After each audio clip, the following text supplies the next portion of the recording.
Good morning, Westeros and Essos. Believe that's where we're living. Hail and welcome back to another episode of Master All Streams. Today we will be playing a World of Ice and Fire Reworked 5.0. We're doing our Sir Ulrick playthrough, which we've been playing for like over a year now. What the hell is that? What is that flippity flip? We'll go with it. Avalon. Never listened to this before, but YouTube wants to play it. I gotta write them a nasty email, man. Them sons of bitches. I've got autoplay off, but they, like, F that. You want to listen to this. Ultra Avalon sounds fantastical. We've got our first chatters of the day. We've got the Tatted Bear and the good old Golden Paladin himself, Cuculane. Hail and welcome you too. Cuculane is flying the sigil of the channel. Teddy Bear is having a seizure, possibly. It's hard to say, really. How are you fine gentlemen doing this morning? Did you guys have a lovely weekend? Hopefully it was okay. Talked to the mom and all of that. Had a pretty good Mother's Day. Siblings came over. Parents came over. Had a good old time. Alright, where did Sir Ulrick leave off? He's on day... I didn't even look at the day. Let's see here. We're on day 209, which isn't bad. This isn't bad. So static wars are off. The Red Wedding has happened. Robb Stark is dead. Bad guys have the Riverlands, the North, the Westerlands, all that. But honestly, it's war, right? They're all bad guys if they're not your guys. We know this. Let's see, what did I want to do? Probably get like renown, right to rule, money, all that kind of stuff. So let's look at our budget. We've got 1, 2, 3, 4, 5, 6, 7, 8, 9, 10. We have 10, 11 workshops. That's pretty good. But if you want to go super tryhardy, you kind of want to workshop in every town. And in this mod, that's a lot of flipping towns. And it's a lot of money. So there's a couple ways you can do that. The easiest way is the fur and salt trade we all know and love. But that gets rather boring. What I like to do sometimes, especially once my character is a proper warrior, like good old Sir Ulrick here. He's got like an 8 in Iron Flesh, Power Strike, Power Draw 7. You can solo hunt Robber Knights and just farm the hell out of them guys. You get a crap ton of renown when you take them down. Doesn't matter if it's like 20 something or 50. You get a lot of renown. Now 50 something's kind of tough because if you don't have enough arrows, it can be kind of annoying. So you can take like 3 stacks of arrows, which should give you like 60 something. It's pretty good. Now, I do believe we were trying to upgrade our Bravosi, right? Those sons of biscuits, these guys. I've got 5 of them ready to be trained up. So I want to hold on to them cats. And I want to keep leveling up the regular Bravo into skilled Bravosi. And that's just for a quest. They're terrible troops. Never use Bravosi in anything. That's for sure. Alright, I also have to remember not to upgrade to Dragonstone Knight. Or no, this one's okay. Alright, there must be multiple trees for that then. Because we upgraded one of our Dragonstone guys and they turn into like crappy infantry. That happens in mods a lot. Like if you just blindly upgrade guys, you'll end up spending a lot of money on bad troopers that are like tier 6 when the tier 5 is better. Especially in a World of Ice and Fire, because in a World of Ice and Fire, you'll have tier 6s that have medium armor, and you know their stats are technically better, but because of the way the mod works to where armor gives you debuffs in certain categories, yeah, it's just better not to do such things. It's nice to see you again as well, Cuculane. I found a refurbished Chromebook for $52 and some change. That's including taxes and shipping. And I've been debating for the last hour or not whether I should pull the trigger.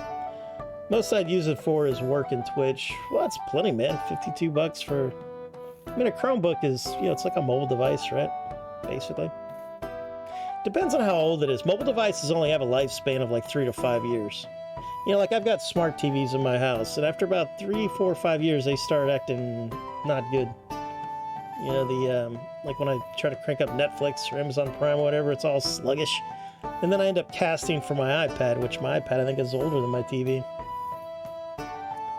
Just depends what you're going to use it for, but if you're just going to use it for, you know, watching videos and stuff, it should be good to go. He's alive! So are you, EXO. It's good to see you, brother.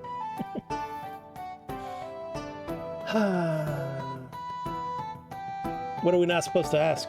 You guys have mysteries? You got secrets? Is it romantic? I think Exo's Mossad, right? Yeah, I think Exo's he's part of an intelligence group of some kind. Those guys got lots of secrets. All right, so 336 for an elite spearman's pretty good. Now, as you can see, the only upgrade we saw with his kit looked like his helmet and maybe his shield. Is that a crossbow? You got a crossbow, sir? Let's have a duel. Let's see how good he really is. Was it worth the 336? Now, a lot of troops, of course, in Reworked are cheaper than they were. Where is this cat? Oh, he's over yonder. All right, I don't see a crossbow. What the hell weapon is that? Oh, he's got a... Okay, I'm with you. All right. Will you switch to your sidearm? No. Problem with the AI is they don't switch their sidearm appropriately. We'll kick him in the wobbly bits if we can't get him to switch.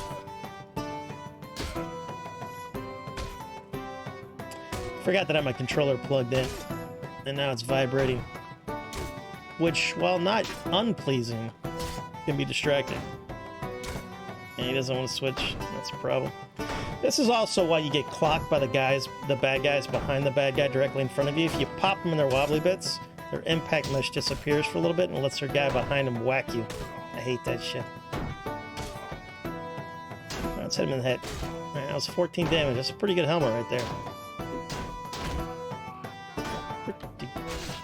Let's see how much damage he does. That's pretty good. That's not good. That's pretty good. Nice. So this dude's got a lot of armor, and he was trying to get into the proper range for a spear, because if you don't know... That was loud. One last huh. I love this game. Alright, let's not upgrade those guys yet. Let's go with Dorner Scouts. Let's go full amount of money. I'm totally out of money. That was bullshit. How many guys do I got? 52. How many arrows do I have? I've got 34 plus 27. That's not bad. It's not good either. How many ships do we have? We've got 2 cogs, 2 warships. That's 180, 240. So I can have 300 men. Because these are 90, these are 60. 300 ain't bad. I'm going to want a full fleet, though, because what I want to do is if I can build up an Essos, store my troopers over there, it all depends on if Volantis wants to declare war against me. Is that music's too loud? I feel like it's too loud. I don't think I like this either. Let's try beautiful Egyptian music. We're in Dorne. Dorne is not Egyptian, of course, but I like it when they put beautiful in the title. I also like it when they don't play music for like at least 12 seconds. 13. 14. 16. 18. 20 seconds, no music. 22 seconds until we got music on that one.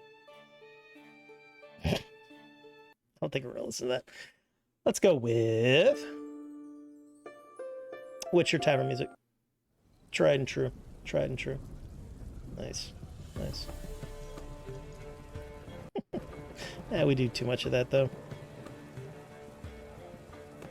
Kind of want to go to Beetle Bardcore, but I think his stuff gets muted nowadays. Not always, but sometimes.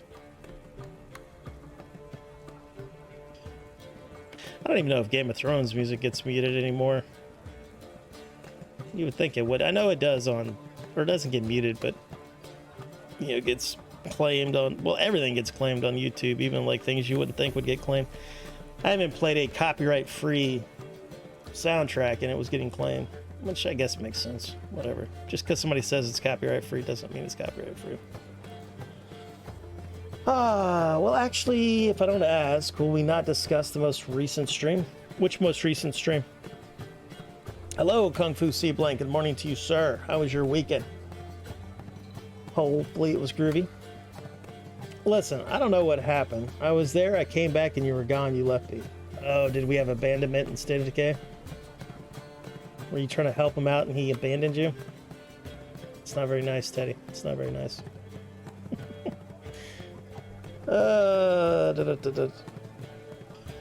All good. We love your streams. All of us do. All of us. We're talking about Teddy's stream. Did you stream last night, Teddy? I was sleeping, but I don't remember getting an alert for that. Sometimes alerts wake me up, sometimes they don't. I think I watched this spiffing Brit break this game as a raider. You probably watched him play Bannerlord. Bannerlord's a sequel, and you can break Bannerlord super easy. Super duper easy. I should really start making videos like that. Dude gets millions of views for things that I knew like 12 months before he showed them. The Chromebook I'm looking at is sadly 2012 model. Ooh. I wouldn't buy that. Even at $50, it's probably not going to run very well. For maybe a few dollars more, I get a 2020, but it's less storage. Storage doesn't matter as much as like its ability to show you video. And a 2012 Chromebook's not going to do very well at showing you video. And the applications might not even be getting updated, you know? Oh, wow, they're playing that crappy TV show song. It's not that it was a bad song, you know, throw a coin to your Witcher. It was just, like, not as good as people were saying it was. It wasn't as good as the video game music from The Witcher. It was way better. Way better. It wasn't even debatable. But, of course, the people doing the show are not the people doing the... Alright, so Dorn is attacking the Reach. We want the Reach to hit Starfall at some point. Because whoever takes Starfall, we want to immediately declare war on them so we can take Starfall. Now, do we want Starfall? No. But we want Dawn. Dawn is the weapon of the Sword of the Morning, and that's what Sir Ulrick really wants to be when he grows up, as a Sword of the Morning. Also, he wouldn't mind talking to somebody about the crimes that happened at the Tower of Joy. That is where Sir Arthur Dane met his end. There is a living person that knows about what happened at the Tower of the Joy, and that is a Lord of the North, Mr. Reed, or Lord Reed, whatever you want to call that guy. The hell is his first name? I already forgot his first name. Are you guys excited for the new Game of Thrones show? I'm sort of excited for it. I think it'll be a well-made show. Problem is, I already know that story. Game of Thrones, I didn't know the story. Ooh, see, they've only got 283 guys here. So I feel like this place has been sieged before. Or this guy's broke or something, and he's getting people, he's losing soldiers to desertion. A lot of people don't know that, but in Warband that happens, but you just don't see it. You know, it's all happening under the hood, but lords are getting abandoned. And lords have caps to how big their army is. So, like, let's say you give a lord 1,000 guys, which you can do. They just start leaving him. There's another weird one that happened to me on a test save. I was the owner of a castle. I believe I had Bronze Gate. And I had like 1,000 troopers in Bronze Gate because it's the only fief I had, or the only walled fief I had. And the marshal got his ass kicked. So it was like Fountain, or whatever the hell his name is. He went to my castle and started soaking up my troops into his army. Which was cool. I like the fact that he was doing that and not spawning troops, because that always bothers me. Normally I change the colors of Dragonstone because I can't read that very well. But I guess I didn't change the colors on this one. This save is probably a year old now.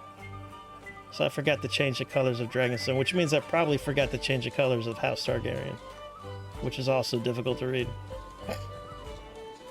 Some mods have this glorious option where you can just change colors of factions on the fly. I miss that ability. Alright, so how much money do we have? We have 127. How much money are we going to make this week? Very important. 7333. Nice. Alright, so now we know 283. Kind of want to attack this thing. Then I'd have to declare war on Dorne, and it'd probably take me like 3-4 days to be able to siege this thing, or to get inside of it at least to attempt to siege it. And Dorne's a massive faction, so they would probably stop me before I could do that. The other thing I could do is try to double the garrison size with my army, and then get them to surrender. Getting fiefs to surrender in this game is way easier. I say game. In this mod is way easier than any other mod. You could conquer this map without fighting a siege, which is good because this game's got one of the most annoying siege mechanics, to where RNG will destroy like 3/4 of your army if it's in the mood. Mountain Blade does not, or Warband specifically, does not do RNG very well. Well, it does it well, but in the AI's favor. The player, my weekend was fine. I grilled up some ribeyes yesterday and Saturday, ate some brisket and smoked turkey and got drunk AF. Yeah, we had lasagna. We went the Italian way for our Mother's Day. It's a good time. We had Oreo pie. That was pretty tasty. A little too sweet, but what are you gonna do? What are you gonna do? What is that? 3 Towers. Copy that. I don't think it was there on the other one, was it? I think it was over here. Doesn't matter. Also had me a allergy asthma attack. That sounds horrific. Whooped your ass. Do you always have an inhaler around? Like some of the women in my family have asthma, but it's like a rare occurrence. It's not a weekly, daily, monthly, or even yearly thing. But like once every couple years, they can have an asthma attack. All right, Zondo wants to talk about Old Town. We don't want to listen to Zondo. He's got a thick accent. It annoys me. What should I get for this? Nah, that's not a lot. Can I buy that here? That'd be a good thing. That would be a good trade for cohort. All right, we have bread and meat. So let's go ahead and buy some cabbages, superfood, some cheese. Wait a minute, I don't have a lot of money, do I? Nah. I don't think I need you anymore, do I? No, I don't think I need you. Nah, that'll be good enough. Alright, let's go beat on some bandits, upgrade our Barbosi. We are very close to having that quest completed. The suck thing about bringing in the Targaryens is you don't... Oh, see this guy right here? Lady? I didn't mean to misgender you, madam. She's permanently stuck here now. She will never be able to get out of this.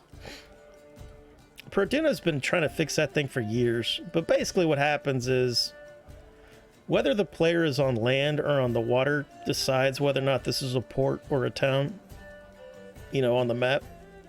And so what happens is if this AI was trying to like leave or enter Old Town, and then Sir Ulrick was, you know, leaving or entering a port, it makes them spawn funny, and she spawned on the wrong side of the Old Town.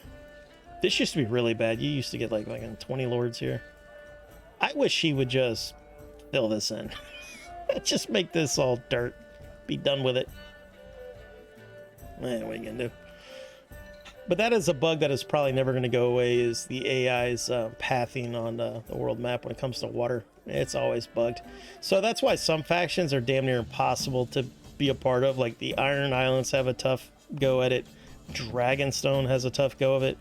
Now he buffed Dragonstone. He gave them like 20-something lords. None of them have fiefs though. So at the beginning of the game, they're very strong because they have, you know, proper armies.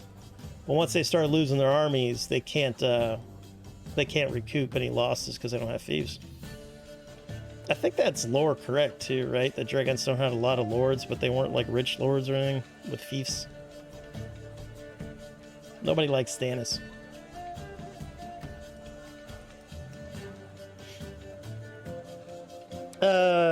Teddy was streaming Sniper Ghost Warrior contracts. What we're not discussing is the amount of time I spent in one mission. Hey man, we all had that one mission that, you know, it's supposed to take 10 minutes, but you spend like 90 minutes on it. We've all had that.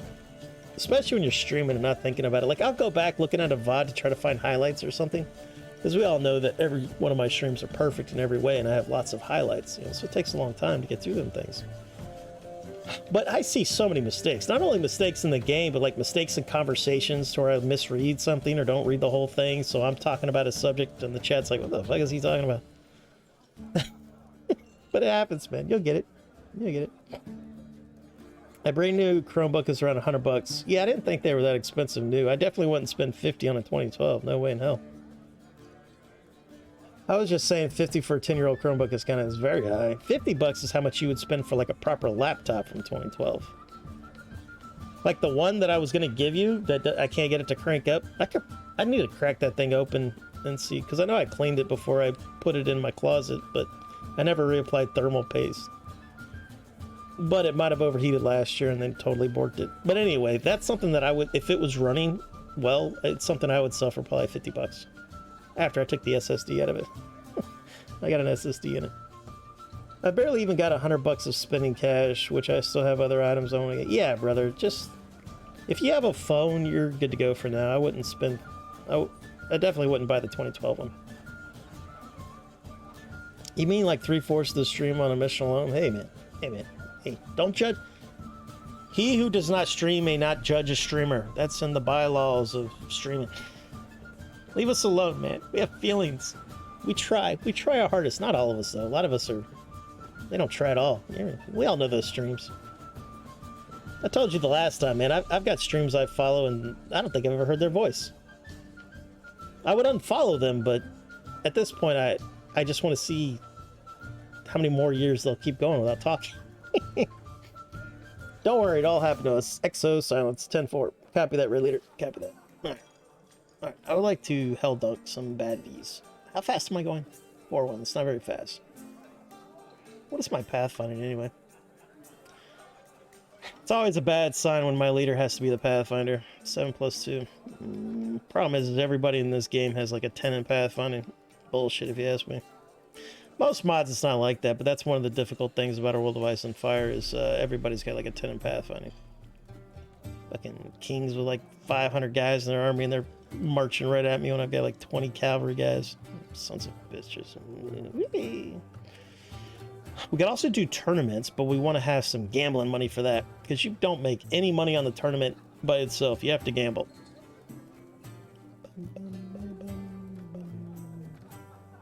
Do you guys have a favorite soundtrack for a video game? That's very hard, I know. But The Witcher 3 is definitely in my top like 10 or top 5.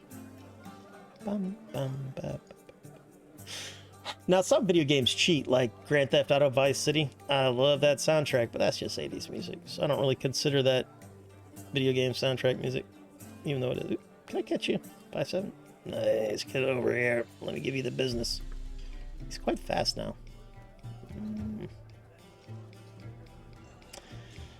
So I think we've got 2 skilled Bravosi at home, if I remember correctly. These guys are really bad to farm, by the way, because they will kill my people. So mainly what I want to do is kill them myself, and then let these guys stoke up the XP through osmosis.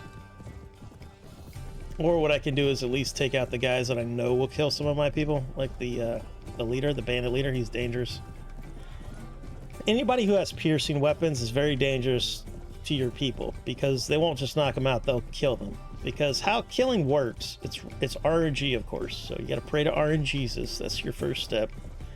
But anybody who has piercing damage does a tremendous amount of like one-shot damage, and that increases the chances that people will die. Man, I just passed you guys like nobody's business. This thing about forest bandits, man, they're very sneaky. Luckily I got GPS. So now we're in trouble because they're going to get a hold of my people before I can... No, I don't want to kill these guys. I want my people to kill those guys. But this guy's dangerous. Boop. I missed him. That guy can be... Hey, no. There we go. Where's your leader? There he is. Him with his... Yeah, he's got a strong bow. It's quite dangerous. Boop. Dude took a lot of damage there. But at least he's not shooting my people.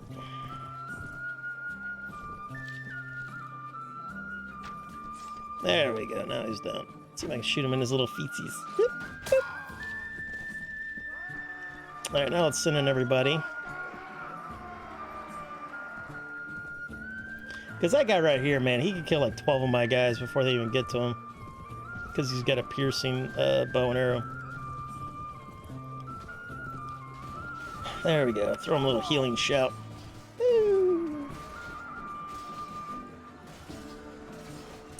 You do have a habit of reading half a comment and responding before you finish reading the comment. Yeah, that's a habit I got. I think that's a good habit, though. The people are very long-winded. Looking at you, Asterix from New Zealand. I hope he's alright. We haven't seen him in a week or 2. But I agree. You know what would have been more funny is if I only read half that sentence. I think I did, though. You know what? I think I did only read half that sentence. It doesn't help the tutorial was kind of bad and I'm doing it all in the hardest difficulty. Yeah. I used to do that because that's how I would do it at home. I would either play on the hardest difficulty or like 1 or 2 above normal. I'm not going to do that anymore on stream. Because streaming takes about half of my brain CPU. Maybe more depending on how, tired I am or whatever. But I'm just going to play on normal because that's how games are designed. Most games, if the development company did it right, normal is the way the game is designed. So I'm gonna do that, and then if we love the game, that's when we're gonna start playing it on like the Nightmare, Lethal, the holy shit, is this even possible? Settings. I was gonna say Grand Theft Auto and the Fallout series. Yeah, I love Fallout music too. There's not enough music in Fallout. Or it's just that the games are so long, you know, you get really tired of that music. I never felt like I was getting tired of Grand Theft Auto music, but I bet you they have way more music. And you put less hours in a Grand Theft Auto campaign than you do in like a Fallout campaign. Like a proper Fallout campaign is like, you know, what, 150 hours, 200 hours or something if you do all the stuff. Trying to judge the wind in that game is bad. The trees don't sway, and even on the harder difficulty, it gives you a line of a path if your bullet is going to follow, which is kind of dumb. I want a challenge, not have to the shot be drawn for me. Yeah, it's like racing games. I see people in racing games, and they have the game gives you a line. I never played with a racing line. That's cheating. But if you don't cheat, it takes a lot of hours to memorize a track well enough to like stick to the racing line.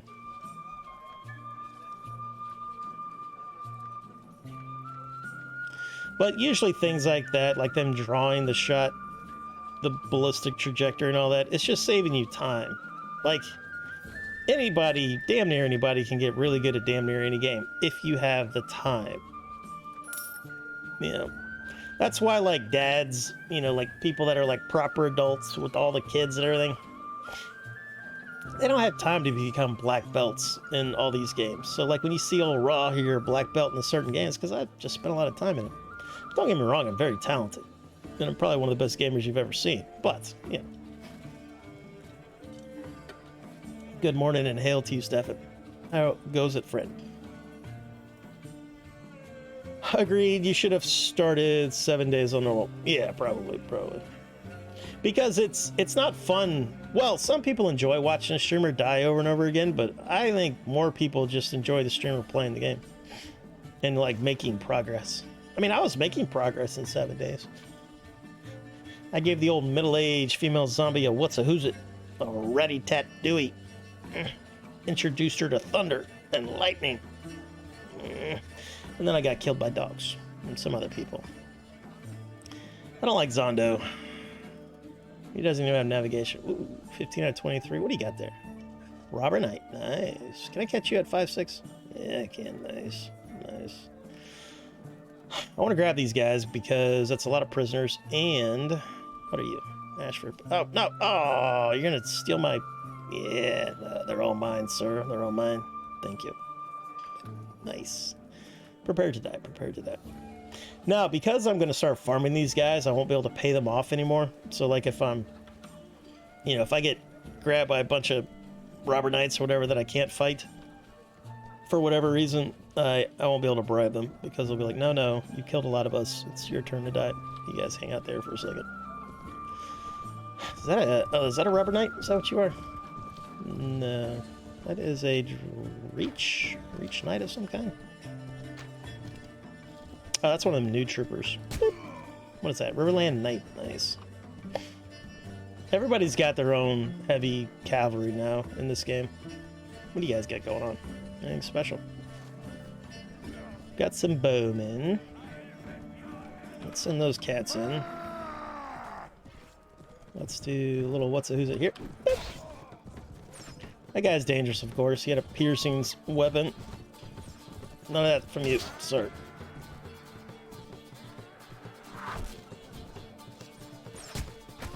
Now those are cutting bone arrows. That's why I'm not taking like tremendous amounts of damage. Yeah, see, that's a cutting arrow. Alright, let's get the infantry in. After a couple of hits, I do this. That gives them about 30% HP. Supposedly. I don't know if that works or not. I feel like it doesn't work. A lot of modders, you know, they screw something up, but you can't really tell.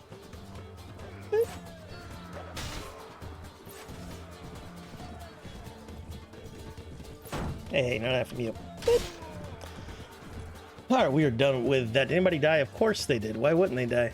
And it was Bravosi. Yeah, silly mission, a cinnamon. What is a Vanguard? Don't know how I feel about you, but I'll take you. Longbowman, sure. Forester, sure.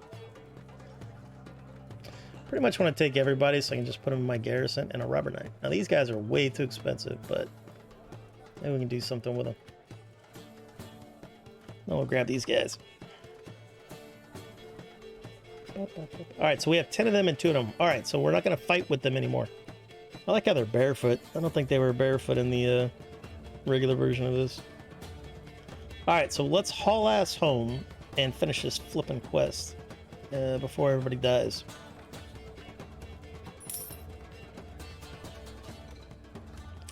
Bronson Snow says, you did a good thing to bring Gendry into our band. Alright, so Bronson Snow has a man crush on Gendry because they're both blacksmiths. I don't. That's cool. You would think blacksmiths wouldn't get along. That's usually how it is. Like the people that share the same profession don't like each other because they don't want competition. Just depends. That's usually how bad writing and stories go. Alright, how fast are we to go now? 4-1, nice.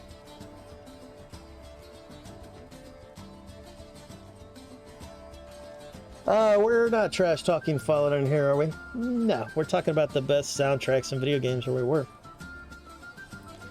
Trying to... Oh, we read that. I plan on playing through the first one, then get the second one. I got the extra cash, which is hopefully going to be better and I have more challenging shots. I feel like I played the sniper games, but maybe when they first came out. How? Like, when was the first one? And if it was PC only, I didn't play it. Because back then, of course, I was on consoles.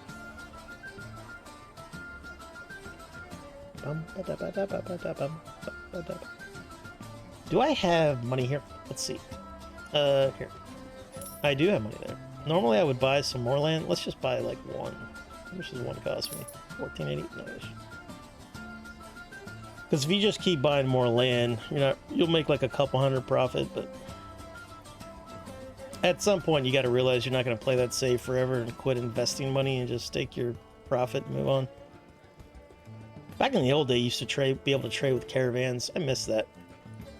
The only reason he took it out is because they were buggy. Because all the caravans shared the same inventory, which they shouldn't.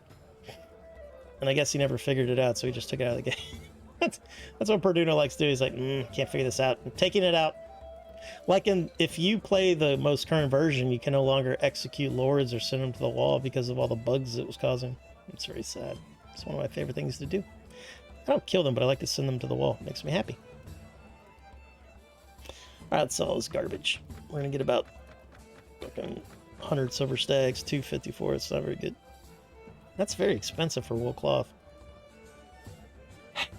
The economy doesn't make sense in this mod either, a lot of times. Like, wool cloth should technically be what you'd want to buy here and sell it somewhere else.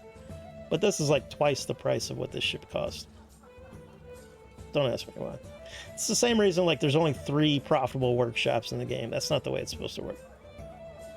What are you gonna do?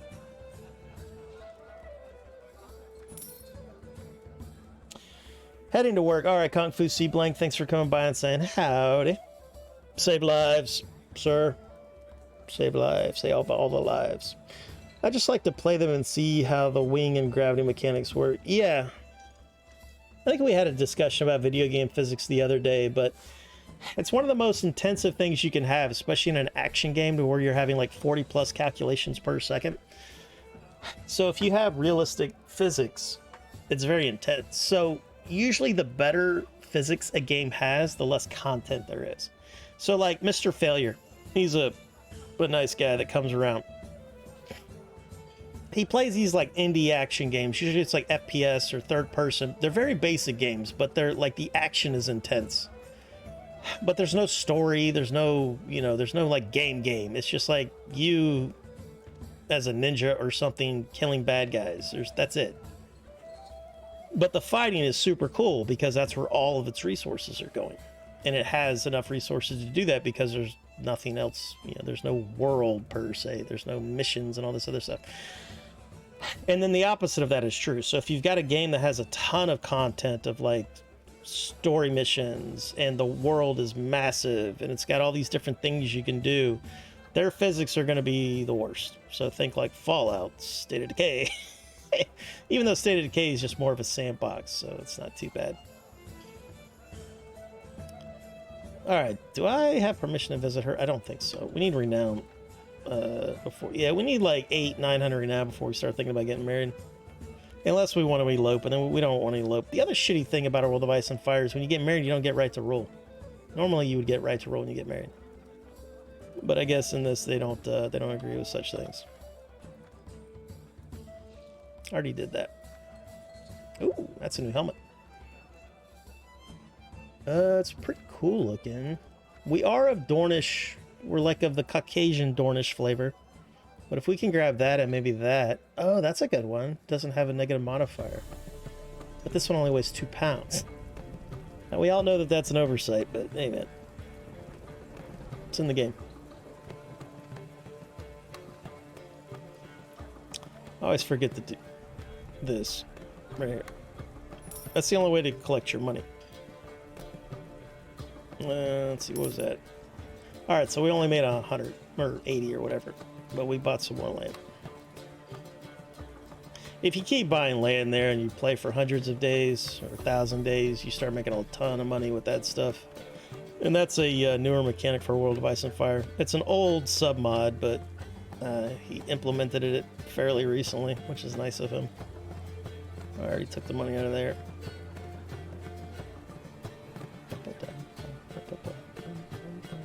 We're being attacked! Very naughty. Oh, hey, from you, sir. Why do you have a dagger, Zondo? I think it's because they come with better equipment than they used to come with. Man, he's got a flippin' what's a bow? That's a gold heart bow, I think. That's a really good bow. Might have to steal it off of him. Cannot leave. Oh, we got a bug. This mod has a bug to where the daytime peasants will spawn in during the ambush scene at night. It's quite annoying. They're not difficult to kill, of course, because they are peasants, but what is a problem is they're not aggressed. And some of these scenes are very large. So you have to go hunt them down, and then they aggress once you get within like 20 meters of them. Perturbs me. I always recommend to just leave cheat menu on when you play this mod, and if you get this bug, just... You know, that's a peasant right there, or a townsman. Sorry, sir, I didn't realize you were slightly higher rank than peasant. Now, one thing you can do if you don't have cheat menu on is look at your people. They will always look at where the bad guys are. Well, not always. Depends on if they got the brainworms. I don't know if she has the brainworms or not, but there's probably some peasants over here to dispatch. And this scene's not that bad. This scene's not that massive. Yeah, see? I have to murder this woman. Makes me sad.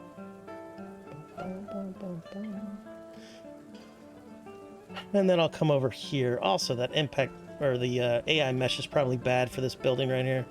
Because this scene's not designed for sieges. Like, if you siege this town, this is not the scene you'll be on.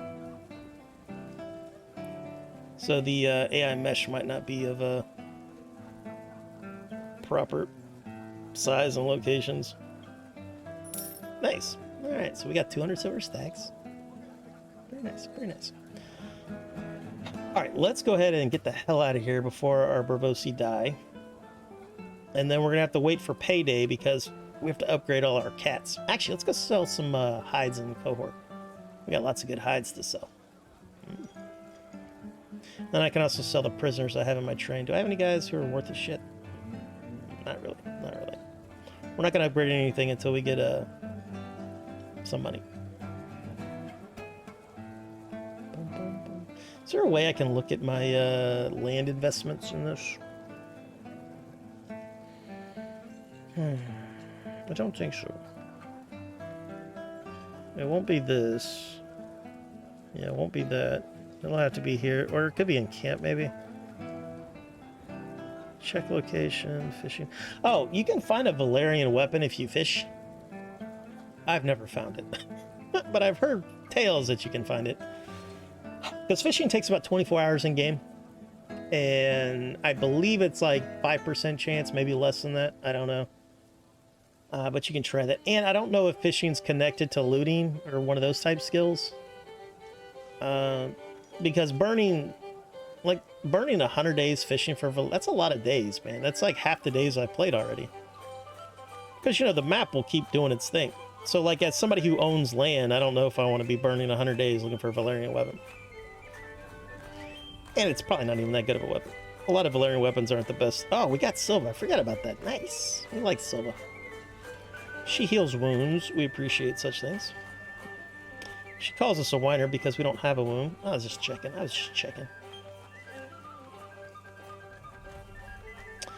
And she's got a donkey. And she's also not a bad bowman, which is cool. I just like to play them and see how the winging red mechanics work. I'm out of here to shower. All right, Teddy, thanks for coming by and saying howdy. Good luck with your sniping adventures. Y'all have fun and don't burn the place down. Well, we're going to burn something down. Hopefully the place of our enemies are the only thing being burned down. That's a big-ass caravan. Caravans used to become massive armies because they would beat robber knights and then they would just have these massive armies of, like, saved prisoners, but, Perduno, which is the dev, I think he made it to where he limits how big robber knights can get, and then that also limits how big caravans get.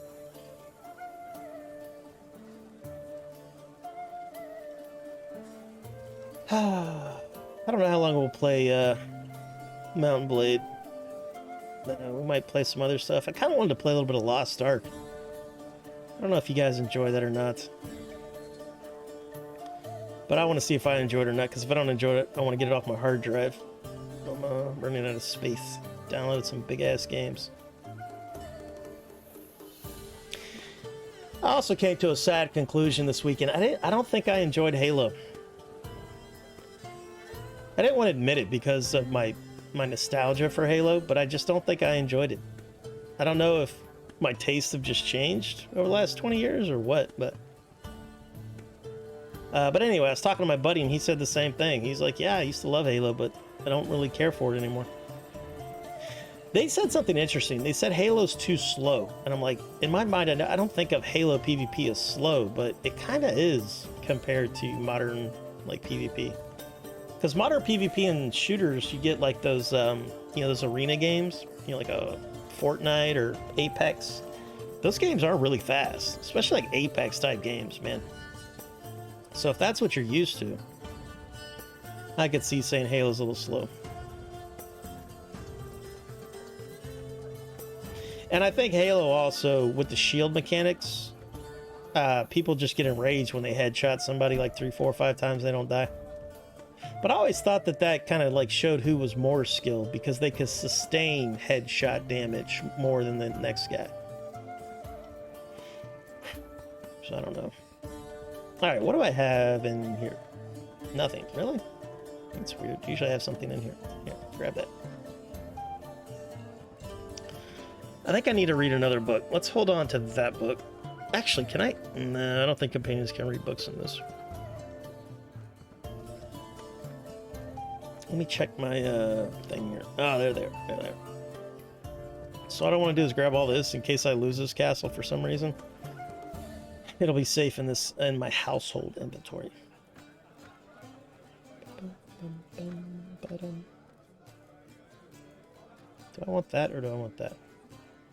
Actually, I want to hold on to this. I might need 3 stacks one day. Hold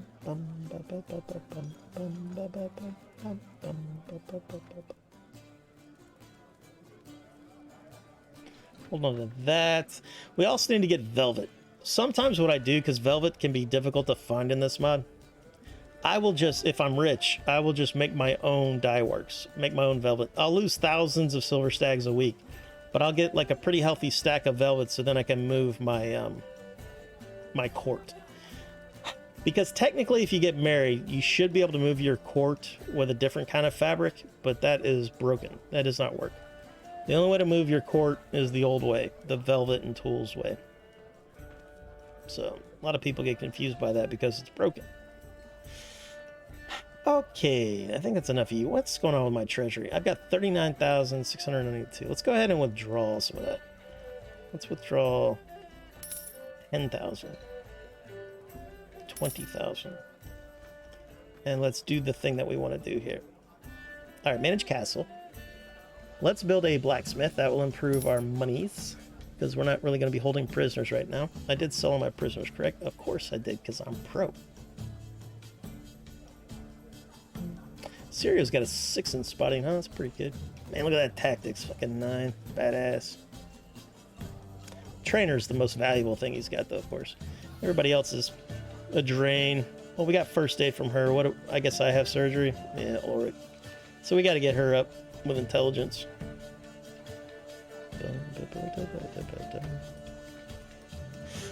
All right, Gendry. I think I wanted to give you a crossbow. Hold on. What was that crossbow's strength requirement? I would have guessed you didn't enjoy Halo from that stream. Yeah. It just didn't, my memory of Halo is way better than that game. For me. Maybe it's because, I don't have the emotional connection to, like, the Master Chief that I once did. I don't know. Alright, that takes a 10. Nice. Alright, let's grab that. And I'm not saying it's a bad game. I'm just saying, like, you know, when I was in love with Halo, I was a young dude kicking ass, taking names in first-person shooters. That was our Jimmy Jam. That and racing games is all I really played back in the day.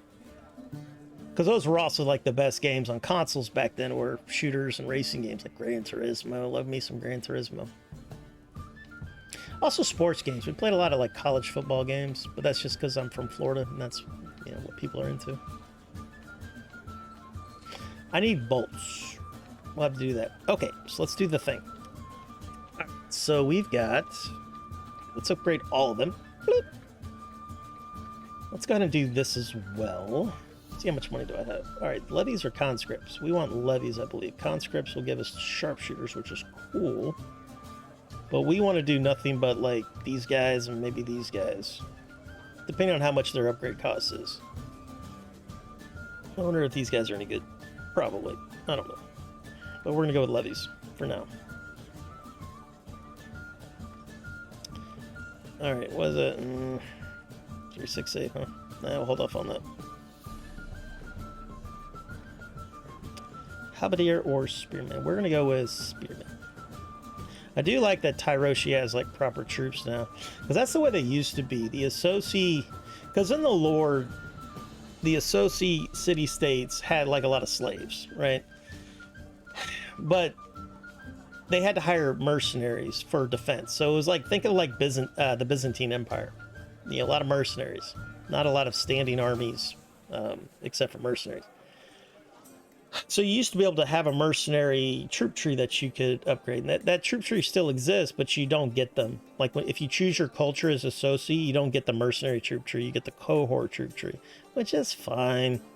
But it's not quite as cool as the mercenary troop tree. And I like the way the mercenaries look in this game, because they use, like, the brigandines and all that. Very, very good looking.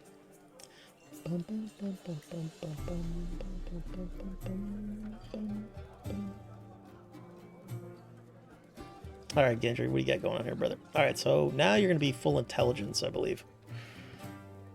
Now that we've got you 10 in strength. So let's do that. And then we're going to do trainer. Well, we might hold off on trainer.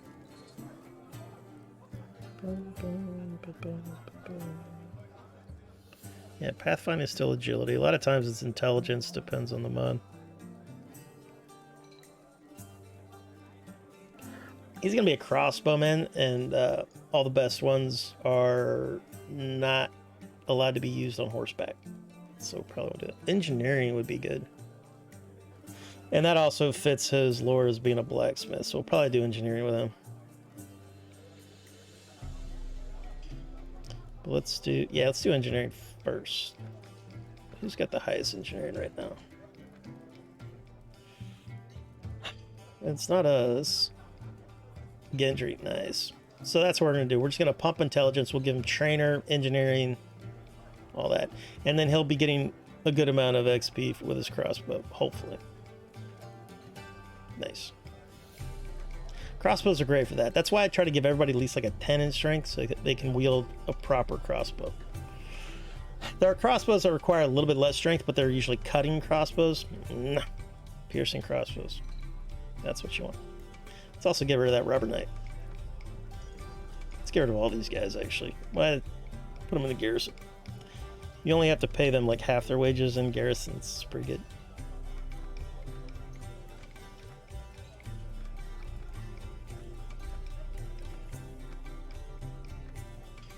All right, we have 14 of those cats. We got 2 here, so hopefully 12 of them will live long enough for us to deliver them. All right, let's get rid of those guys. It's pretty good. Pretty good.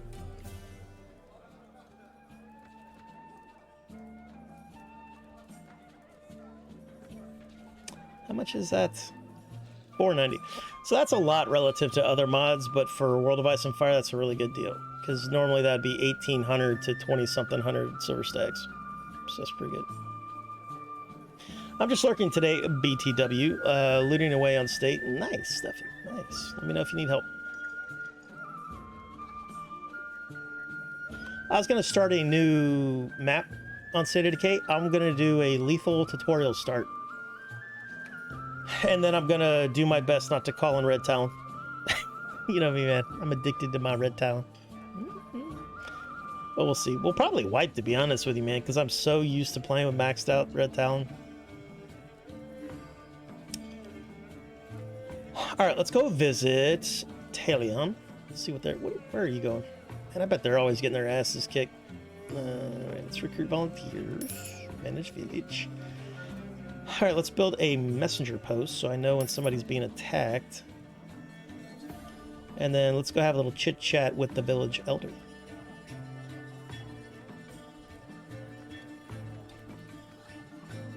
It's a very long cooldown with quests. That is one of the things I disliked about Warband the most, was the grind. Artificial grind. Let me correct that. Everything had massive cooldown, and the rewards were very minimal when it came to relations. So you'd only get like 1 to 2 relations with somebody for doing a quest, and then there'd be a flippin' 30-60 day cooldown. Most mods fix that. Most mods fix it to where, you know, it's like 5 days for a cooldown, and you can do all the quests. In this game, I think Villages, there's only 2 quests that you can do.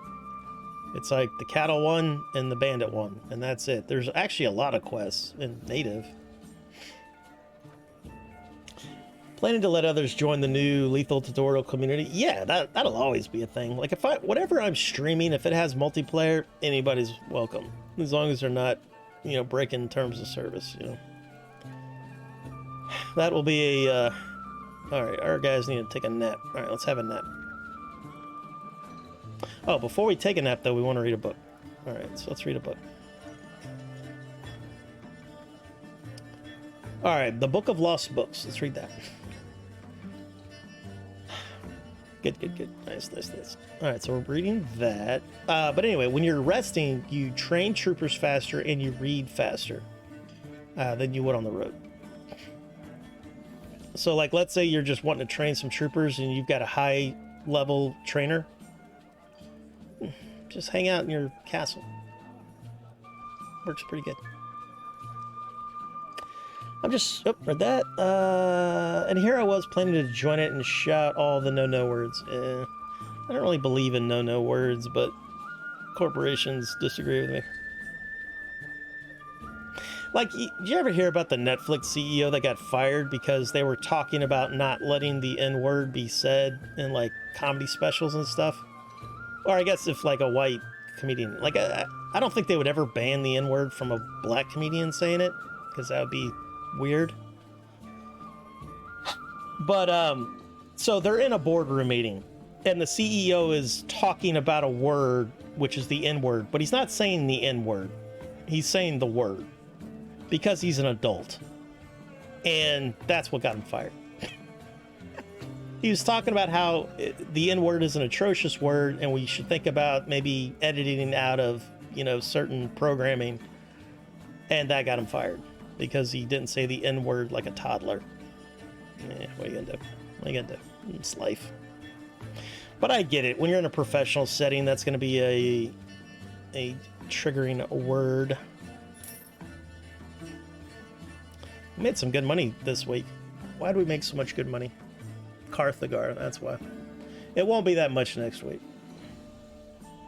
We've also got Talion set to the lowest taxes because I want them to love us. As a benevolent leader that we are. We are spending quite a bit on wages at Carthagar, more than I would like, especially considering it's a small garrison at 141. I'd rather have a high number, low waged garrison. Like that one robber knight, his wage is 150, right? I could get like 15 tier like 3 guys for that, you know, wage wise. All right, so we need to go talk to Lord Averis. So let's go do that.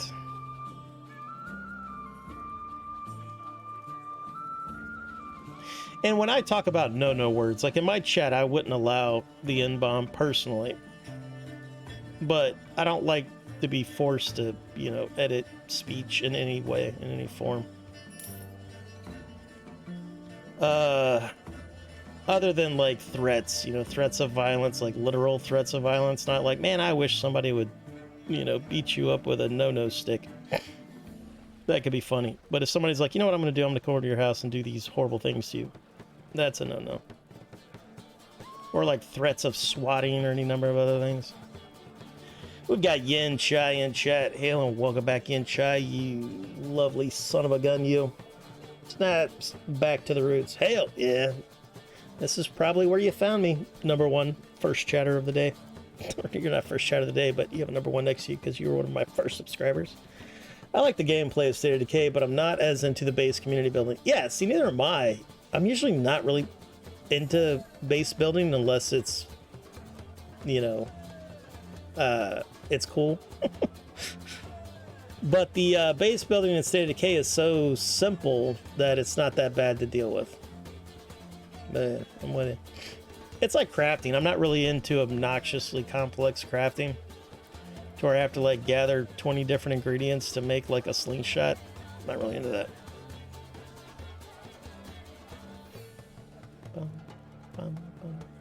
But that's usually a time thing. You know, I don't want to waste time gathering things.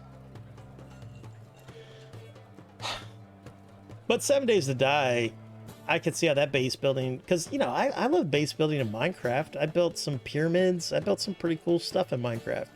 And then my nephew, he would engineer like parkour courses that were automated. That's pretty nifty, man.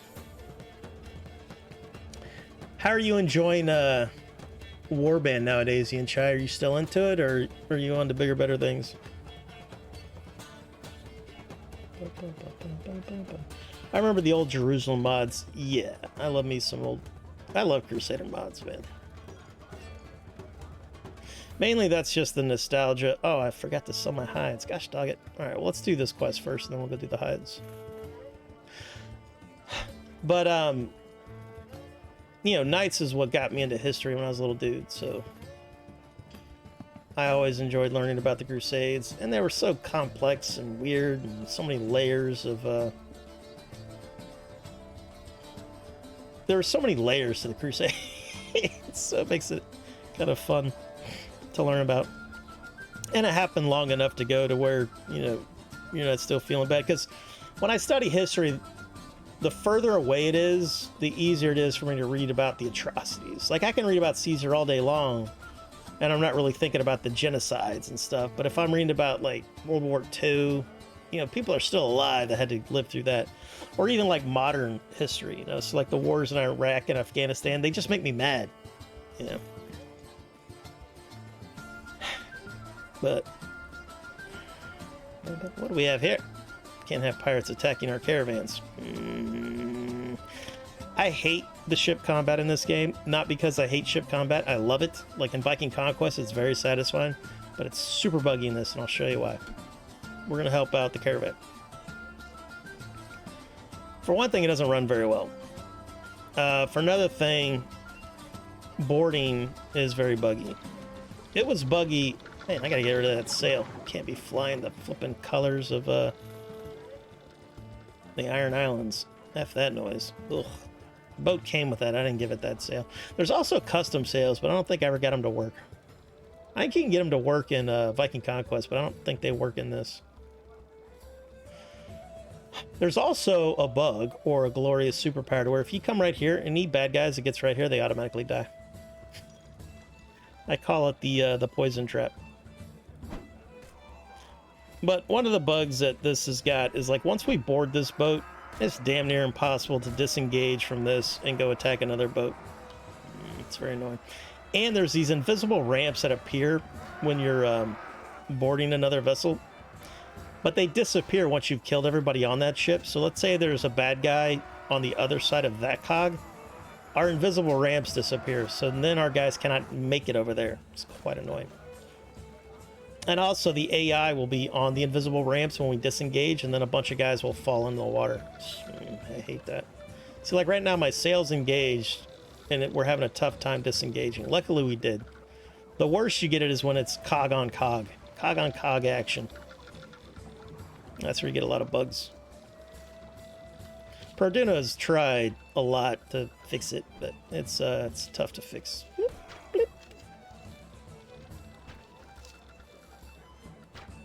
All right, let's take away that sail, please. Thank you. Let's let the solo man, the old man in the sea, catch up to us. Hey, how's it going, bros? Don't die. Don't die, you. That's your only job. Please don't die. Nice. Nice throw. That was a pretty good throw. Do some practicing. All right, I think we won. Nice. Also, if you're fighting like a big battle on the ocean, it only spawns in a couple guys. And those assholes will start spawning in with non-cogs, so you'll be getting like boats where they can only have like 20-something dudes, and they'll spawn in 2 or 3 of them. And so if it's like 1,000 versus 1,000, pack a lunch. You're going to be there for a while. And the game will crash. The game will crash like halfway through, because I've tried it, man. I've tried the 1,000 on 1,000 battles at sea that it crashes about halfway through. But In the Name of Jerusalem is making a Bannerlord mod. It's called In the Name of Jerusalem 2, Electric Boogaloo. I've been more on Bannerlord. Yeah, yep, I have about 1,000 hours in it.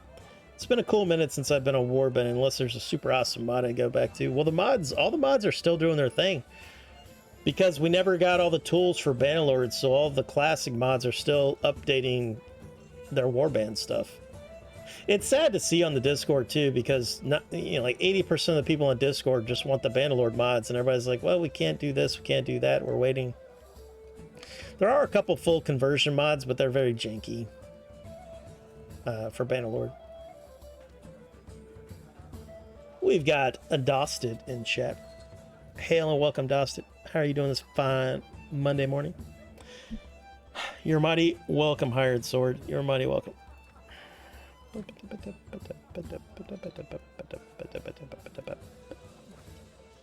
Dornish Lancer, huh? Let's do a little bit of both. I kind of want the Knights. Let's go Knights. Nice. Are you better than that guy? You're about on par with that guy. But you got a way better sword than this guy. That's a badass sword right there. Yeah, we're going to just build an army of Cav. We're going to have like 30% Horse Archer. And then a whole bunch of Cav. It'll be expensive, but it'll be worth it. Or we could even stay at this tier, because this guy's only 40. That ain't bad. How much are you? 40. Nice. Cav, please. Do not make the mistake. Oh, see, that's still broken right here. Well, it's not that it's broken, but that's native. So the guy who did the sub mod, he didn't fix like the troop trees he didn't touch. He didn't fix their pay. Wonder if that's the leveling thing. Let's look at that, actually. Yes, do that. We get no loot because looting's always been broken in World of Ice and Fire. Let's go to troop tree. Let's go to Bravos. All right, so you are still a level 24. Now that is not what he should be. He should be below that. All right, you guys are all 2-3. You are a 30. You are also a 30. All right, let's go to somebody who has been fixed, which would be like Dorn. I should stop saying fixed, rebalanced. I do like that he's got like the car starts and everything here. I don't think you could look at their troop trees in native. 25, 31. This is gonna be expensive. All right, so we know that you cost. All right, that's a levy.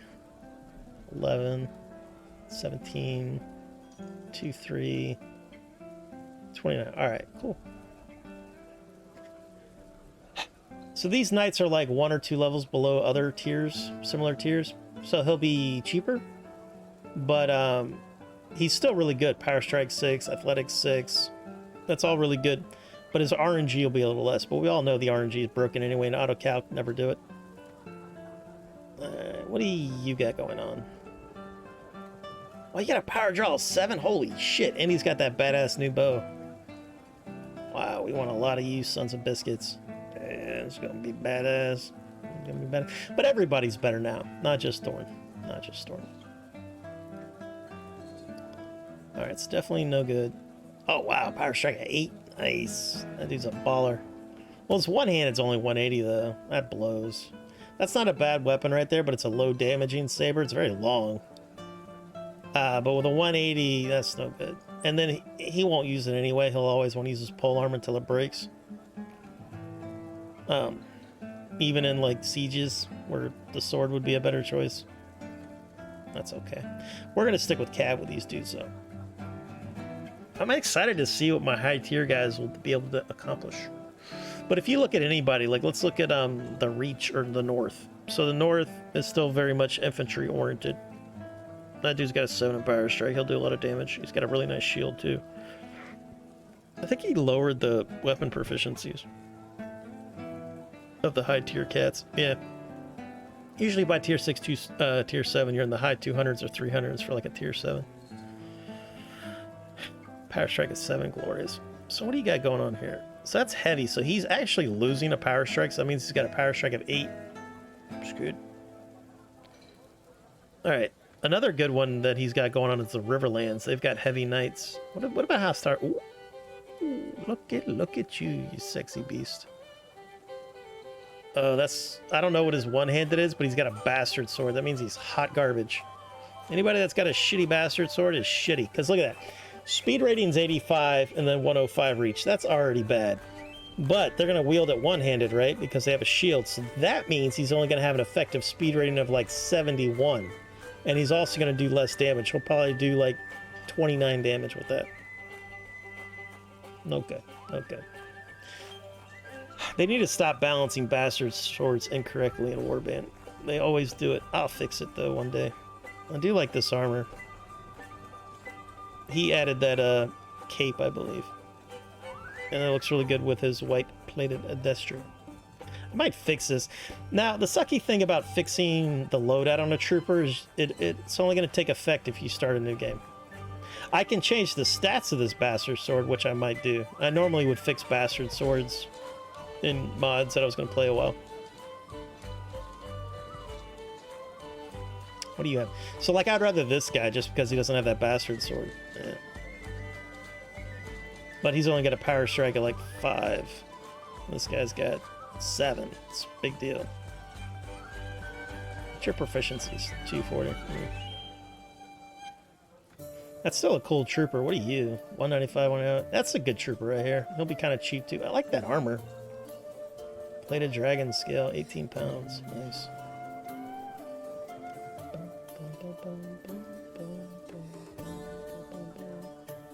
I like anybody with tier 4 cav for sure. That's why I used Veil so much in regular, because Veil had the best tier 4 cav. He nerfed him. They used to have a power strike of 6, and they used to have like 2-something proficiencies. That's why I always used them. But I think Perduno heard me. Like, because I'd always tell people, like, if you want to dominate, just get a bunch of Veil Riders and Arbalesters, because they were also tier 4. And I was like, that's all you had to do, man. Just F1, F2, or F1, F3 that. You beat anybody. Man, look at that badass. Look at you sexy bit. Oh, 8 in power strike with heavy armor. That means he's probably got a power strike of like 9. Or no, that's not heavy. That's really good armor then, because it doesn't have the heavy modifier. That's good armor. I wish Perduno would do that. Like super high quality heavy armor, you wouldn't get the negative, because you would say that it fits so well that you're not really losing anything. Especially like power strike, I don't think you should lose with heavy armor. I could see losing like athletics and some of that stuff, but not fucking power strike.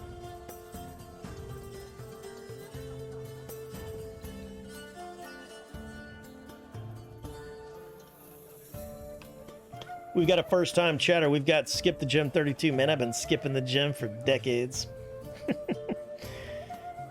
Is Dub Kuda going to update the submod for 8.0? Dub Kuda has not been playing with modding for 2 years.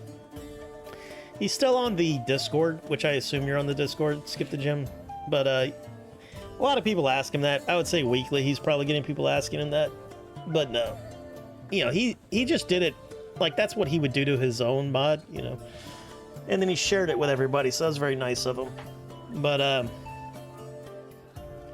you know, if you're inclined, you can also mod your own game. If you download, like, Morg's editor, you know, that helps out a lot. And then, like, I used to mod my own games. I would use a lot of Viking Conquest tweaks because this mod was, of course, built on Viking Conquest and another module. So it makes it more annoying to tweak, but you could take somebody's, like, Viking Conquest script or code, whatever you want to call it, and you could implement it, which is very cool. Because I used to modify mine for Golden Company, because the first time I streamed, I was a captain in the Golden Company. So I had my own module to where I could recruit my Golden Company from my hideout and, you know, do all that kind of stuff. And then I painted my own textures. But now, that was before the assets Produno got for the Golden Company, which matched the TV show. It's pretty cool. But as far as I know, Dub Kuda isn't working on one. Not to say he won't. You know, he might. But you can always download the old A World of Ice and Fire. So, like, this one, I think you can have 7.11 or 7.12. You can still download that on ModDB and then play 5.0. And also, in the newest update of A World of Ice and Fire, you can no longer execute lords or send them to the wall, which I'm like, I know Produno did that because it caused bugs. But, you know, it's up to you, brother. But yeah, the last time I heard Dub Kuda talking, he wasn't currently working on it, and he hasn't been playing around with modding for 2 years, which was the last time, or that's when 5.0 came out. But you could do all this, brother, man. If you get Morg's editor, you can play around with all this stuff. You can, like, import assets. There's tons of YouTube videos on how to do such things, and then you can build your own submod, and then maybe we'll play yours. But what do you think about the new update to World of Ice and Fire?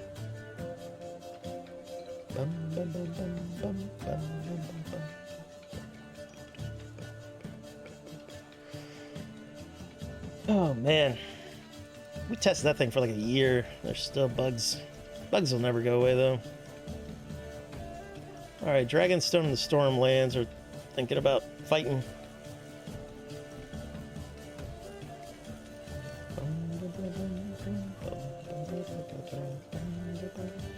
Do you prefer the submod over the original? Yes, but not because I think one's better than the other. It's because I've got so many hours in this mod through testing that anything different warms my cockles. So I prefer it just because it's different.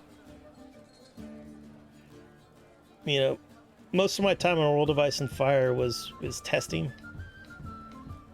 So when I see something new in the submod, I get excited. And I don't really... I love the way Produno balances A World of Ice and Fire for lore and not game balance. It's cool. I like that. But like the oppressive things like upgrade costs of troops, it gets old, man. Especially when your troopers die so easily. Because the AI doesn't have to deal with that balance. The AI just spawns troops in, right? For the most part. Sometimes they do it, you know, legitimate, but most times they're just cheating. And they're definitely not spending as much money as the player. So I don't like spending 2,000 and something silver stags on a, what are you? Why are you here?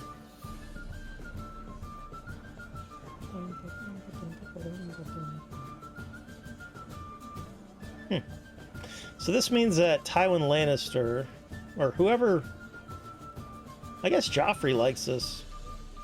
Because I think Joffrey will be her, you know, protector. So her being here tells me that they want me to meet her. They want us to romance. We're not going to marry her because she's 11, but, you know, you get it. All right, so we've done the most annoying quest in the game. Boop. Nice. Marvelous, marvelous. These men are just as I've requested. An old friend of mine in the free cities is in need of their services. A very wealthy man with great influence and terrible taste in troops, by the by. You see, swordsmen of such extraordinary skills as those of your new compatriots are a valued commodity among certain circles in the free cities. More so if their talents are proven on the battlefield. Your comrades will want for nothing in their new life working for my old friend, and in turn he shall accrue great prestige from having them in his retina. Yeah, so these soldiers are for looking at, not for using, which I recommend because they are terrible soldiers. Your reward, my friend, as promised, using in good health. What did he give me anyway? He gave me 3,300 silver stags, totally not worth it.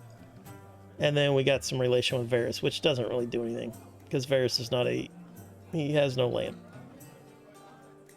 But what it does do is bring us closer to bringing in House Targaryen, which also doesn't really give you anything. Alright, Varys has one last quest for us. He says, it is you. I trust you've been well since our last meeting.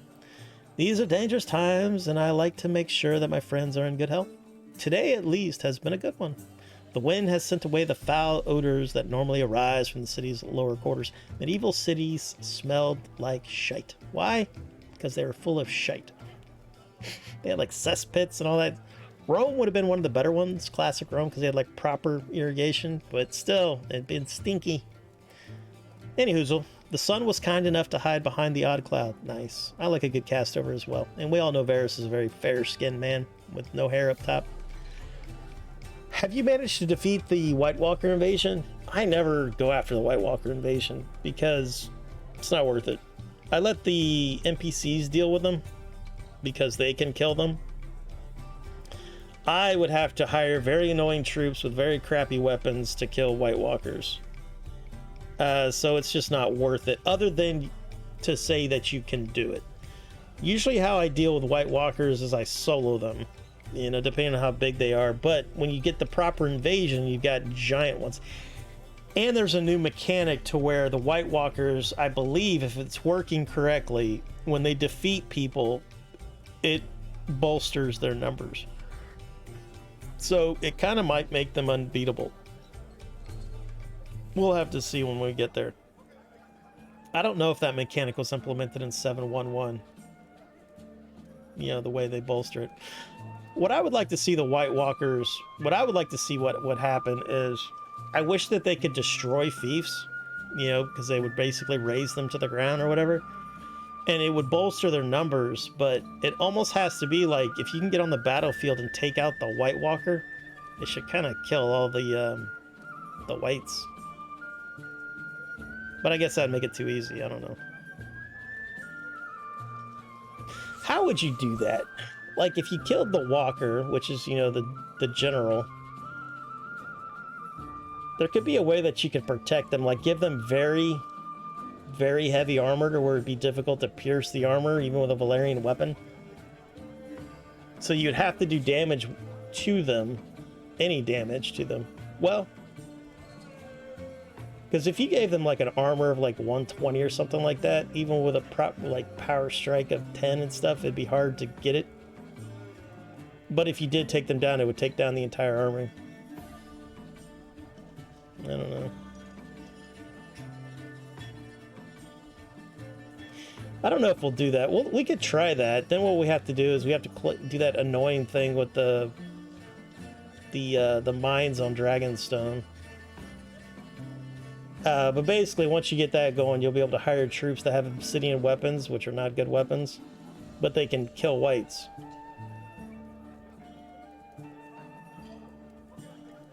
But the AI doesn't have to have obsidian or Valyrian weapons to kill whites. That's why I usually just let them deal with it. Make the troops rout as soon as the White Walker is dead. Yeah.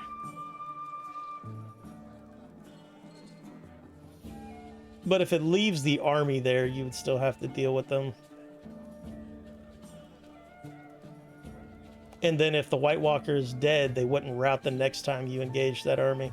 Because most times when I engaged a White Walker army, the White Walker was already dead, you know, by fighting simulated battles on the field.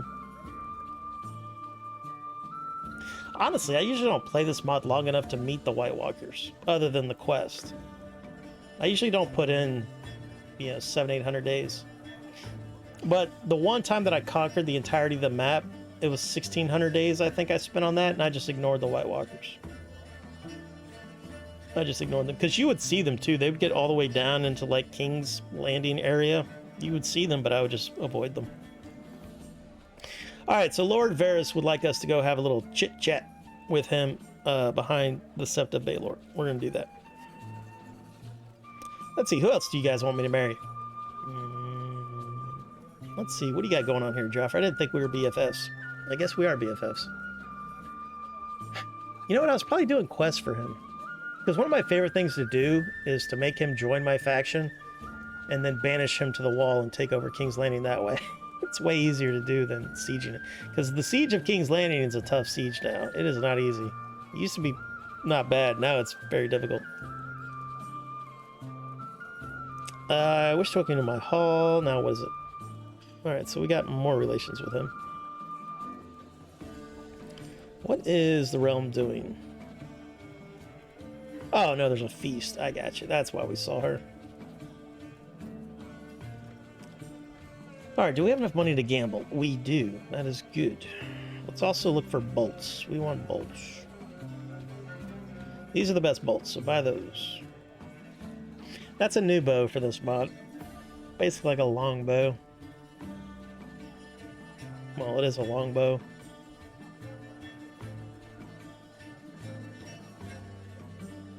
Yeah, I guess the best way to defeat them right now is to send lords to the wall and let them deal with it. Yeah, but I don't think you can send them to the wall nowadays, right? Not in the 8.1. Because in 8.1 he took away the ability to execute lords and send them to the wall because it was causing bugs. That's one of my favorite things to do in the game. I love sending people to the wall. The other problem with lords going to the wall is they don't get fiefs. You know, because there's not enough fiefs to go around. Unless you do what I would do. What I would do is, like when I was conquering the north, which I would only do if if Robb Stark died. Because I'd always try to avoid the war with the north if Robb lives. Normally I could save Robb's life, but I have to make it to the Red Wedding, and a lot of times I forget what day it is, and then I'll be in like Essos or doing something, and the Red Wedding would trigger without me being there, and then Robb dies. Like in this game, that's what happened. I wasn't able to make it to the Red Wedding, and so Robb died. And then that's when I turn off static wars. So now, let's say I want to deal with the White Walkers. What I'll do is every time I conquer a northern fief, I'll give it to the Night's Watch. And then I'll keep doing that. And if you really want to try to min-max it, what you want to do is only give the Night's Watch a fief when you're about to send lords or ladies to the wall. And then hopefully the Lord Commander will assign the fiefs appropriately. Problem is, if he has a negative relation with one of the lords, he still won't give him the fief, so he'll give like one lord 5 fiefs. But anyway, why that's a big deal is the AI, if they don't have a fief, they're not going to be able to build their army up.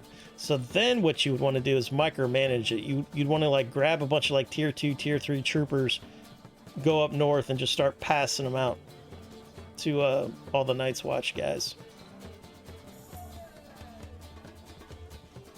Because lords have a cap on how many soldiers they can have, so if you give them 1,000, they'll start losing troops to attrition. But even if a lord doesn't have a fief, you can still give him like, 300-400 troopers, and that'll be good, even though he doesn't have a fief. But it's kind of expensive, but towards the late game, money doesn't matter much anymore. Because like if I play for over 1,000 days, in-game days, I'll have pretty much a workshop in every town.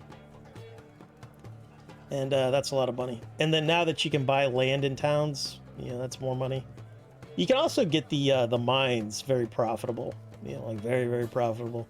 He's messed with the code on that. It used to be like if you had 2 guards to 1 prisoner, you were pretty good. Or 1 guard to 2 prisoners, I should say. But now it's like changed. I don't know if it goes by the level of the guards or the level of the prisoners or what, or if just some of them escape no matter what. It's kind of annoying, but that's all right. That's a pretty good crossbow, but we want the heavy one. See, like this one right here, it doesn't require strength, but it's cutting damage. That's not the one you want to use. You want to use the piercing ones. And then you only want to use these bolts right here, because there's a big difference between +20 and flipping plus 11. These are garbage.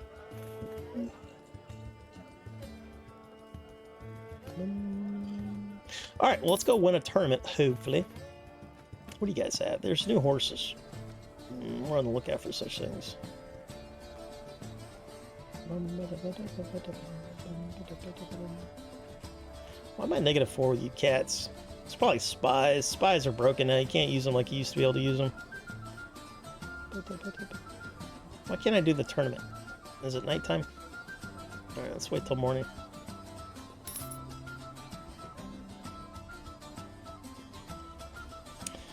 Alright, wish us luck. Hopefully we'll make some money. I do like this new arena though. It's way better than the old one. Now tournaments are more dangerous than they used to be in vanilla because of the archers. The Raven Tree archers are badass. They'll one-shot you across the map.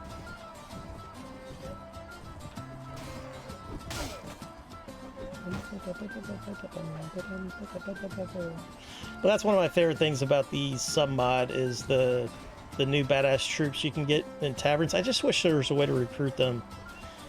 Like, let's say you took over Raven Tree. It'd be nice if you could recruit archers. I think a Clash of Kings used to be like that. I'm glad he gave these guys shields, too, because normally they didn't have shields. The King's Guard.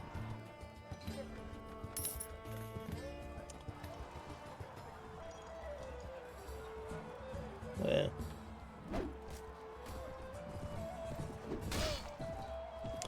Those guys, I think, are kind of based off the Prophecy of Pendor Troopers. The Imperial Immortals. I don't think they're in the lore, but they might be in the lore. I believe I googled them last year and I couldn't find them. Alright, let's fight this guy honorably. 1v1. Oop, no, he was on my team. Round 3, fight.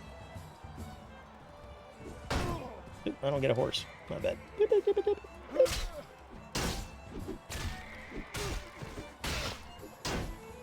He's got a lot of armor. Nice. What the hell is my power strike?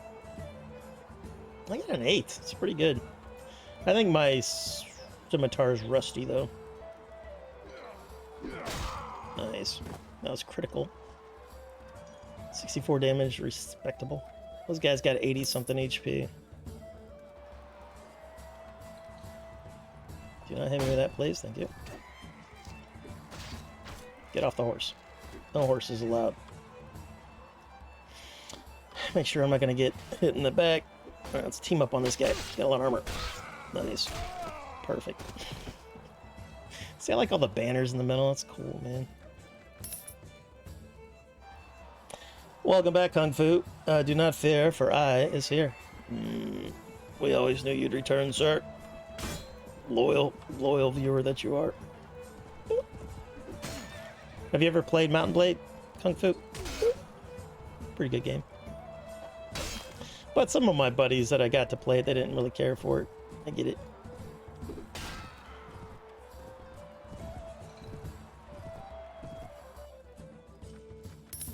Do you believe we're on the championship round? Wish us luck. What do we have here?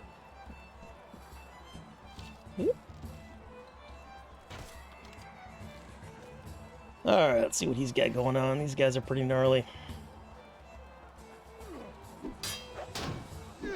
I hate those parries like that.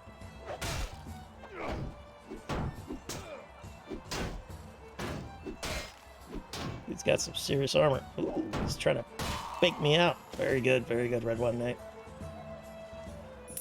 Gotta remember to keep checking tavern. Yeah, see, I got relations. Now, okay. People ask me about this all the time. How do you recruit the King's Guard? You're not supposed to be able to recruit the King's Guard. It's a bug that you can even recruit them. Verduno does not want them to be able to be recruited. But what happens is, if you can get a positive relationship with them, like I just got there by defeating them in the tournament, because they're all glorious chivalric knights, not all of them in the lore, but yeah. And then in the future, if one of them gets taken prisoner, and you take over that fief and release them, and they like you enough, they'll join you. But that's how it works. But it's not by design, it's just You know, it's holdover from Viking Conquest and stuff.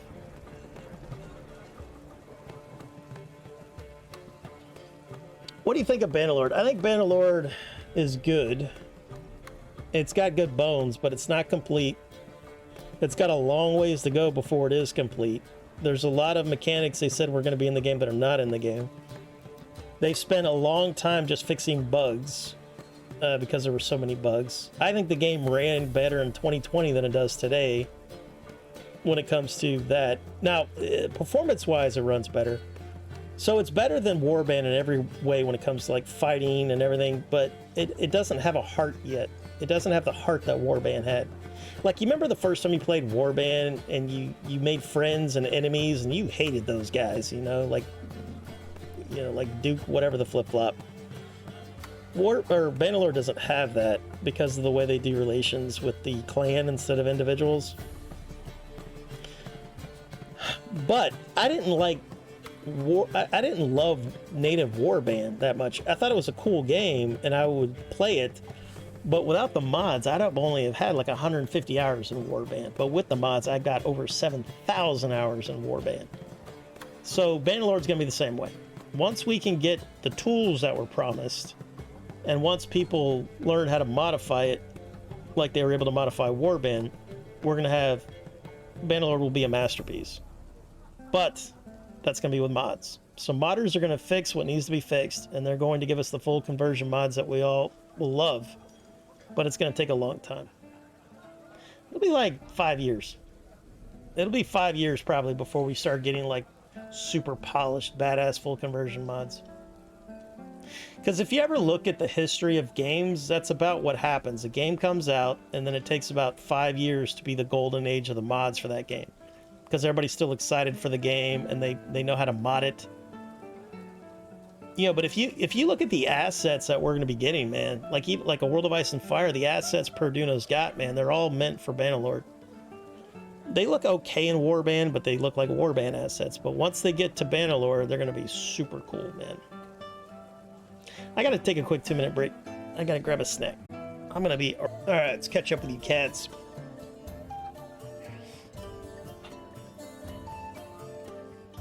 But Bannerlord's gonna be great, you know. I got 1,000 hours, or close to 1,000 hours in Bannerlord, so, you know, any other game that I got 1,000 hours in, I would say it was a great game. We just kind of expect more from Mountain Blade. Kung Fu is just here for Master All. Yeah, I knew we'd get along. There's only 2 PC games I have, or I play: Fallout New Vegas and Crusader Kings 2. Those are good choices, man. You know, New Vegas, when it first came out, I didn't like it. It was so buggy. But they fixed it, and it's got a lot of charm. Might be my favorite Fallout. I don't know. I've got a lot of nostalgic love for Fallout 3. That was my first Fallout game. Yeah, I didn't play 1 and 2. Well, I did, but later. Cuckilling tried Crusader Kings 2, but it's not very intuitive. Yeah, it's not... Well, it's because we've never played a game like that. Like, if you've never played Crusader Kings, it's kind of hard to compare. You know, it's like first-person shooters. We all know how to play those. So when a new one comes out, we can wrap our head around it. But Crusader Kings is like a different monster. I've watched quite a bit of Crusader Kings 3, and the actions appear to be better placed, and the copious UI tool tips explain everything.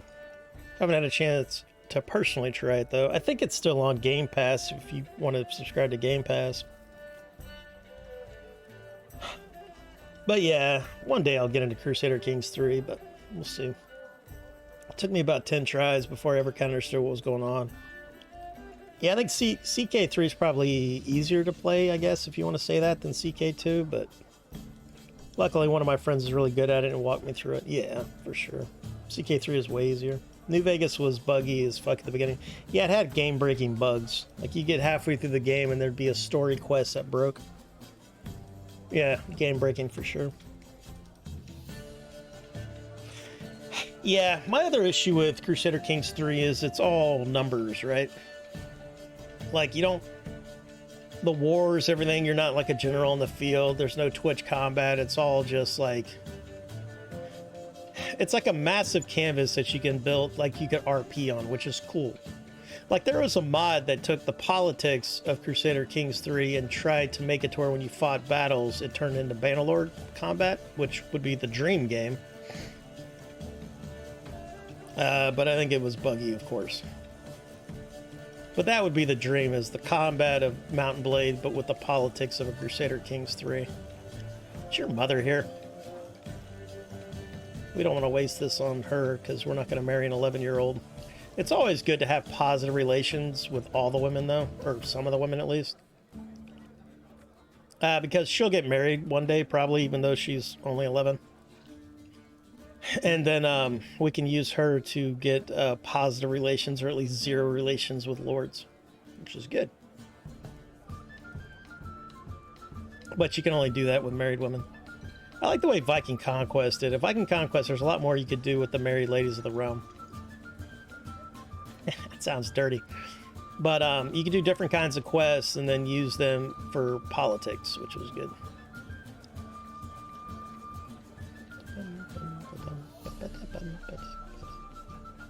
Alright, so we want to go talk with Varys. He is going to be around the Sept of Baelor.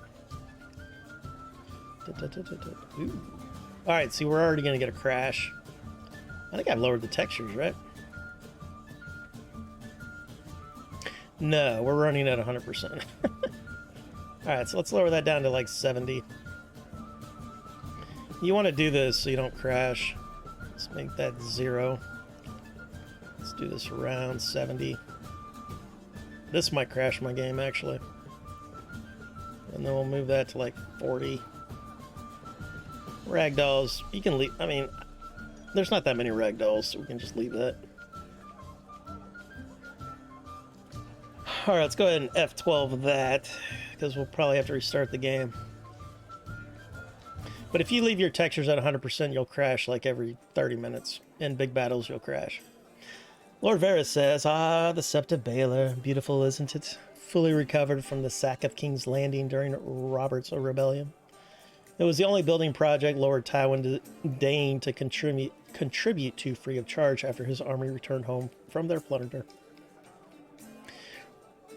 We're standing not far from where Lord Eddard Stark, former Hand of the King, lost his head. Yep, that is quite dead. He was a good man and didn't deserve this. He was a good man, but he's a bad, like, politician for sure." But in my experience, people rarely get what they deserve. Often they are punished who should be praised, and those who are praised that should be punished. After the sack of King's Landing, Eddard Stark was the only lord to demand any justice for the murders of Elia of Dorne and her children. He nearly lost his head then, too. What do you think? Would you have agreed with Eddard Stark? Did the Targaryen children and their mother not deserve justice? Now, this is all very interesting, because Baratheon wasn't like an evil man. But when you're dealing with the Game of Thrones, when you're dealing with kings and all that stuff, you can't have people with a claim on your throne alive.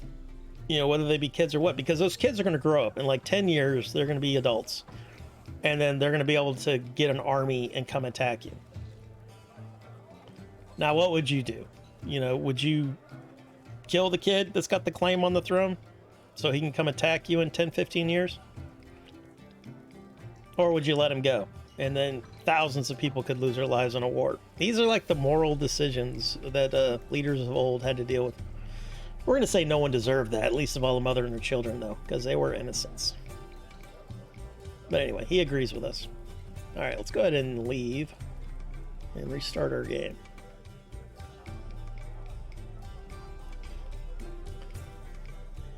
And then hopefully with our lower textures, it won't crash as often. I never played for the combat. I like the intrigue and craziness of the game. Yeah, for sure. The combat, there is no combat in Crusader. Well, it's all simulated combat. I like the intrigue and craziness. I became a god after starting. Well, the other thing about Crusader Kings 3 is you don't play as a character. You know, you play as I guess a family, generations. For me, it's hard to get immersed in a game to where I'm just a god's eye character that's looking down on my people and telling them what to do for generations.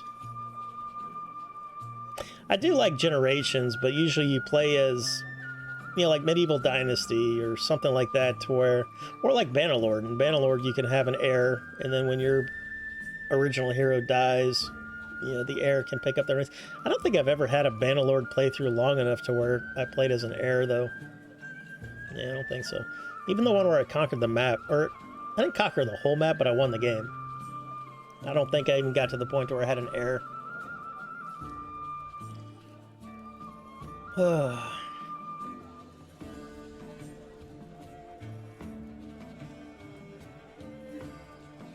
But that's why they make so many different kinds of games, man. There's a lot of different types of gamers with different wants and needs.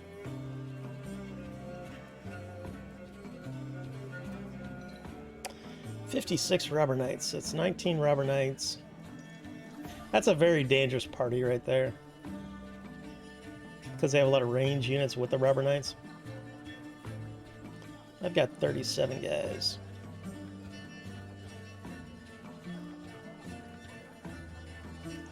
And now, what do we do with Skilled Bravosi once we do that quest? We disband them. It never will I have another Bravosi in my party again. Alright, so they'll kill these guys. They'll kill all those guys. Very sad, very sad. We got a Hydrate from Exo and a posture check.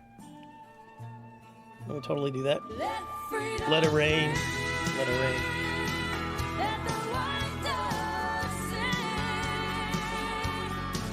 Now, we don't believe in democracy in this game.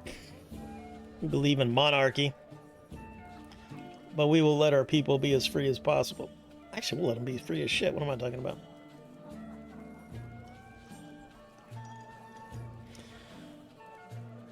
We got not Zach in chat. He, of course, is Zach. You can call him Zach. Hail and welcome, sir. How you doing, brother? And thank you, Exo, for the hydrate and the posture check. Let's do a proper posture check. Yeah, you got about 1.5 inches there, to be honest with you. I gotta start doing yoga or something. Try to stretch out the back.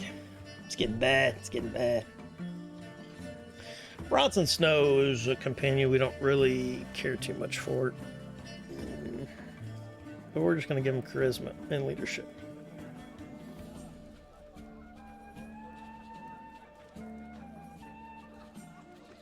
Yeah, I think that's all we're going to do with him. Because if you don't know, in this mod, leadership stacks. So give everybody leadership, so you can have a bigger army. How you doing, Zach? What are you gaming on today?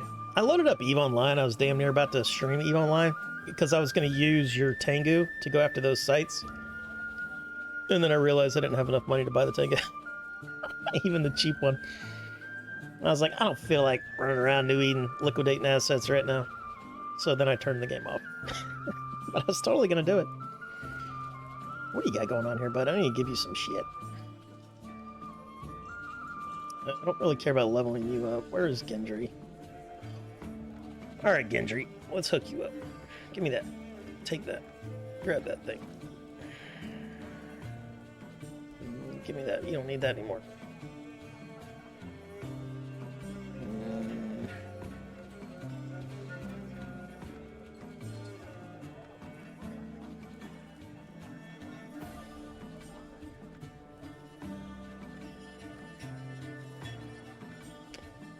And then Bronson, we're going to give you a horse, I guess. Can you ride that? No. How about this one? Yes. Lance, gotta get him his shield.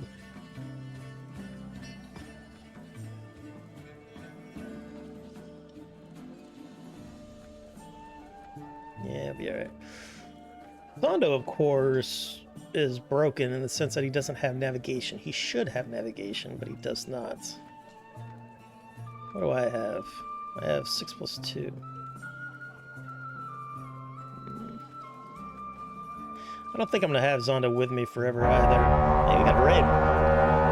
What glorious son of a biscuits raiding me at this hour. We got Senpai Will, 8,050th of his name. Hail and welcome, raiders. Alright, guys, we got to get the shield wall going. Alright, protect the fancy man. Penny is our glorious treasure. Alright, let's do a little bit of that action. We'll get some MS Warlord and this heart one I like. Boom. How are you doing, Will? Let's go ahead and shout you out. Cuculane's got my back. Will, of course, was playing Grand Theft Auto 5. Boy, I like Grand Theft Auto 5, but I never beat it. I played it on the PS3 a long time ago. Never beat it. I don't own it on the PC. Maybe I'll buy it on the PC and beat it one day. And we're back, baby. Hell yeah. Senpai is lurking. Thanks for the lurk. Thank you for the raid. I'm also tired when I finish streaming. I'm with you, brother. Enjoy your Monday, sir. Enjoy it. You can never beat online GTA 5. Yeah. I played Red Dead. I beat Red Dead 2 a couple months ago, and I loved it. And then I tried the online, and the online was cool, but it was dead. And I had a lot of, like, hackers. But that could have been cool. Red Dead Online, too. But I guess not, people would rather play GTA 5 online. So Rockstar's not putting any more money into Red Dead. But I totally would have played that. That was fun. All right, let's do... how much leadership do you have? All right, so you got... you're level 13. Let's just go ahead and do int and leadership. More intelligence. Beep. There we go. It's got pretty good archery. Do I want to steal your bow? 58p. It's a pretty good bow. I think I want to steal his bow. Yeah, we're totally going to steal the bow. Sorry, Zondo. Why can't you use this item? Oh, that's hilarious. That's good. You can't use that because of, he doesn't have the power strike or power draw to utilize it. All right, well, you can hold on to it for now then, bud.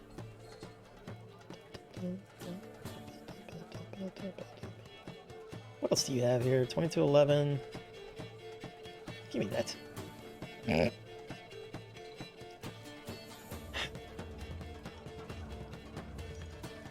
Yeah, he's not long for this companionship here.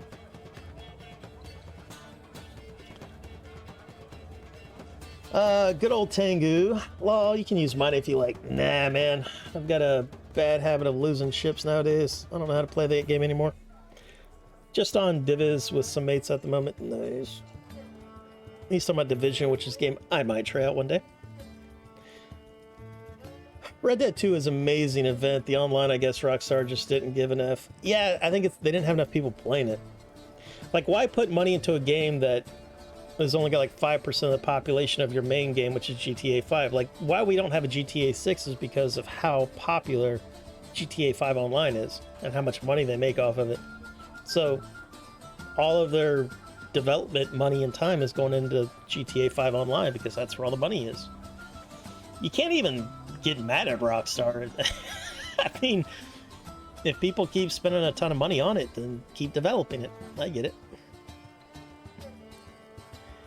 GTA 5 Online RP servers are an interesting place. Walk into a fast food restaurant and a player is sitting behind the counter. An actual person sits in a fast food place for hours at a time on a video game, which is cool. And I've seen those videos on YouTube of people RPing as like cops and, you know, ticket meter maid people. I mean, it's funny and it opens up a lot of role play and all that. I get it. I would probably love GTA 5 Online if I ever got around to doing it, but I haven't gotten around to that yet. They had thousands of people playing Red Dead Redemption 2. GTA Online was just making more, like way more. I bet you Red Dead had less than 10% of the population of GTA 5. And we can't see like the financials of that, but I bet you just more people spend money on GTA 5 like per player as well. Because you're going to get more people wanting to play in GTA 5 than a Western anyway. That's just the way it is. Like if this was 1955, there'd probably be more people that wanted to play a Western, but Westerns aren't as popular as like a modern gangster game like that. And more people are going to want to drive around cars than ride horses. Me personally, I think I prefer Red Dead to GTA. Because I like, you know, running around horses and firing 6-shooters and everything. It's kind of cool. But, all right, what do we have here? We've got the message. So let's go ahead and go do the message. I believe we still talk to Ilaria. But depending on your choices, sometimes you'll talk to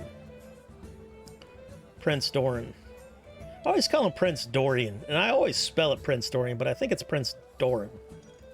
But for whatever reason, I always call him Dorian. Apologies, Prince Dorian. What the hell is that? That dude's got a lot of prisoners. Let's go kick his ass. Get over here, you. Nice. See, he wants a piece of me because they're such high levels. They'll probably beat us, to be honest with you. But that's too many prisoners. I gotta get rid of this sail, but it's gonna cost me a lot of money. One thing you do in ship combat is kite sometimes, like if you have a lot of archers, but it's so janky. I don't even bother with it.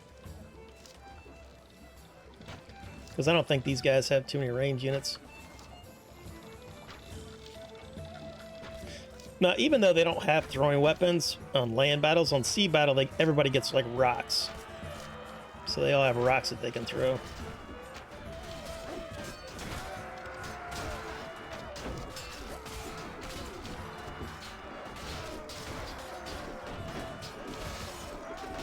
We might lose.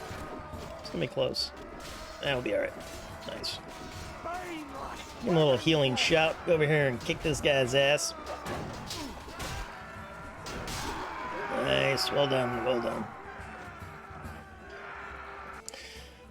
So we got a lot of casualties there. 4 dead total. That's not bad. Killed most of the robber knights. And then we got a lot of prisoners. Pretty good. Pretty good. Oh, this mod also implemented the Prophecy of Pendor hotkey, so if you like Control A, you can take everybody at once. Or no, Control S for these guys. Control A for the prisoners. So you see how I did that? Instead of having to click 1,000 buttons. It's pretty good. Pretty good. It doesn't have all of the options. Like, it doesn't have the ones where you can put them back into garrisons and stuff, but some things are better than no things, I guess. Alright, let's grab a couple horse archers as well. I think we're going to go full Dornish army for role-playing because I like the cut of their jib currently. Alright, so I have those scouts. The Lancers. Those guys move these guys down to here. Elite Spearmen. It's one of my favorite looking armors right here. That Brigandine, really dig it. Alright, so Riverland Knights are 63 stags. So that means these guys will be like 80 or 90. If we increase our leadership, it'll make it a little cheaper, but as it stands now, because we're pretty high level, we're not going to be leveling up too much more, probably. A bunch of garbage. I will say it every time, but looting is broken in this mod. It has been since forever. What do we have here? We won't worry about such things. Alright, let's go here real quick and see... what do I got going on? Because I used to store crap in this inventory before I got my own fief. Alright, so we're good there. I think I already checked all this crap last time we played. I also need to get a bow to replace Zondo's bow, so I can take his badass bow.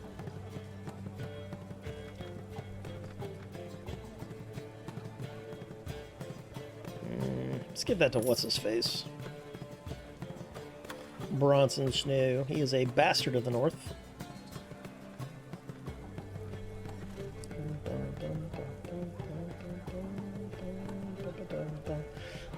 What do you got going on there, madam? She's got a crappy bow. Okay.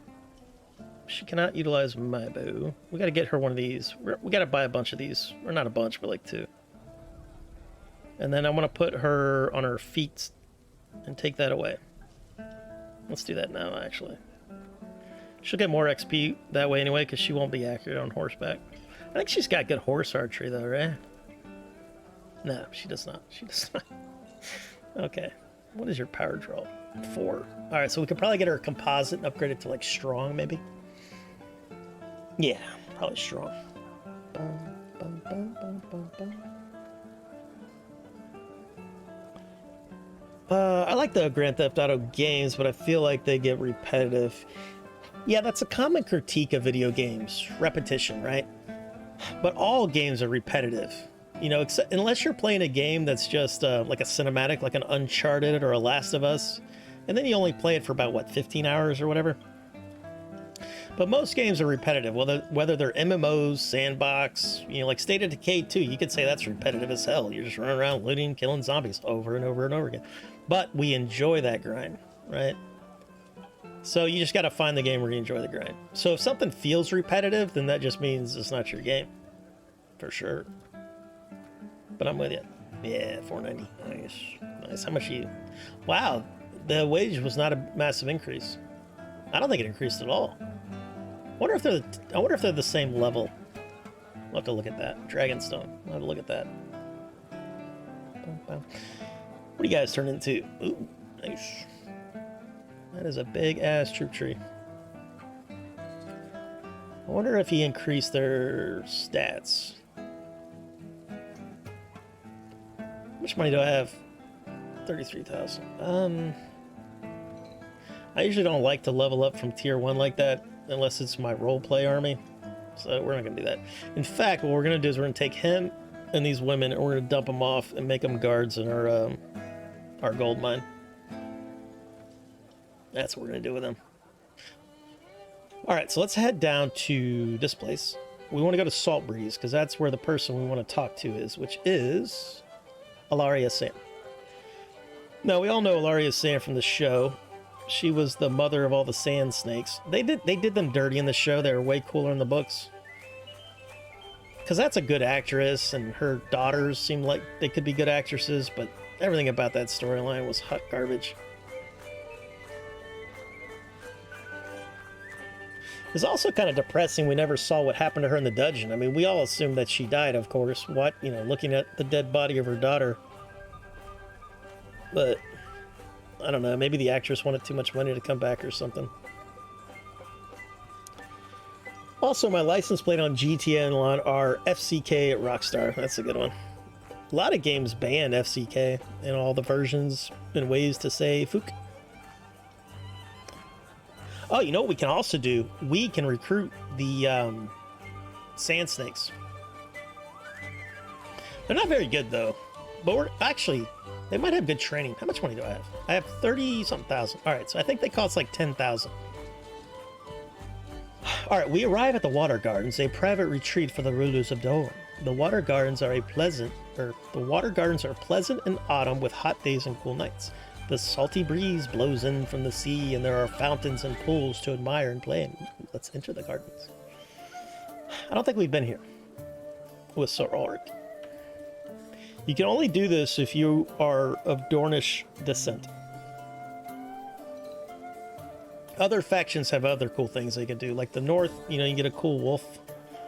One of the best is if you're a wildling. You can get these two giants that are badass. Alright, let me borrow a Dothraki. You guys don't mind me borrowing this, do you? Thank you. Appreciate that. Yep, don't mind me. Just a little loan, that's all. Welcome to the Water Gardens. I enjoy this scene. It doesn't look as good now because we have to lower textures to avoid the memory crash. And it doesn't matter about your PC. You can have the best PC in the world, you're still going to have the memory crash. It's a limitation of the engine. Alright, we want to recruit Bad Pussy. What was Bad Pussy's given name? Anybody remember? I think it's Tyene, right? Welcome to the Water Garden, stranger. I am Tyene Sand. Here, please have some wine and dates. Why, thank you, madam. Man, Dornish women are so nice.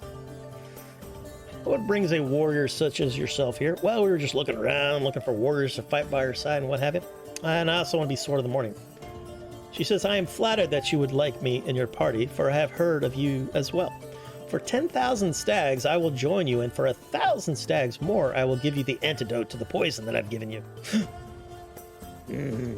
Madam, I will pay you. So we're going to pay her 11,000 to join us. And she's got good stats, but she has a 0 in shield skill, which is kind of crappy.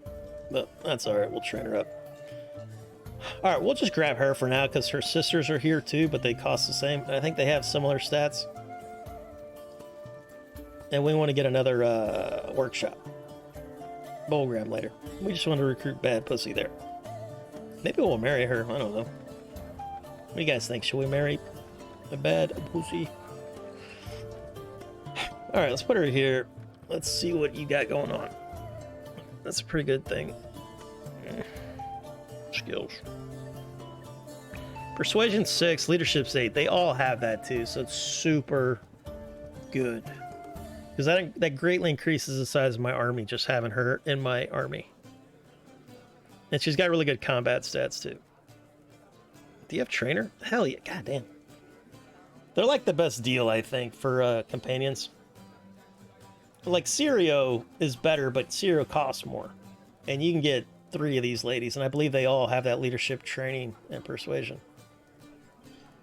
I mean, look at her pathfinding. Tactics is at... Wait a minute, what is that? Yeah, 9 in tactics. That's so good. Yeah, they're badasses. We gotta spend a lot of money to kit her up. That's alright. She's worth it.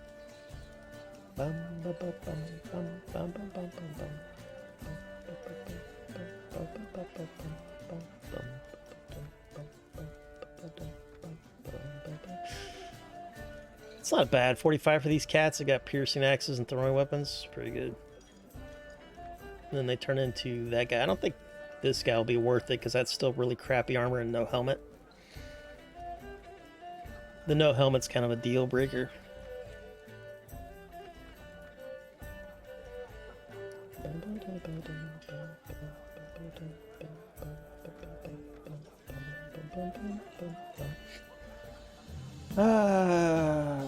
They had thousands of people playing Red Dead Redemption 2.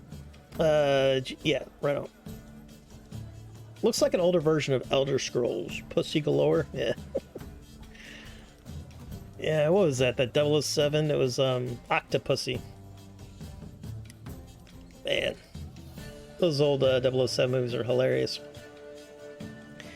Sirio was killed off way too early, like Darth Maul. I don't think he was actually dead, though, because you know how Game of Thrones works. If they don't die on screen, they're not dead. So in my mind, Sirio is still alive. He didn't die on screen. But yeah, he was a great character.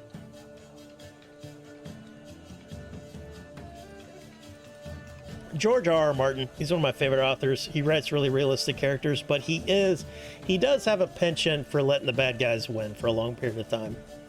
And he loves bad things happening to everyone, you know? Like, even statistically speaking, there shouldn't have been that much bad things happening, but you can just argue that bad things are happening to the people that we're following, and good things are happening to good people, but we're just not seeing that on screen.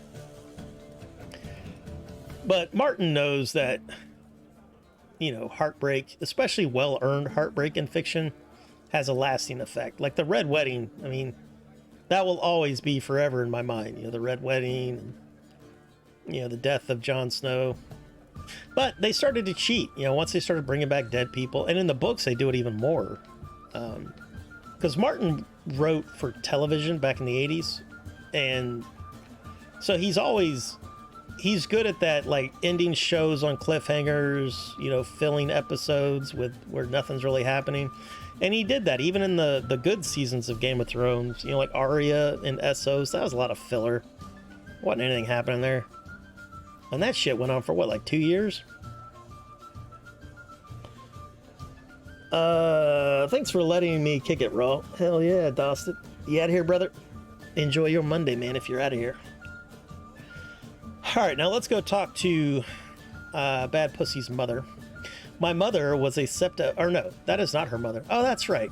Not all the sand snakes were born from Ilaria. So Tyene was born of a septa, which is like a nun. Anyhoozle, who instructed me in the faith until my father saved me from a dull life as a future septa. Yeah, see, that's what I liked about her dad. She's not connected to him in the game code. But her dad, of course, is the Viper. It was here at the Water Gardens that I learned how to fight, dance, and ride. This will always be the place that I call home. It's a good place, too. Can't siege it, can't raid it. It's pretty good. All right, let's recruit. Buy supplies. Butter. I, of course, historically am a Swadian knight at heart, so we are a butter lord. If you never played Warband, it's a meme. It's a meme. Alright, let's go meet Ilaria and have a little conversation with her about House Targaryen. Now, if you choose the book start, this will be different. But I always choose the show because that's how I met Game of Thrones. Alright, so this is Ilaria Sand. We remember her from the show. So, you are Varys' agent. I never expected him to contract someone openly, especially a warrior such as yourself. I'll have you know, madam, I am a High Lord. We own land in our name. I will be the future Sword of the Morning as soon as I take over Starfall. He has many who serve him, but few walk openly in the light as you do. Yes, we are a day walker. We are not a night walker. We're a chivalric knight. I, of course, am Ilaria Sand. The message you brought me is brief, but it speaks of your reliability. I hope that's the case. Why do you serve the spider? For baubles, perhaps? Or does he talk of serving the realm appeal your sense of duty? Or does his talk of serving the realm appeal to your sense of duty? He speaks of serving the realm, which we also want to do, because we want to be the most chivalric knight that's ever chivalried. But yes, we don't really care about who sits on the throne. We care about the people, for the most part. She's going to monologue for a while. Bear with me. Westeros is torn by war. Those who should protect it instead destroy it. Many leaders in history have done this. I fear dark days are ahead for Dorne if the land should trade wardens for warlords intent on their own enrichment. Text is always janky in Warband, isn't it? The North and the Riverlands both strive for their independence. The Lannisters seek to regain control no matter the cost. Stannis fights for dominance whilst the Reach blunders under the direction of Mace Tyrell. Yeah, Mace is the type of guy you'd want to drink with, but he's not the guy you want leading your faction. We love Mace, but come on, man. Come on, Mace. Let your mother run the Reach, please. And the Vale and the Iron Islands do as they please. Hell yeah, they do. That's why we love the Vale, man. I don't love the Iron Islands because they're a bunch of raiding pirates, but I like their independence. These conflicts are a festering wound that needs to be cauterized by fire, blood and fire. Only one house has ever managed to unite these desperate lands, and they did it 300 years ago. I get goosebumps just thinking about it. Aegon, of course, was based on William the Conqueror, who conquered England in 1066. He shouldn't have been able to do that, but two kings invaded England in the same month, and that's why the last Anglo-Saxon king, he had a lot on his plate. Sir Ulrick responds to the Targaryens, but they're all dead, aren't they? Oh, come on, Ulrick, don't you have any spies? Ilaria responds to him, no, not at all. One remains in this world to my knowledge, maybe two or three, hard to say. Alas, the other one fell victim to a crown of molten gold. Yeah, that was a good episode, wasn't it? Here's your crown. Blech. She is within reach of conflict, and only through a source you and I both know. Varys, yes. Varys has been in contact with Daenerys Targaryen. I'm told she has gathered an army of Dothraki and Unsullied and plans to sail into Westeros. That's very silly. In real life, that would never work out quite that well. We are told she will be first stopping at Dragonstone. That is correct. Varys says you are sympathetic to the plight of the realm. If the Dragon Queen comes across the narrow sea with her army, Dorne will be ready to bear arms for her.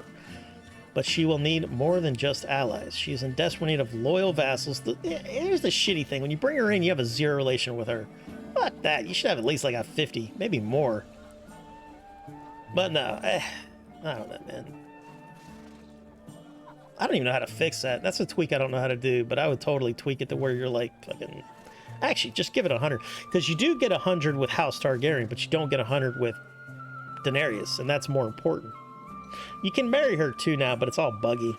She basically acts like a man, and you act like the woman. It's very difficult for modders to fix that for some reason. Anyway, she wants us to ally with her and help her out. Alright, so we're going to say yeah, sure. So she gave us 200 silver stags, which is nice. Alright, Miss Ilaria, we'll see you next time. You guys sell. We already looked at that. So now this is basically over. We can go talk to Varys to get this out of our notes, but you don't have to. This will just be here forever. And he doesn't give you anything when you go back and talk to him, but we're going to do it anyway just to get him out of our journal. Alright, so let's kit up our new buddy. Alright, so we made 3,700. That's going to cost me 3,000 something. No, that's way more. Alright, fine. That was a lot of money, but what are you going to do? Alright, a local lord and his retinue. I don't like that one. I much prefer when lords want to join us, so we're not going to do that. Let's go to the inn. We want to keep checking the inns for all those groovy new troopers that we can get out of them. We also need to buy a new cog. Alright, what is your shield skill, madam? She has a 2. It's better than nothing. Let's buy a cheap one. Yeah, I'll buy a cheap one for now. And then let's buy that bow for what's-his-face. Can I buy another one of those? No. Okay, fine. Do you have power throw? Probably not. No. Alright, so she's just going to be a heavy knight.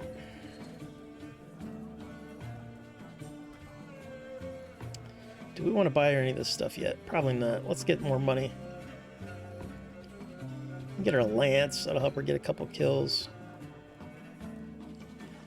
I thought I had a lance. I think I gave it to Bronson.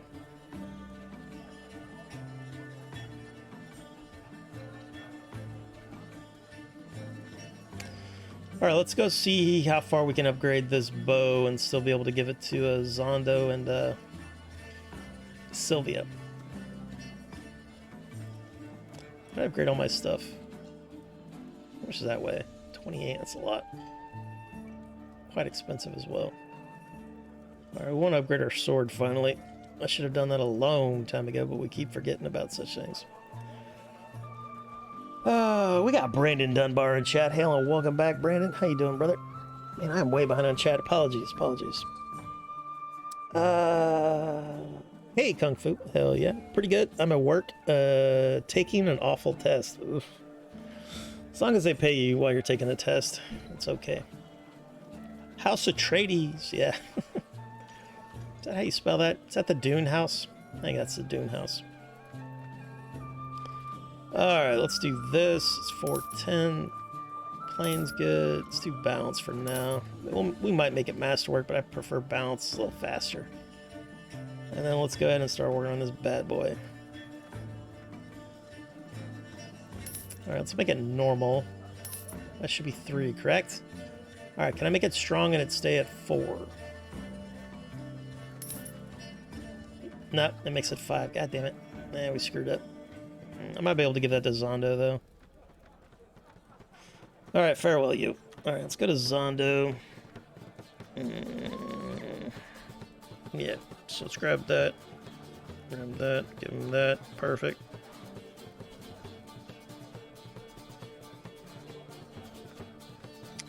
Alright, let's talk to Bad Pussy. Give her a captain title. Let's give her a crappy shield for now. We'll make that better later on. Hell yeah, Boris from Mullinsk. Hail and welcome back, Boris. How you doing this fine morning? What are you up to, Brandon? You gaming? Doing fun stuff today, or do you gotta work as well?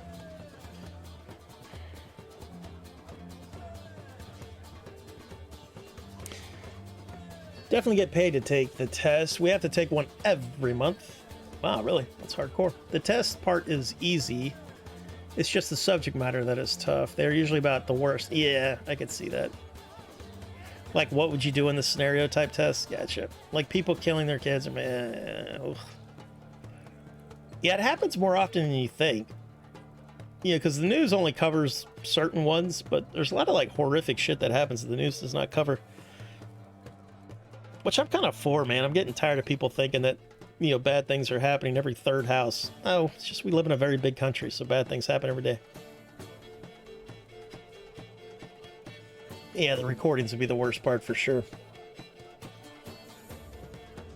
Goddamn, that sounds awful. It can be very rough. I'm lurking and working. Hell yeah, Brendan. Enjoy your lurk. Enjoy it. Glad to have you, though. Let's shout Brandon out. He likes to stream. That's how we met him, of course. He was playing State of Decay 2. We all love State of Decay 2. Bloodsoaked Hero bought me all the Walking Deads. And he also bought a bunch more, so he wants me to give them away. So whenever we play The Walking Dead, I'm going to give away keys to all of them. I believe all the episodes. So if you guys are into such things. I'm never going to be a giveaway channel, but if people buy things for me to give away, I will give them away. You have to take a recertification test every 4 years or every year. Oh, for Kung Fu, yeah. I think all first responders have to do a version of that.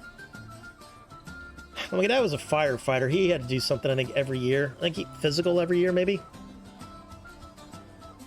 And then also, when it comes to first responders, they're always adding new stuff to it. So you have to learn new stuff. Whether it be like first aid, CPR, or whatever. It's always changing. It's always evolving. Anytime, Brandon. Yeah, I was having a ton of fun playing The Walking Dead on Friday. Nice. I don't think I've ever played it. I think I watched the first episode, maybe, when it first came out on, like, YouTube or something. So, for 911 dispatchers, it's like a recertification, but we have to have a certain criteria we have to keep up with. Do they give you guys, like, psychological evaluations as well? You know, for, like, depression and stuff? Because I would like them to do that. Like, look out for you cats, mentally. We have about 3 to 4 tests we have to take monthly. Right on. And you're doing it on the clock, so I'm okay with that. Alright, so... nobody's going to be able to utilize that. But that's alright. We do have a badass new bow, though. I wonder if I can upgrade that to strong. See what that does. That'll take away speed, though. We'll hold off on that.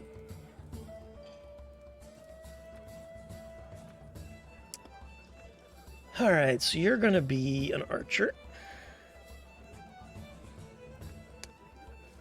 What would it take for me to... Alright, that's 3. God damn it. I need to... Well, I can get another one. I'll just get another one. Whatever. I'll keep the masterwork in case I... How much money do I have? 17. I almost have enough to get another workshop. But we're probably going to go to war with Dorn, even though we love Dorn and we are Dornish. It's the only way we can become Sword of the Morning, unless the Reach takes Starfall, which I hope happens. And I hope they do it with a small army so they don't rebuild the garrison too much. But they might not ever take it, we don't know. No. Yes, thank you. And let's go ahead and buy that for our new friend.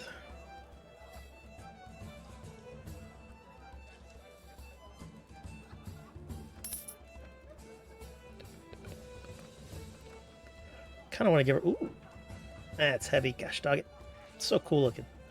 I kind of want to make her look like this. What is that? 5? That's so expensive.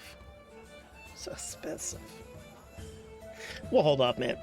It's the same with State of Decay. You know, build up your own thing before you start blowing money on a bunch of other crap.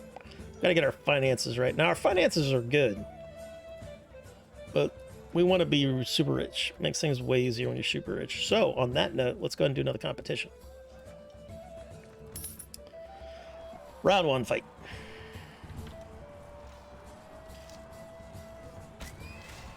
Oh, that's gonna suck. Oh, raw. I didn't whip out my shield in time. One mistake and you get knocked out of them things. It's the way of the world. Way of the world. What are we at? 647. Alright, so we're not going to be able to get permission to date anybody because we don't have enough renown. This is the woman we met over there at the village. Alright, so the north has one in Winterfell. Westerland's at King's Landing. We did that one. We're not going to be able to make it to Winterfell before the feast is over, probably. I want you to know the location of Oberyn. Uplands. Alright, so they're fighting. That's good. What is his... I think he's Marshal, right? Yeah, he's Marshal. Yeah, what are we gonna do? The cool thing about marrying into Oberyn's family, though, is he's got so many daughters, and they're all gonna get married, so that gives you a lot of brother-in-laws. Does that really help you? I don't know. I feel like it should, but I don't think it does. I think it really only boosts your relationship with the father, or whoever's the overlord of the woman. Sometimes it could be a brother. He's already got a son-in-law, this cat. Which one did you marry? You married... He doesn't have a wife. I like that he's older than his father-in-law, which was very common back in the day.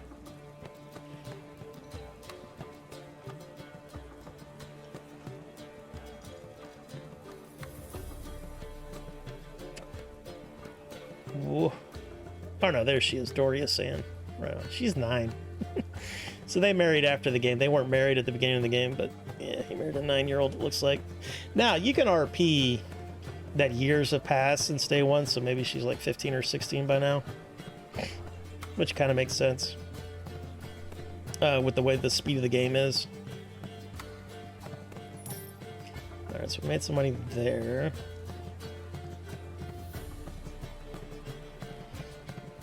Alright, let's go ahead and do all the other stuff. Sylvia's got this now. Perfect. What do you got there? 10? Nice. Let's give her fire. I'm gonna give her some more. Kind of want to get rid of her shield. Because if she's in melee range, she's going to be dead soon anyway, but at least with a shield, she can protect herself in sieges a little better.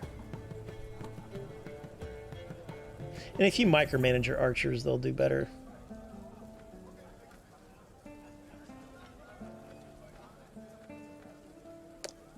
Alright, so that's 27, 101, 105. Alright, so let's go ahead and fix that.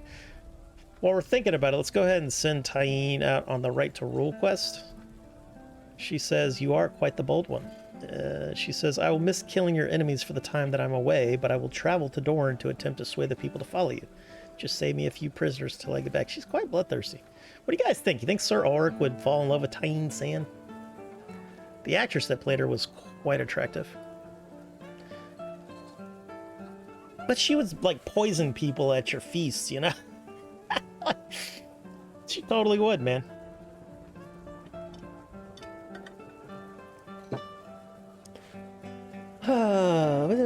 Medical, yep. We have about 3 to 4 tests to take monthly, so yes, there is a psych one, right? But I was in a 7-month period where they didn't give them. But we have something called EAP. Law enforcement officers in Georgia have to recertify every 4 years, along with maintaining the annual 20 hours training requirement. Right on. Glad I retired. Yeah, I've got Leos. My cousins were Leos and prison guards and stuff. And it covers everything from mental health to nutrition. Yeah, I heard a debate, or it wasn't a debate, it was just they were talking like, if we want better interactions between law enforcement officers and civilians, for one, we need to kind of like, you know, train them better. So what they were saying was, like, basically they wanted to take a third of the time that a law enforcement officer was on the clock and use that as training. Which is kind of what the military does. The military is always training. And then, but the thing is, that'd be very expensive. Because if a third of a law enforcement officer's time is training, then that means you would have to hire a third more law enforcement officers to be able to, you know, work while the other guys are training. Well, training is work, but you know what I mean. So that'd be very expensive. Plus you have to pay for the training, which is also expensive. Well, that's, you know, kind of what's needed. I don't know, there's a lot of things we should do with that.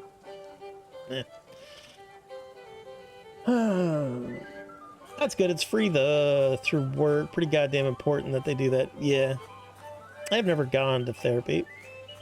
Buy the booting hat. I agree, buy the booting hat. Always buy the booting hat. Oh, you're talking about the farming hat? I usually do that on my second outfit. I buy something like that. But I usually like to be as light as possible so I can run around. But yeah, we do a boonie hat. It's a woven farming hat, I believe. Boop. Sometimes I have giant hat collections. Let's go with the regular one.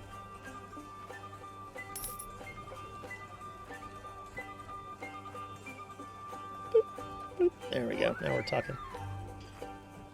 It's pretty good. Pretty good.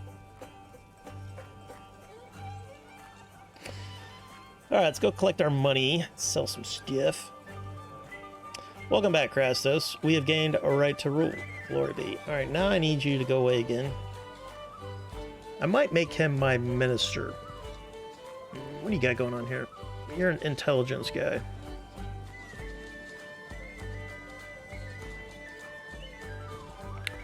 Alright, let's give you leadership for now. I'm not going to hold on to this guy. I'll probably just make him a minister.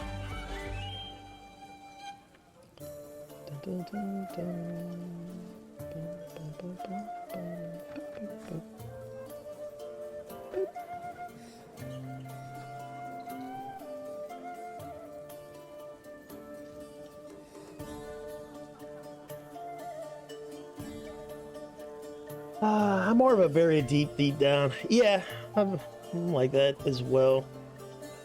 But talking can help for sure. It just kind of depends. I think in your line of job, it might be a good idea, especially if it gets paid for by, your job. However you choose to deal with it, just make sure you're okay. Yeah. That's one of the most important tips I always give young guys. You gotta know thyself. Life is just knowing yourself. Knowing when, like I've got a sick brain. I know I got a sick brain, so it's just one of those things I have to try to be aware of. Because your brain will lie to you. It's a lying son of a gun. Leo works so much overtime, though, it wouldn't be hard to cover those shifts for training. Yeah. But that would also be expensive, because then you're paying, what, time and a half, double time, or whatever. Either way, it would add a lot of cost if a third of a Leo's time is training. But it would be better for everyone. And I'd rather that than spending money on most of the things that our government spends money on. But I'm of the belief that it should be more than a year of school to be a cop. Yeah. I mean, hell, back in the day, it used to be like just weeks, right? Like a couple months, if that. They definitely train cops way more than they used to. But the training's so militarized now. Like, they basically give cops like PTSD in training. But it's dangerous to be a cop, so I get it. But it's dangerous to be a crab fisherman. More dangerous. De-escalation. Yeah, anytime you see a cop that's just escalating everything, that guy doesn't need to be a cop. And if you ever look at the psychopath chart, psychopaths are extremely attracted to becoming law enforcement. So they need to do a better job of filtering out the psychopaths. And when I say that's not hyperbole, the number one job that a psychopath goes for is law enforcement and corporate, like CEO stuff. Those are the two most attractive jobs for a psychopath. And we've all seen videos of psychopath cops. That should not be on the job. The other issue is, even if you're not a psychopath, you're a good guy, the job can break you and turn you into somebody that's just, because a lot of times when you see a cop having a moment, you don't know what happened like the day before. Maybe he was like wrestling a naked crackhead and covered in poo, and he saw like dead kids and stuff. He's fucked up. So I have a lot of empathy for them, of course. And law enforcement is super important. Like all that talk about like defunding police and all that, I'm like, you guys are on. You guys need to go kick rocks. Yeah, your brain will lie to you. It's very chemical dependent. Your brain is completely chemically dependent. You could take the most healthy person in the world, and if you take away their endorphins and all the chemicals that make them get up in the morning, they would jump out of a window and kill themselves. That's why like clinical depression and all that stuff is so horrific, because there's no rhyme or reason to it other than your plumbing's off.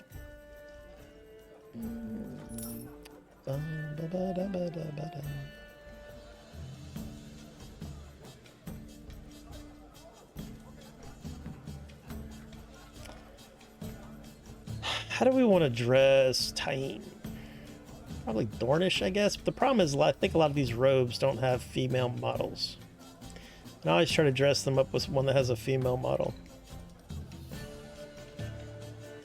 Noble robes. Wish they weighed a little less. Or else I'd use that as my second outfit.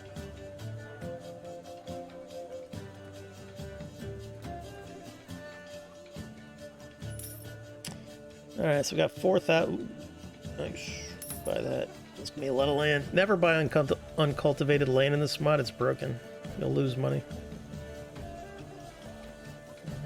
Ooh, we want that. 8 for... That's a lot of money.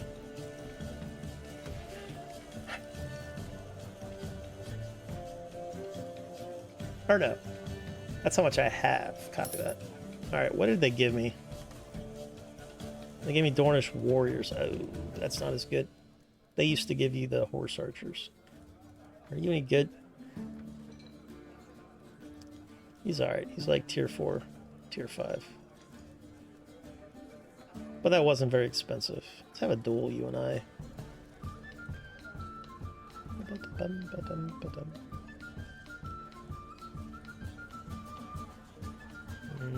Where are you, sir?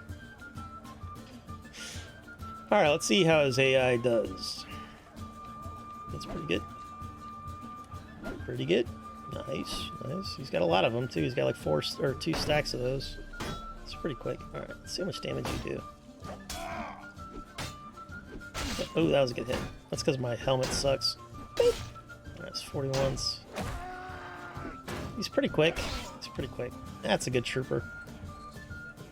You just got the least damaging scimitar, which sucks, but what are you gonna do?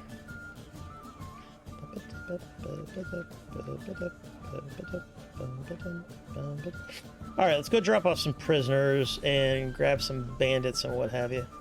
I'm probably spending too much money a week, aren't I? Yeah, it's too much.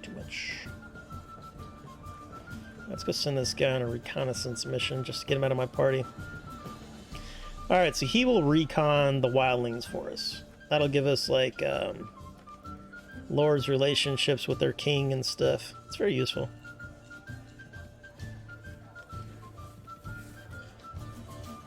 I help with the recruit training. We help them with the radio training. A lot of them are dumb, like really dumb. Yeah. You get that a lot with that. Like, military was like that. A lot of people were just... Not only should they not have been in the military, they probably should require a babysitter to just live. But yeah.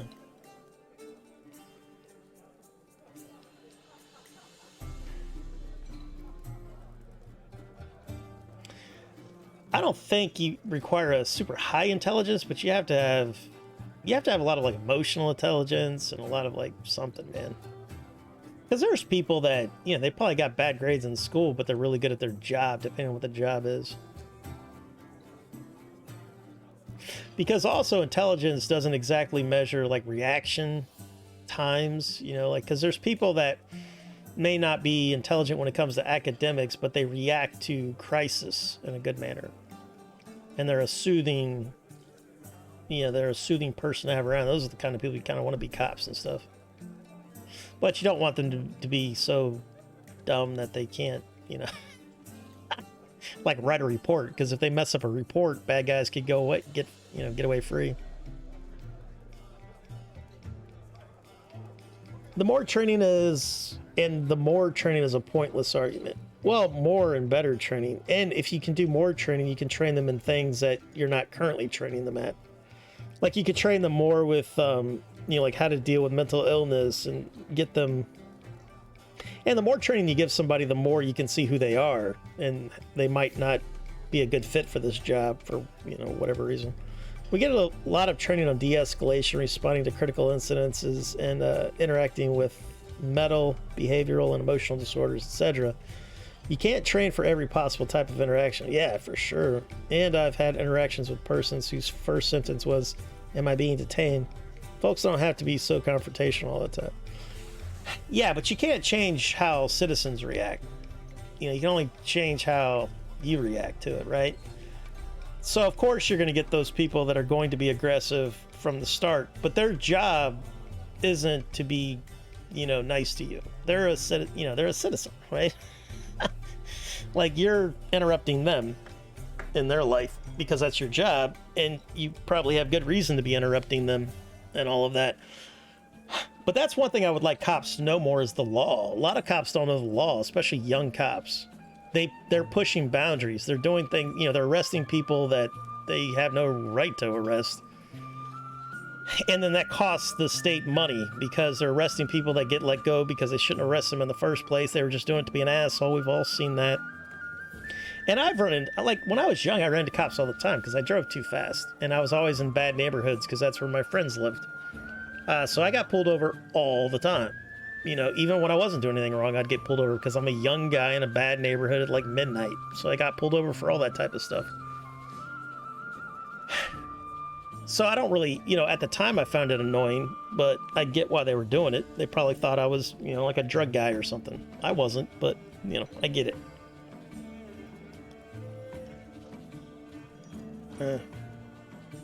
I agree, but like Rawl said, training almost gives them PTSD. It does. Like, there's a famous video of how to survive edged weapons. It's glorious. It's hilarious. It was made in like the 80s or something. And it was just all the ways that cops have been killed or hurt by just edged weapons, you know, knives, crossbow bolts, and everything. And then they would show the scenario and they would shoot it very well. So it's very violent, and you're just like, Jesus, you know? And then you would see something happen and you thought it was fiction, but it's like, no. Then they would show you the actual photos of this happening to a cop. You know, a guy shot him with a crossbow or whatever. You know, we've all seen the naked guy running down the street with a broadsword. You know, some Leo's got to deal with that guy. You know, it is an impossible job, but, you know, we got to figure out ways to do it to best of our abilities.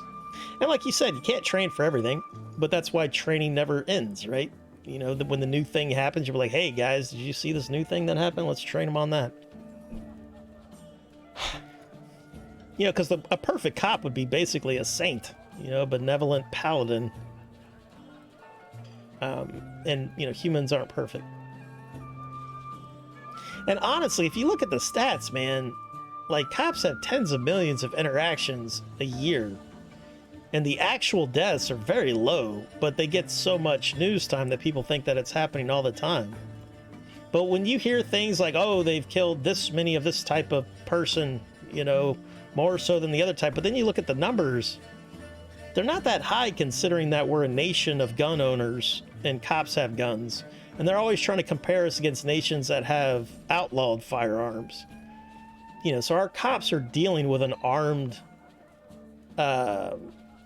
population. So they, you know, bad things are going to happen. But it's not near the numbers that the media would have you believe. Not near the numbers. Now, I get it, you know, any death is a tragedy, but, yeah, I mean, fuck. What do you want them to do? No, I don't want to do that. What the hell? I almost gave that guy money. I don't want to give you money. I want to train my troopers. Alright, how many horse archers do I have? I've got 2. I thought I had more than that. I only have 2 horse archers?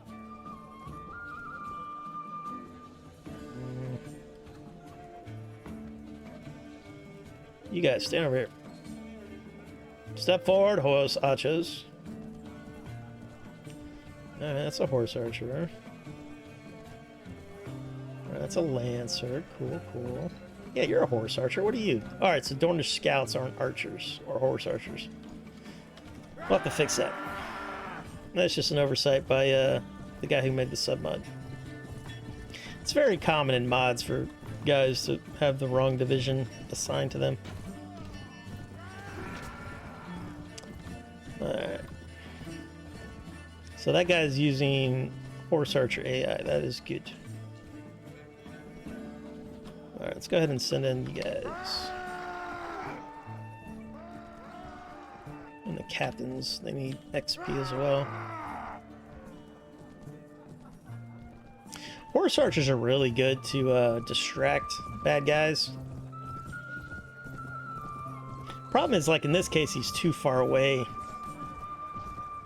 Like, he should have different range settings depending on if the guys he's shooting at have ranged weapons or not. But, you know, every time you add a complication to the AI, it requires more resources.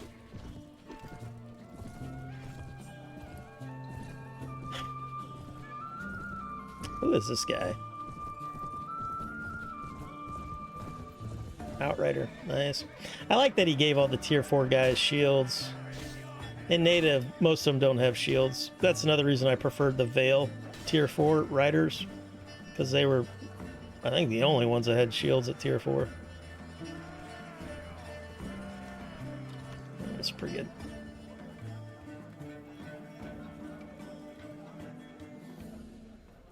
That is not a good helmet.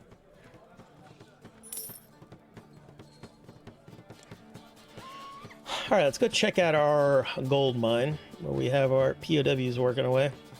Some people would call it slavery. I call it forced labor. Ooh. That is a lot of XP. Let's go grab those guys. So this guy turned off the limit to bad guys parties, which is good. Thieves are the best way to train up your army, other than training skill. because they don't do a tremendous amount of damage, so you won't lose as many troopers. The archers still have 14. Got a lot of cav. Let's go ahead and line up the archers. Let them get some XP, and then when the thieves get a little close, we'll send everybody else in.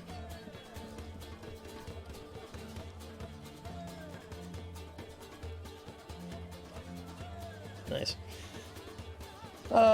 Don't want to break up the combo, but what is this game? Looks awesome, and I love the Game of Thrones mod for sure. This is my all-time probably favorite game overall. It's called Mount & Blade Warband. Came out in 2010. Well, the Reforged edition came out in 2010. But it's a good game, Mount & Blade Warband. It's a really good game. But you're a general in the field, you've got your armies, and it's got politics and grand strategy. The politicking, of course, isn't as complicated as like a CK3, but it's pretty good with mods. But mods make this game a masterpiece. So you can play in pretty much any time in history, from like, you know, ancient times to the age of Vikings to the Middle Ages, you know, so 12th, 13th, 14th, 15th centuries. You can play in Japan, you can play in North Africa, Syria. There's basically a mod for any time in history that you want to play in, and the mods make the game a masterpiece. You know, it's super good. It's not as popular as it once was because the sequel came out in 2020. It's called Bannerlord, but it's in early access. And it's been in early access for 2 years, and the development has been very, very slow. But graphically, mechanically, it's better in every way than Warband. Like, I got almost 1,000 hours in Bannerlord, but I've got 7,000 hours in this game. And I didn't start playing until like early 2015 or late 2014. Because of the mods. You know, this isn't just one game, it's basically like 1,000 games, or 200 games, we'll say. It's got mods where it's high fantasy with elves and orcs. It's got a Warhammer mod. What other game? It's got two very popular Game of Thrones mods. It's got this one and Clash of Kings. Clash of Kings is also a great mod, and it's more like focused on quests. There's MMOs for this. There's a Lord of the Rings MMO. Those guys do events like on Sundays. It's very fun. Hey, we want to play around with that and see if it's working. But I can't recommend it enough, especially if you're a fan of history, if you're a fan of medieval combat. I mean, this was my dream game when I was a kid. The fact that I can be, you know, a guy on the field with my warriors, commanding them while I'm like bashing some bad guy's head in with a flipping warhammer. Come on, man. Come on. Good time. I can tell you the time I fell in love with it. I was a Swadian knight, because in Warband it's a fictionalized version of real life. Basically takes place in like around like Istanbul, modern day Istanbul. Because if you take the Calradian map and you flip it on both of its axes, it's basically Turkey. The guys who made this game are from Turkey. And they weren't game devs either. They were all self-taught. I think they went to college for computer science, but not for game development. But anyway. So Warband was like an indie game that was just a smash hit. You know, because it had the bones for modders to make all this glorious stuff for it. But yeah, I can't recommend it enough, man. I wanted to join the Marines. I did too. I was in Marines ROTC, but I did Army instead. But they wouldn't let me in because I have hemophilia. Oh, yeah. Yeah, hemophilia is definitely a no-go. Is there, like, modern medicine, does that... Because I haven't met anybody with hemophilia. I just know of it from history. You know, like the czars, the last czar of Russian, you know, his son famously had hemophilia. But it's controlled way better, of course, than it was back then. But, of course, you still have to keep an eye on it. Not really. Toxic trainers or leadership or working environment cause most of the poor behavior of new officers. Yeah, culture is really bad. Especially because every department has its own culture. And the officer, or the, you know, people in charge influence that a lot. But it's like if a toxic leader becomes a leader, then that means that culturally it was toxic, because that's how they were able to raise the ranks. You ever follow a YouTube cop called like something 401? He talked about that because he was a Georgia cop, and then he became a detective for a while. But he was talking about like racism, and it wasn't like white racism. It was racism towards the lighter skinned cops too, because in his department, you know, they were a major minority. People don't ever want to talk about that, but you can get, you know, racism from any side, especially, you know, when, you know, the supposed majority is the minority in that group or in that place or whatever. I don't know.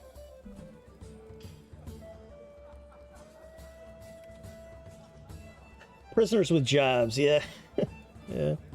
It's Mount & Blade Warband. Which one is on the Xbox Game Pass? That would be Warband. Mount & Blade Warband. Bannerlord is not on console. It's not a console game. It's funny, the way you talk about this game is how I feel about State of Decay 2.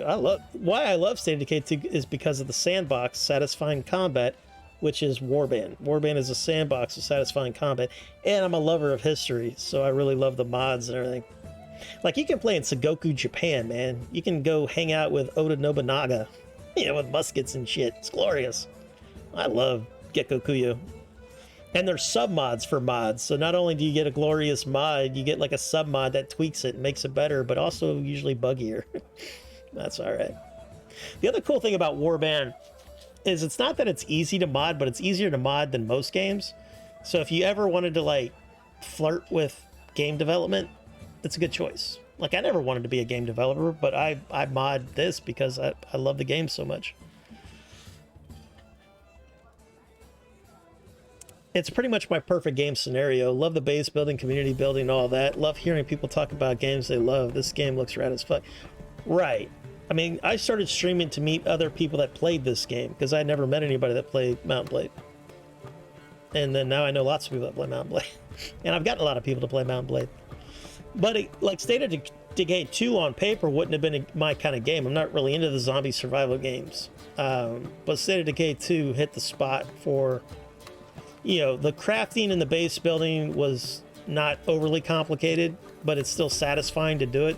And that, to me, that's the perfect crafting and base building is I don't want to break out spreadsheets to build my base. You know, looking at you online. But I do like to build bases. You know, like Fallout 4 had a really cool base mechanic. I just wish it was better optimized so it didn't bug out your... You know, like if you built a cool base in Fallout 4, you're getting like 20 frames per second with like the best PC money could buy. But I get it. I get it.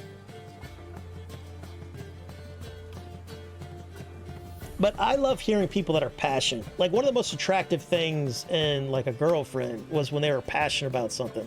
Like I used to date a girl that loved swing dancing. I didn't love swing dancing, but I loved to hear her talk about swing dancing and I loved to watch her swing dance. And she even got me dancing somewhat. And overall, here's not a dancer. He's a lover. But here's a pro tip for you young guys. The better you can dance, the better you're probably going to be in the bed, too.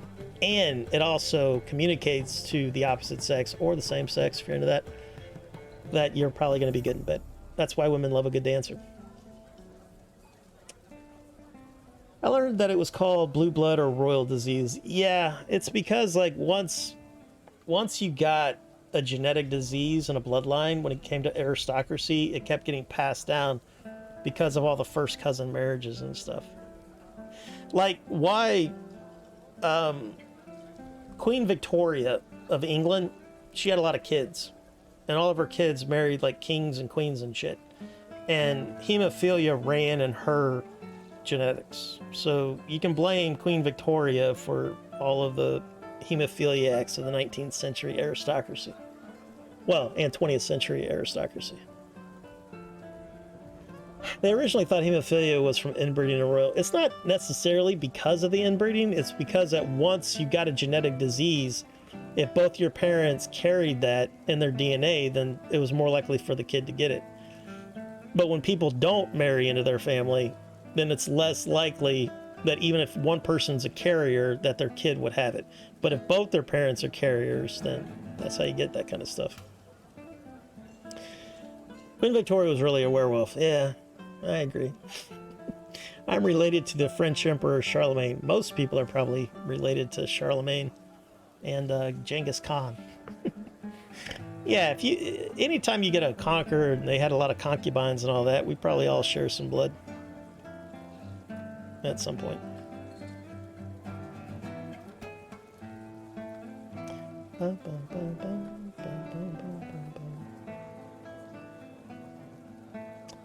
Alright, let's do this real quick.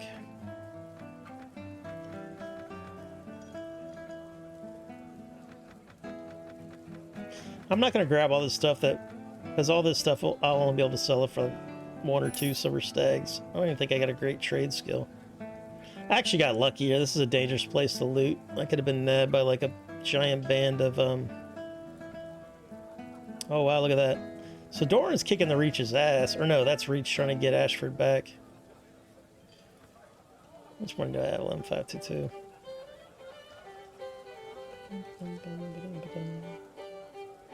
I'm not gonna grid you. No.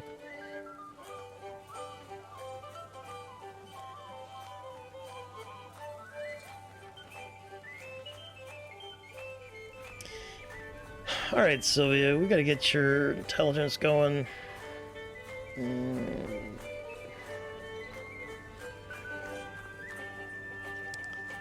Alright, let's get your surgery up to sniff. Because I want her to outdo Sir Ulrick in all things first aid. It's still good to have your main hero skilled up in those things because it gives you a bonus to it. So anytime you see like a +2, +2, +2, +1, that's Sir Ulrick's skills affecting it as well. Even if one of the other heroes have more of it.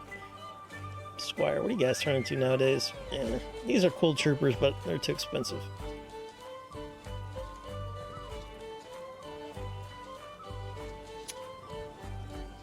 How did you figure that out? That's crazy to go back that far. Oh yeah, what was Charlemagne, 7th, 8th century?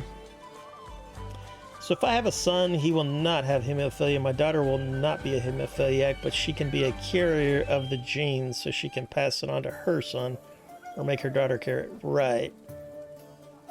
Right. Yeah, genetics, I always thought genetics would have been a cool thing to get into, especially nowadays, because they're getting so good at it.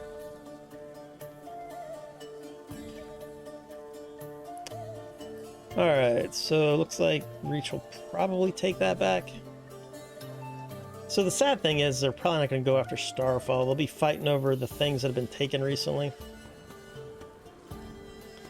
Yeah, see, Ashford's only got 265, so the Reach is going to take that back, which is fine, but that means that they're going to keep fighting over Ashford instead of fighting over Starfall, which is what we want.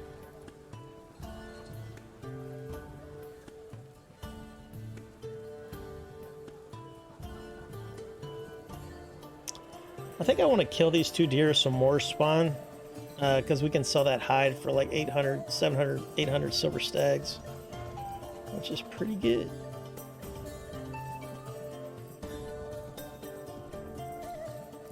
The funny thing about genealogy, once you go back about 40 generations, it stops mattering. I think it's less than that. I think if you...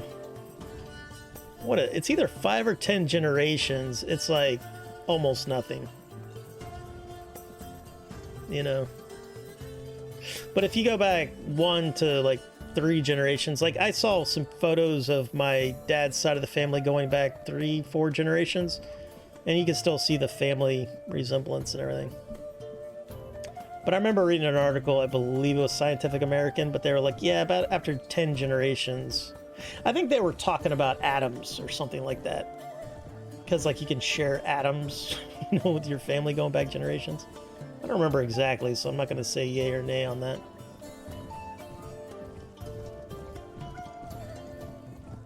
Because the thing about genetics that really trips me up is like when people... Who was it? I was listening to a podcast of these 2 comedians talking. And the comedian was telling a story about his daughter. He's got a young daughter who's in school. And what his daughter did was, I think she's like kindergarten age, or maybe 1st grade. I think it's kindergarten. So what she did was she went into the coat room, you know, where the kids store their coats. And she put on all the coats and she ran around like acting like a clown. Like, hey, look at me, look at me. And it cracked up the class and it cracked up the teacher. And the teacher said that she'd never seen a kid do something like that before. You know, so his daughter's being a performer like her dad, who's a comedian. And so he liked that story. So he was telling his mom that story. And he said his mom had this like look of shock. And she's like, I haven't thought about this since you were 5. But you did the exact same thing in kindergarten. You snuck into the coat room. You put on all the kids' jackets and you were running around being coat man or something like that. And he didn't teach his daughter that. He didn't even remember he did that as a child. But the fact that his daughter did it you know, that's like genetic, man. Because I think we know that there's genetic memory with animals. That's what like survival instinct is in animals. That's genetic memory. Are those horses? Those look like little horses, not deer. Because we all know that they all use the horse skeleton for these anything on four legs. Yeah, I guess it's got the head of a deer. Yeah, okay. But anytime you see like dogs or anything in Mountain Blade Warband, they're all using the horse skeleton, just shrink down. A lot of times you'll even hear the hoof sound. It could be like a dog or a wolf or something. Yeah, that's what we want hides. And also by killing these two, hopefully that'll spawn a bigger herd. It's a lot of bandits.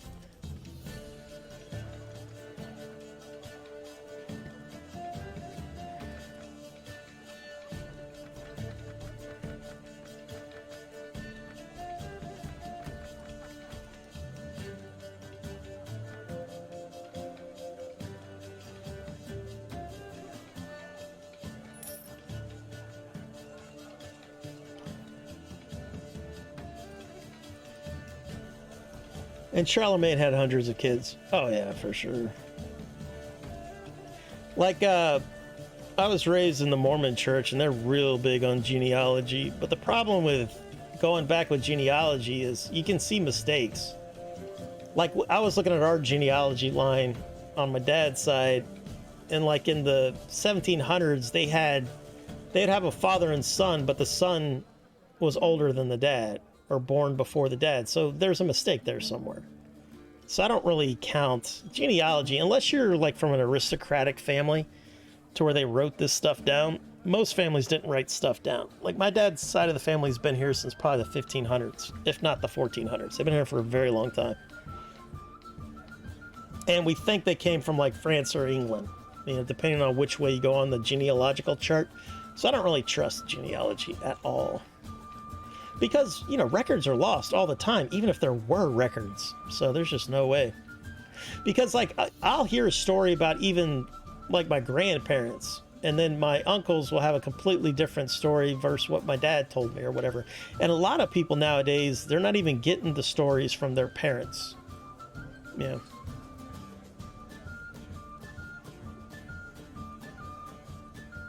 We got Mr. Bagel 77 in chat. Hail and welcome back, Mr. Bagel. How you doing, brother? What are you up to? Playing Mountain Blade? Yeah, I really want to do that 23andMe and all that. Man, I don't like giving government people more information. I'm not a fan. I get it. If you're not a criminal, you don't really feel the need to give out your DNA, but I just don't like governments having my DNA.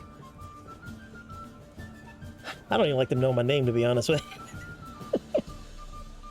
But yeah, I know what you're talking about there, but the problem with those, like look it up, like Google 23andMe and the science, and you can't even really go by what those cats say.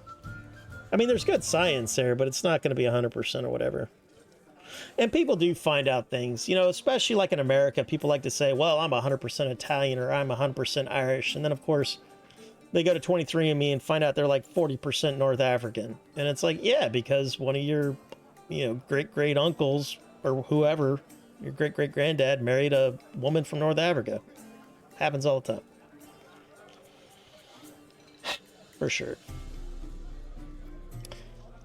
More my point is when you start tracing famous people in your family tree after 40 generations, you're essentially related to them all. Oh yeah.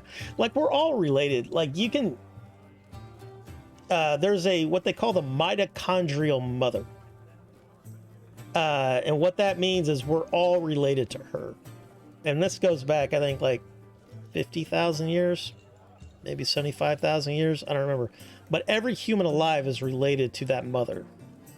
Yeah. So that's why I call everybody brother. Because we're all kind of brothers. You know what I mean? I was fortunate with my great-grandparents on my mom's side had kept really good records. Right on. That is cool. Yeah, like if they were famous or if they were like rich landowners, they would have better records. And depending on where you lived and if, you know, their records ever burned up in some fire. But like my family were a lot of like sharecroppers and like poor farmers. I think all the men in my family died in like the Civil War, or damn near all of them, you know, because they were fighting for the South. But yet we can trace our family back up north because If you go back like 300-400 years, there was like three brothers that came over, and one stayed in the north, one went west, and then one went south. We're related to the one that went south. So we've got family over there. And then my mom's side of the family are German, and they came over right before World War I because of World War I. And so they came over. So that would have been in the early 1900s. But my dad's side of the family is old South, very old South. At one point, they say there was only 11 breedable pairs of humans alive. Well, 50,000 years ago, the human population, Homo sapiens, got down to below 5,000, I think. Or maybe it was a little bit below 10,000. That was worldwide. So we became a hair's breadth from, going extinct back then. And all of our cousins, like the Neanderthals and all them, they all died out.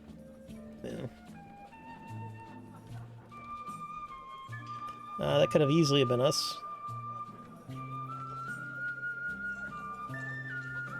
But luckily our ancestors evolved a little different. And it could have just been luck,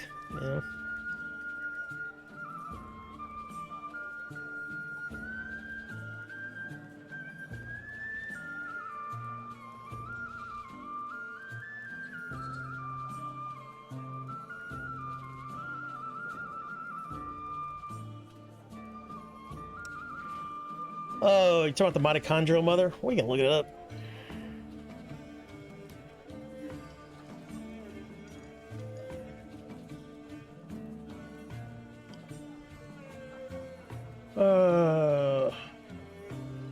Or they call her mitochondrial Eve. All right. When did mitochondrial Eve live? All right, between 100 and 200,000 years ago. Right on, so it's even further back. Because scientists have thought that humans are only about 200,000 years old, but now they're starting to find Homo sapiens that are older. Because that's where you get into, like, did we have advanced civilizations 200,000 years ago? Like on par with like Rome and ancient Greece? Because that would have been plenty of time for empires to rise and fall, and anything that they built would be dust. So there would be no artifacts from that, like there are from Rome. Because Rome and ancient Greece wasn't that long ago, relatively speaking. It's like people always like to say that Cleopatra is closer to us than she was to the time to where the pyramids were built. That's kind of eye-opening when you think about it like that. I'm mostly German too, have a lot of mud in me. Yeah, we all have mutts in us, man, especially if you start combining the European nations. Like if you're Caucasian, you probably got a lot of DNA from all the Western European nations. Like I'm probably 100% European, but I've probably got Franco-German and some Anglo-Saxon, I'm sure. We're only as successful as a species because we managed to survive the last ice age. Yeah. That was a big one. And 50,000 years ago was a rough one, too. But you're talking about the Ice Age from, like, 15,000 BC, 10,000 BC. Like, during the time that the American Indians came over. There was multiple migrations of people to the Americas. People want to... or a lot of, like, Indians do this, too. Or I say Indians. American natives. They came over a couple times, so there were ones that were here before certain ones came over, and then they conquered them and all types of crazy stuff. That's fascinating. We got Kill Cannon in chat. Hail and welcome, Kill Cannon. We're only successful as a species because we managed to survive the last ice age. Raw, what do you think of the reports that there was giants? I definitely think there were big apes, like I think that the hell's that thing called? We found skeletal evidence of big giant apes that lived in the Americas and stuff that would be on par with like a Bigfoot. But if you're talking about like giant Homo sapiens, I don't know about that. I think that the biggest people that have grown through evolution would have been the Scandinavian people And that was because of the cold climate, right? So the cold climate really likes a big body for warmth and just, you know, sturdiness. You know, if you live in a place like Norway or whatever. And then also there's certain African tribes that evolved to be tall and thin because they're able to dissipate their heat better. So that's why you can get certain African nations where people are super tall. But what do you mean by giant? Are we talking like 12 feet? I don't think Homo sapiens have ever been 12 feet tall. But there were giant cousins, I think. I don't know if they ever got to be 12 feet tall because bigness isn't good if an animal's intelligent. There's better ways to solve the problems that, you know, living things deal with. Like that's why, you know, because every version of animal has had its like giant version and they all went extinct because during times of famine and when you have food shortages, the big are the first to die. You ever watch like a Survivor, that reality show? Like the big strong guys never won because as soon as they weren't able to eat their 10,000 calories a day, they got ripped thin and weak fast. It was the guys with like belly fat and stuff. They're the ones that did really well because they had plenty of energy, and the women. Yeah.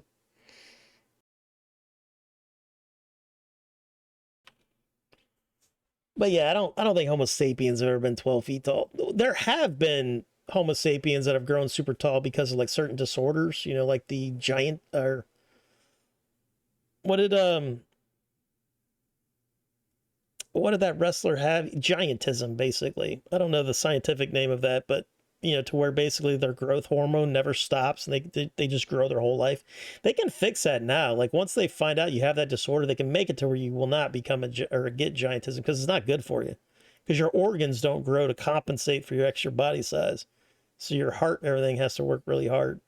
You know, Andre the Giant, that's the guy I was thinking of. And then the tallest man in the world, he also had giantism too, which was a disorder. All our nearest cousins died out during that period. Not all of them. We have lots of cousins. That goes back millions of years. They all died out certain other times. Yeah, I've been told I'm Scottish, Irish, and English. Sounds a lot like a mutt to me as well. Yeah, but are Scottish and English really that different? You know, like genetically speaking?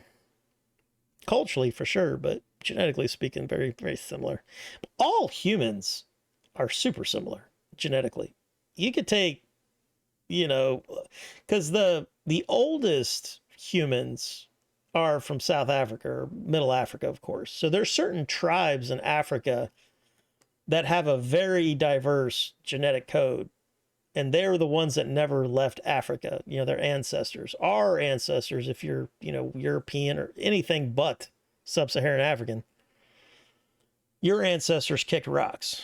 And so when they kicked rocks, it shut off access to certain DNA sequences or, you know, genetic lines. So there's certain tribes in South Africa that have like super diverse genetics, you know, because they've had access to all the lines from the beginning to today. Our ancestors, you know, but you know, like Europeans, like we crossbred with Neanderthals, for example.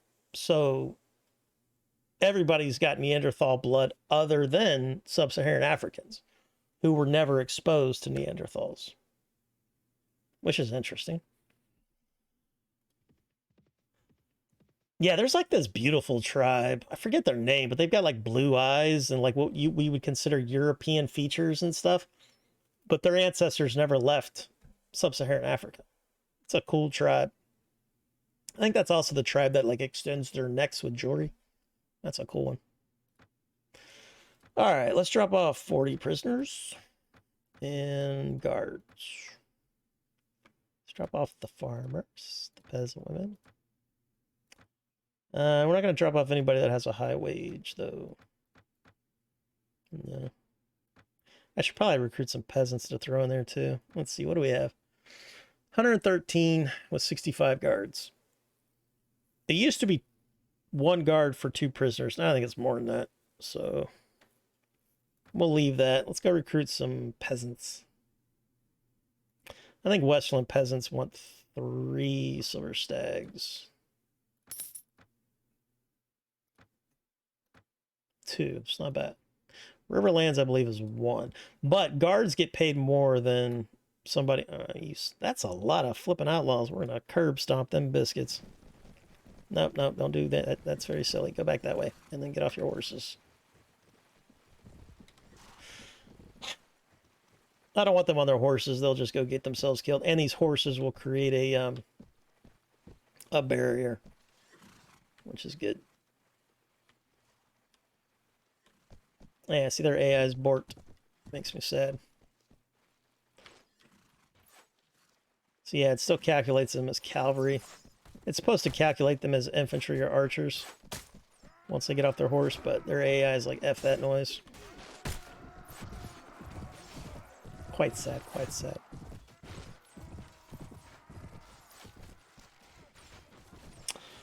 Kung Fu redeemed posture check. Yeah, I am slouching it. Alright, I don't want to die here. You got about an inch there, probably. I need to start just using my headrest. And if I'm not touching it, then I know I'm slouching. Alright, let's get those guys in there. Let's get our archers up here. And then, what the hell's my horse archer? 6. Copy that. Whoa, that's quite broken. That's a weird bug.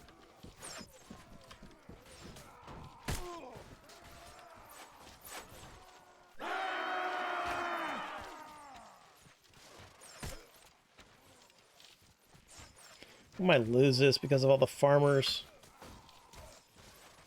Forgetting all my F keys. Why aren't you guys charging in? You spearmen.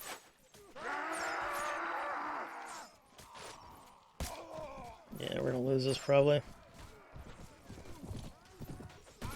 All the divisions are wrong as well. It's quite annoying.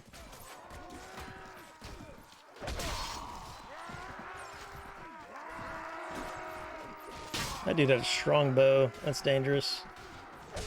They don't have strong bows in vanilla. I hate none of that.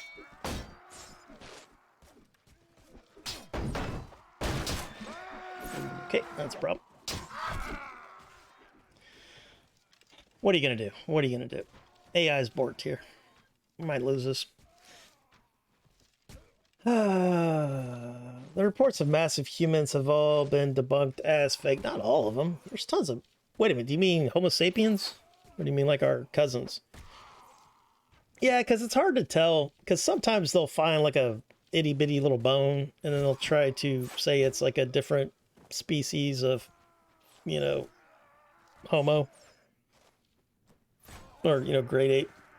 But, yeah, I get what you're saying there. It depends. I don't know. That stuff's constantly changing, like year to year. You know, because you got like the little people that were in Australia. There was like these little 3-4 foot. They're saying that they were our cousins, you know, that they were intelligent. A lot of different ones. If you listen to Joe Rogan, he talks about that like once a year. It's one of his favorite topics, is talking about apes. Let's see here. Also, speaking of African tribes, I believe that Africans discovered the Americas first. Really? It's interesting. Specifically the South and Central America, for sure. And also the Pacific Islander people. They were great explorers. I don't know if I believe they came over on little canoes, but I think they might have built like giant canoes. And those are the ones that populated like Hawaii, for example. The Philippines. And then, because that's what I think as well. Like, I definitely think that we got a lot of like American Indians that came up through Siberia, right? The ice bridge that was during, you know, 15,000, 10,000 BC. That was a big immigration. But I think even before them, I think you're right. I don't know about Africa, but maybe. But I definitely think that like Pacific Islands peoples, and then peoples from Asia, Eurasia, Russia, modern day Russia, came over at many different times. Not just the ice bridge. For sure. I mean, I think they've proven that genetically. The sad thing is like, there were like these geneticists that were doing a paper on like they were trying to like work on that, what you're talking about. And like, there were some like American Indian tribes that didn't want them to do that because for whatever reason, I don't know. But the sad thing is the scientists like relented and stopped investigating that because there was another scientist who was not a genetic archaeologist, but he was interested in the topic, and he was emailing the woman who was leading this, and I don't remember what college she was working at, and she's like, oh no, we've stopped doing that because of this. And so they were letting modern politics dictate science. I'm like, well, you guys can fuck off with that.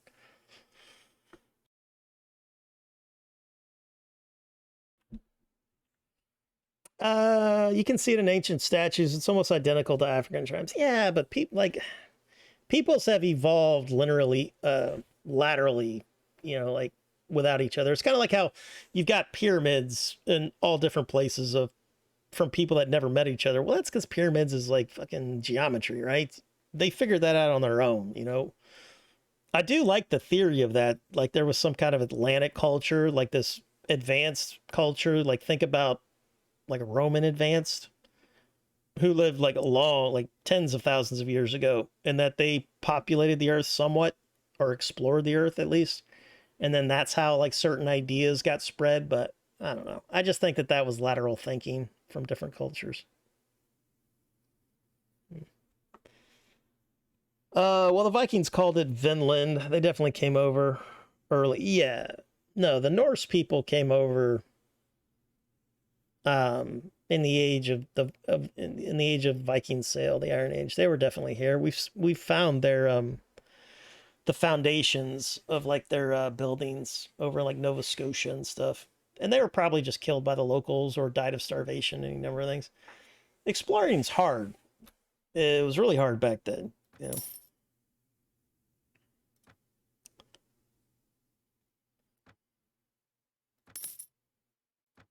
And also back in the day when you were an explorer and you ran into the locals would probably kill you and take your stuff because that's just how we rolled back then. Oh, we still roll that way in some ways. Kind of sad. Like I remember one of the first accounts of Europeans meeting indigenous people in Australia. And there's an account to where, because they ended up becoming friends with these Aborigines. And when these European explorer guys were talking to the Aboriginals or Aborigines, the Aborigines were like, yeah, we were thinking about killing you guys and taking your stuff. But then we decided not to because we wanted to talk to you or something like that. So yeah, so that was like something that they were debating on, what to do. Pyramids are the aliens, man. Freaking aliens. I believe in Atlantis. Yeah, I believe that there was an Atlantis. I just don't think it was necessarily called Atlantis. And I don't know if it's underwater or not, but I think an earthquake or a volcano took it out. Because ancient history is notoriously difficult to study because they didn't write things down, and if they did write things down, that stuff hasn't carried over to nowadays. But like we all know about I don't know if we all know, but we know about the first human apocalypse that we know, which was the Bronze Age. The Bronze Age had an apocalypse. It was the first that we know of world trade at the known world at the time. So Mediterranean, China, all that. So you had the Bronze Age. Well, there was an apocalypse. So civilizations fell fast. We used to think, when I say historians used to think it was the Sea Peoples, which are this like nefarious, mysterious group that came in and killed everybody. But now what they think has happened, probably what happened, was a combination of disasters. So there was probably famine. So there's probably a bad crop. That means people started to starve. When people are starving, that collapses the economy. So now that you can't trade in bronze anymore. And when that happens, what's going to happen next? You're going to get raiders, people trying to like raid for food, money, and all that stuff. And then that was the Sea Peoples. And through a combination of disasters, you got an apocalypse and the first end of the first world trade that we know of. Grab them and eat them. Never eat rotten mushrooms. I don't recommend it, but we do it. We want to test it. All right, let's leave some prisoners.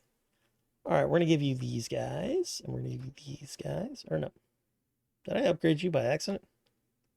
Or no, I see. Never mind. I was looking at the wrong number. No, I'm going to piss me off. All right, I think we're done here. Also, historians are drama llamas. Every historian wants to make a great discovery, and sometimes they kind of like push the envelope so they can write a paper that people will read. Drama llamas. Because we've all seen headlines. A lot of times the journalists are the ones that make like these bombastic headlines just so people will read their article. And then you actually read the paper and you're like, no, that's not what the article said at all.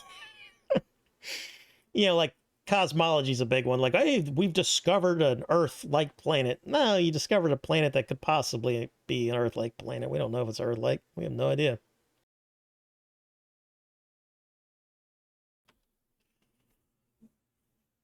A lot of people don't understand that exploring was so hard. So many explorers died. Oh, for sure, man. Just like you could die of natural causes, disease, malaria. Malaria has killed half the people that have ever lived. That's a lot of people. That's like 50 plus billion people have died from just malaria.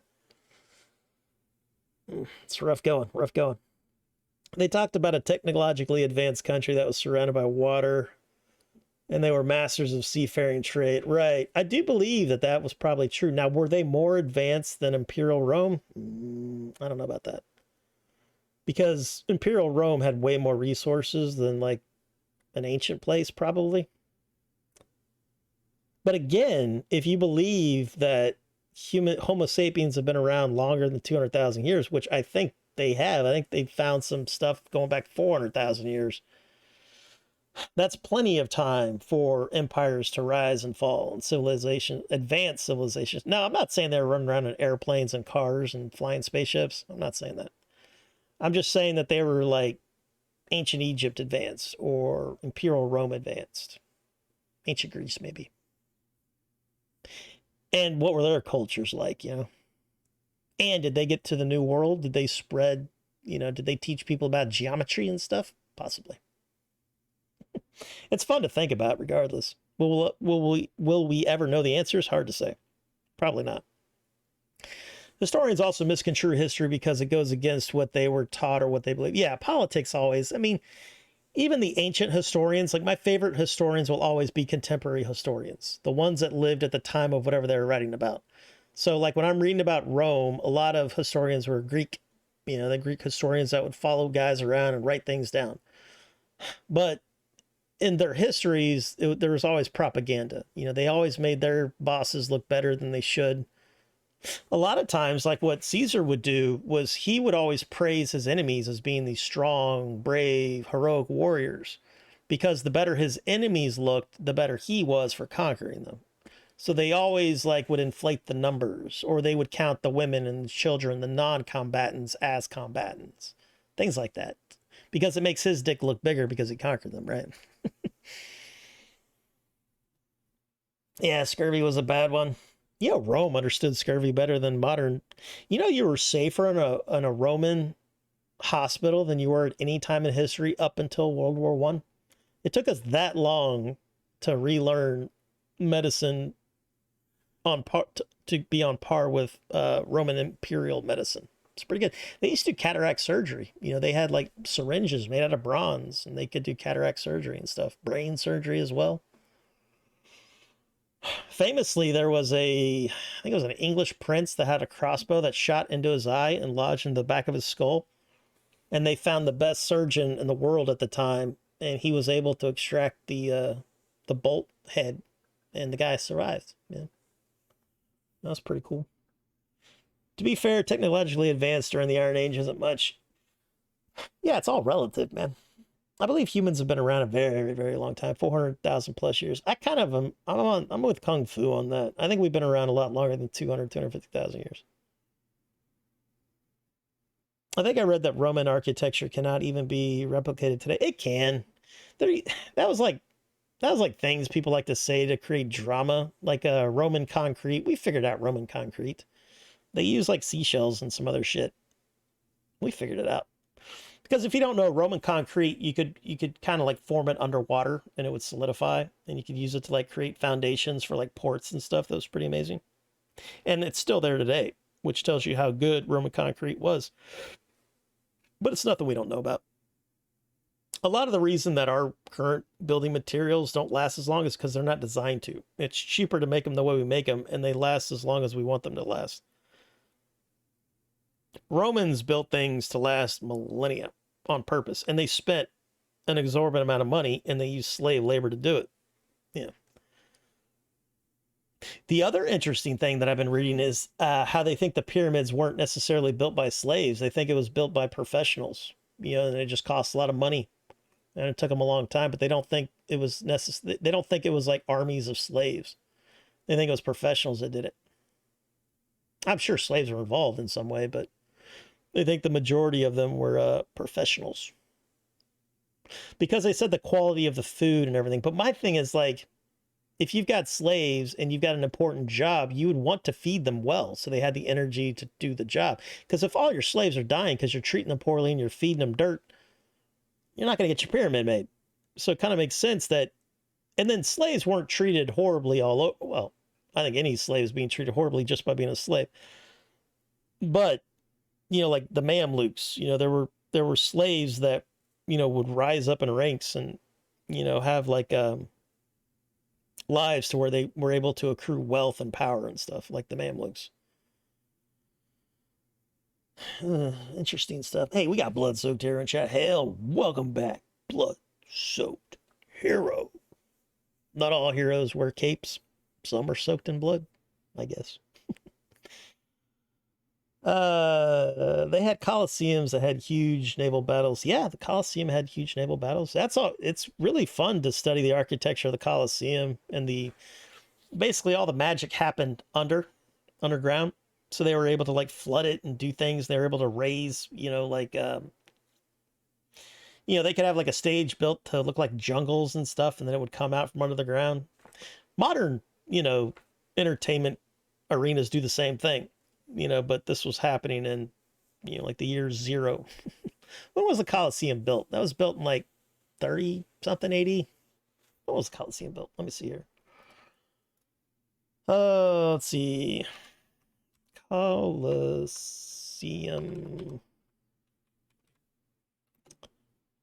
Date of construction. 70 AD. I was off. My bad. 70 AD. Yeah, a lot of people think that the Colosseum's older than it is, but yeah, it's not. It is a 2-minute walk from the Ark of Constantine. Constantine was a fascinating dude. Yeah, Titus and Domitian built that. Well, they didn't build shit, but they ordered a bunch of people to build it. I don't know, maybe they laid the first stone or dug the first little hole with a golden shovel. Speaking of Egyptians, I was reading they think the Sphinx predated Egypt society. Yeah, they think that the Sphinx might be older than the pyramids and all that kind of stuff. We don't know. With the pyramids, you also have to look at the society and the culture. When your pharaoh is considered a living god and your entire society is based on a priest caste, it's easy to convince people to build great structures to honor their mandate. Yeah, we know they had a lot of power because they could get their people to do such things, because like, what's the point of a pyramid? It's just to honor the leaders. It had no like logical reason to be there other than that. Because you can never truly know the culture of something going back that far. Or, I mean, it's hard to even know modern culture. You can read about it and stuff, but unless you're in it and surrounded by it and the people are telling you about their culture, it's hard to get a gauge of it. So when you start going back into history, it's almost impossible, really, to get a gauge of what that culture is like. Because even going back like 100 years, it'd blow our minds to like walk around Victorian England and see how people interact. Like we would adapt because humans, that's why we're still alive, is we're great at adapting. Overcome, adapt, conquer. But it would be a real trip to try to live in another time. It could be a trip. Like our cultures are becoming more homogenous now because of technology. The internet, television, movies, like I talk with guys that have never been to America, but yet they use our slang, because of movies. And then like the internet has its own slang, LOL, bruh, what, all that stuff. Everybody's using it from all over now. If you're online, you're using those slang words, which is kind of sad. But it's also cool in some ways. All right. Do I need dirt? I don't need dirt. How much money do I have? not enough to do what I want to do. Fine. How much do you want, Dirk? He wants 6,000. You can kick rocks, Dirk. You are not worth 6,000. Not by a long shot. Don't have anything there. I wonder if I can buy land in Ashford. No, not now because they took it back. But if they take it back again, we might be able to grab some land there. The sucky thing about buying land is I think once I start conquering towns, I don't think that faction allows me to buy land unless I actually own the town. All right, so we made 78.85. That's not bad. Now, I can't just run around here grabbing prisoners and stuff and throwing them into my gold mine. But I don't want to sit here too long doing that.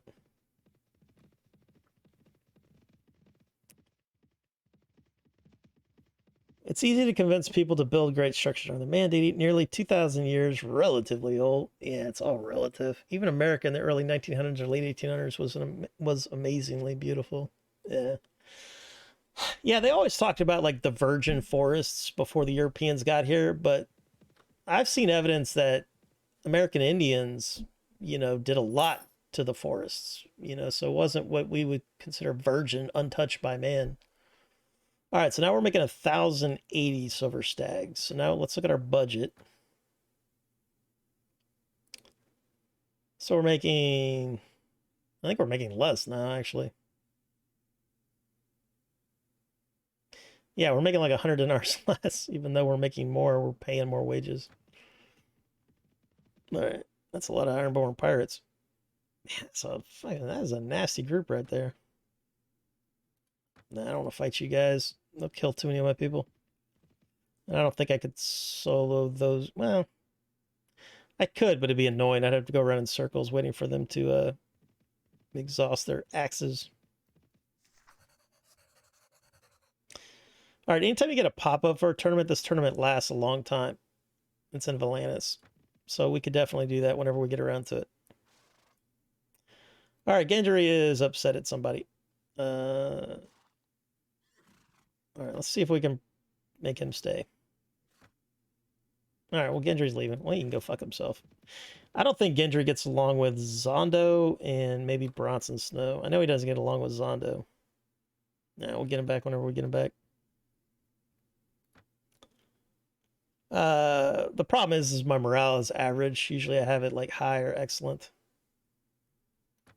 Let's see, who else is being an asshole right now? All right, he's happy. He's concerned. He's downright appalled at my companions. All right, let's do return, resume party. Zondo, what the fuck? What do you got on you? All right, let me see your equipment, dude. All right, you can keep that because I can buy that easily. I'm taking this, though. Kick rocks. And then I'm going to kick you out. What am I going to lose? 2 in leadership. That's fine. I'm not going to lose anything else, though, right? Yeah, because he doesn't have navigation, he can really kick rocks. All right, go away. I'd like to ask you something. First, though, right to rule quest. Always send him on that. So he's going to go to all the sailors of the land and convince them that we should be the ruler of this land. I don't have any Dornish Knights. Let's get... All right, that's still very expensive, so... We're definitely going to put him in our garrison whenever we get there. What do you guys look like? Problem is medium armor really messes up archery, but I do believe... Yeah, so his archery is probably not going to be as good as it should be. Let's have a little talk, you and I. All right, so for whatever reason, his power draw is not being affected. Because that's medium armor. That should affect his power draw and his horse archery. It does affect his horse archery and athletics, but not his draw. That's good. All right, let's have a practice duel. See how good he is at the melee. Are you gonna switch to your melee? No, yeah, nice. Hey, quit that. I hate kicking a warband. It's garbage. Look at that.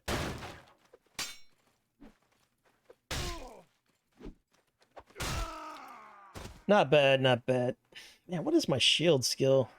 I need to get a better shield. Oh, that's why. I've got an unupgraded shield. That's not very good. I've got a 7 shield skill, which ain't bad. Ain't bad. Alright, we gotta get a better shield. Or upgrade this one, one or the other. I don't like heavy shields, though. They affect my skills. Alright, what else can we do up here? We can trade fur, but that gets boring. We can do more tournaments. I kind of wanted to make sure I've got... We're definitely going to go to war with one of these guys. Whoever has Starfall, and get ready for it. So we want to grab workshops in the north. So let's do that. But before we do that very exciting venture, I'm going to take a quick break. Let's catch up a chat before we break. I've seen pictures of Chicago. It looked like Rome. Yeah, because our forefathers were big fans of ancient Greece and Rome. So a lot of our architecture when we were building things was, you know, inspired by that. I mean, look at like a lot of Washington monuments, the Washington Monument, the obelisk. You know, and also Egypt, you know, so like like the Eye of Horus, one of the inspirations for my channel's avatar and sigil. You know, that's why the Eye of Horus is on our money and all that stuff. So they were inspired by a lot of that stuff. You know, they read the same histories that we do, you know, at least the contemporary accounts. You know, the only difference between what we consider history and what they considered history is our modern historians making their own opinions known. And we have found, you know, like, you know, relics and archaeological sites that they didn't have back then. The World's Fair was crazy. Yeah, look up World's Fair pictures. We were going to go to one of the World's Fairs when I was like itty bitty, but then we ended up not going. But I remember I had like the t-shirt for the World's Fair. I think they still do the World's Fair, but I never hear about it. I live near St. Louis and the older architecture is amazing. Yeah. Yeah, we Americans, like if it's like here in Florida, we don't restore anything. We tear it down and we build a new building. So like if we see something that's 100 years old, we're like, holy shit, it's an ancient artifact. Like I remember when I went up to New York to visit my girlfriend's family, I think I hurt her mom's feelings because we were in Riverdale, which is kind of like a nice part of the Bronx. It's right there, like south. It's like right next to Yonkers. Like you can see the "Welcome to Yonkers" sign from their apartment. So anyway, I walk into the apartment, and this is the first time I've been in New York, so I'm looking around, you know, like a yodel, like, this is so cool. And we walk into her apartment, I'm like, wow, this is an old building. I'm like, and the building was probably built in like 1960. And her mom looks at me, she's like, no, this is a new building. Everything works. I felt so bad because in New York, it's like a big deal to live in a new building, meaning that it wasn't built in like 1900 and it has like rusty pipes and shit. And then I had to go back and be like, no, it's just because in Florida, we build everything out of concrete and stucco. And every 10 years, we're tearing things down and rebuilding a new building. And then I had to like make sure she knew that I loved her building. It was very nice. And it was for New York. For New York, it was very nice. All right.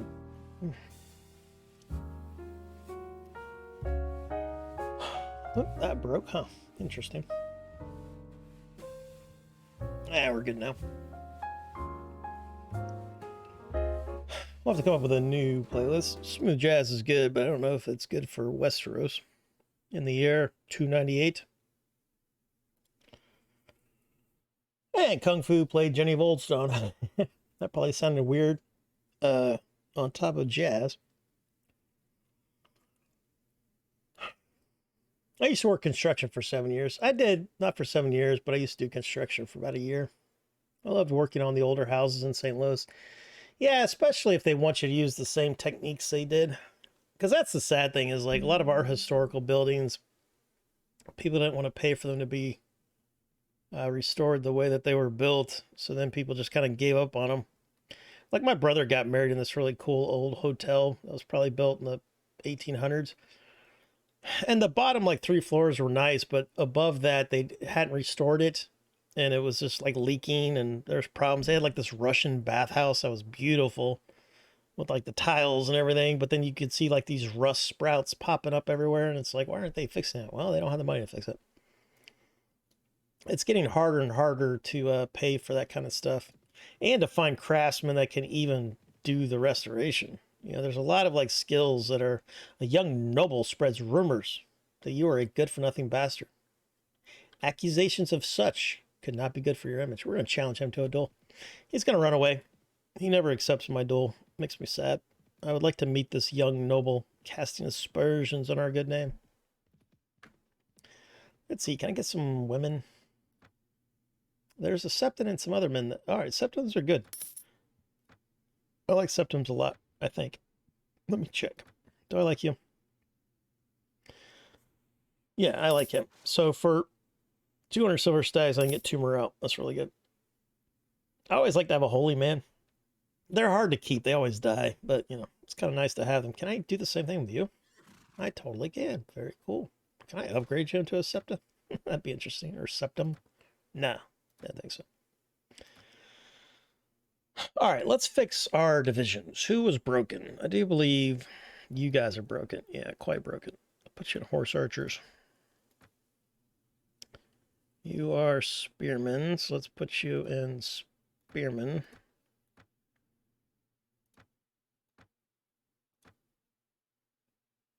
I don't think you have spears, do you? I guess they do.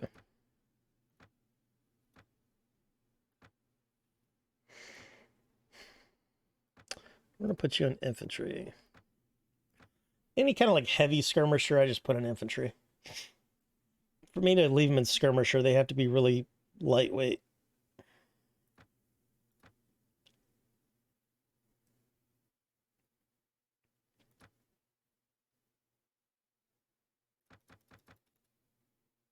That's a good deal, man. 176 for Dornish scouts.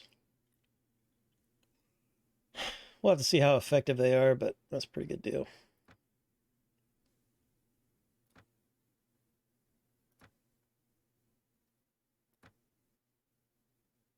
Let's see, what do you have? Oh, he's got a nice bow. Nice. In vanilla, they always had trash bows. Until they got to tier 6. And they're also way cheaper to upgrade. I don't think Jenny of Oldstone plays when the BRB screen is up. No, somebody, Kung Fu, paid for it to be played. It's not supposed to play when I put up the BRB screen. No, the other music is being played by YouTube. The sound alerts are being played by a third-party tool called Sound Alerts. So it'll just play on top of it.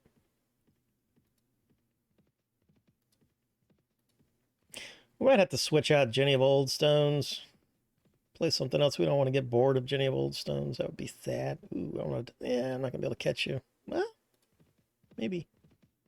He's got... Oh, he wants to fight me anyway. Nice. All right, he wants to fight me, so that's good. That's one thing I love about Robber Knights is they always think they can beat me up. What's bad is something... Oh, fuck. We got help. I didn't want help. Yeah, whatever. So now we're not going to get all the good stuff. That's fine. We'll let that guy expend his people on the Rubber Knights. This is a Dornish Lord, so let's see how the Dornish Lords deal with combat. So that's our AI telling them to run away. Except for that guy. That guy just got hell dunked. That was the Lord. He was very silly. Yeah, see how these Rubber Knights are just wasting them? Rubber Knights are gnarly. They also cheat. They basically have a horse sprint. The player's got somewhat of a horse sprint, but it's not nearly as good as the AI. A bunch of cheating bastards.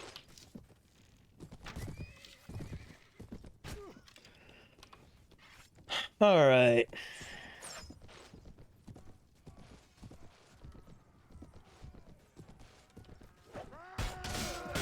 Ooh, that was a good shot. I couldn't get my shield up in time for that guy. Boop.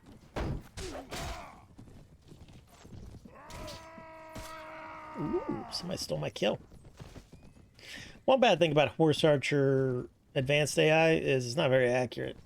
They're not very good at, because like you'll see the AI, they'll draw their bow and leave it drawn for a very long time before they release it, so their crosshairs are gonna be like this big.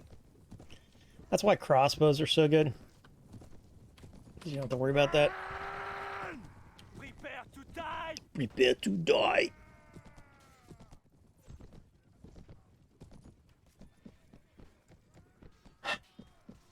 It's a common problem when you have to use older techniques to restore a building, as it generally means money. Yep. A lot of times the older techniques are far more labor intensive, right?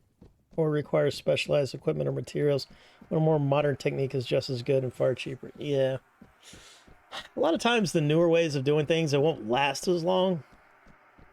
You know, like modern houses. Modern houses are basically, they only last like 15, 20 years before you have to just start redoing everything.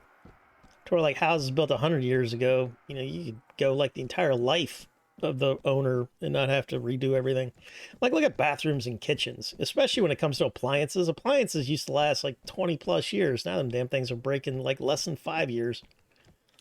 You know, your bathtub starts to leak after 5 years. You have to regrout it and everything because it's made out of plastic and polymer and stucco and stuff.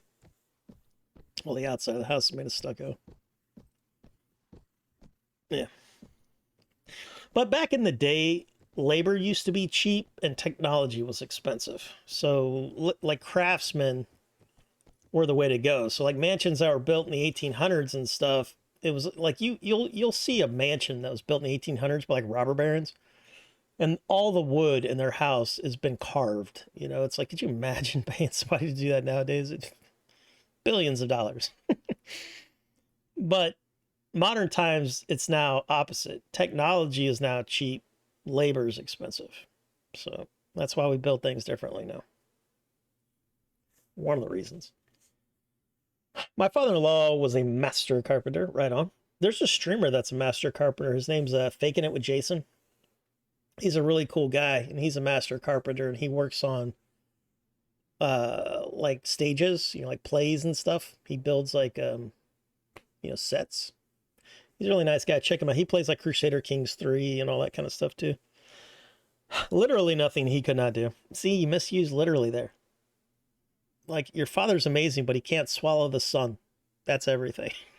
It really just depends. Yeah, I'm with you, but watching this for the first time, it's hard to tell who's on whose side, like who is a friend or foe.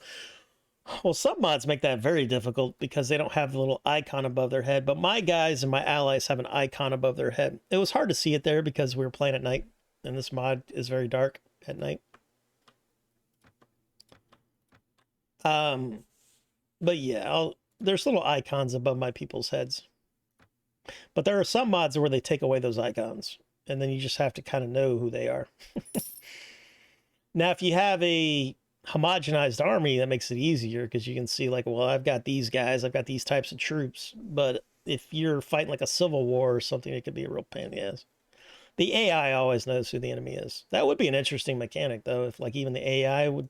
But and also there's friendly fire in the game, but only with ranged attacks. So your sword will never hit your buddy, but if you launch an arrow, that can hit your buddy. So I think I've killed one ally because he got in the way of my arrow.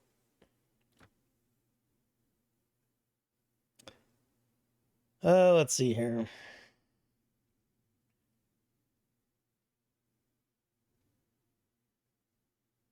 I can't see it there. Oh, here it is.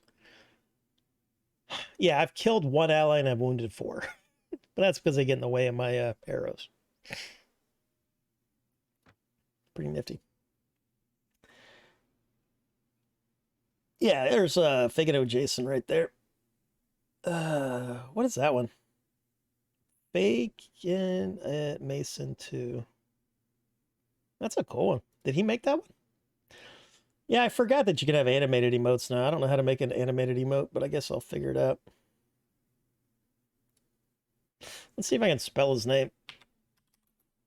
I think it's... I don't think he has a G in Faking It, right? That's why I used to call him Faking It with Jason.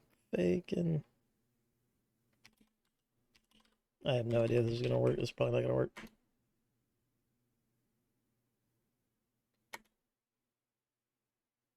Hey, nailed it. I'm proud of myself. Pat on the back. But yeah, he's a cool guy. I haven't watched him in a while. I think he streams at times that I'm not watching Twitch. Ooh. It's not that good.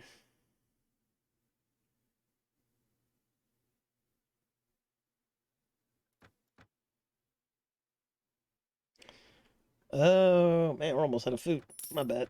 Let's buy all the things.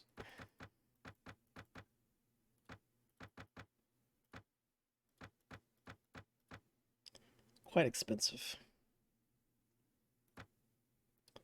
We'll do that. Do they have prostitution here? No. Oh, I did buy some land here. Nice. I must remember that last go around. All right, what time is it? It is afternoon. Let's go ahead and rest here. Get some morale and stuff.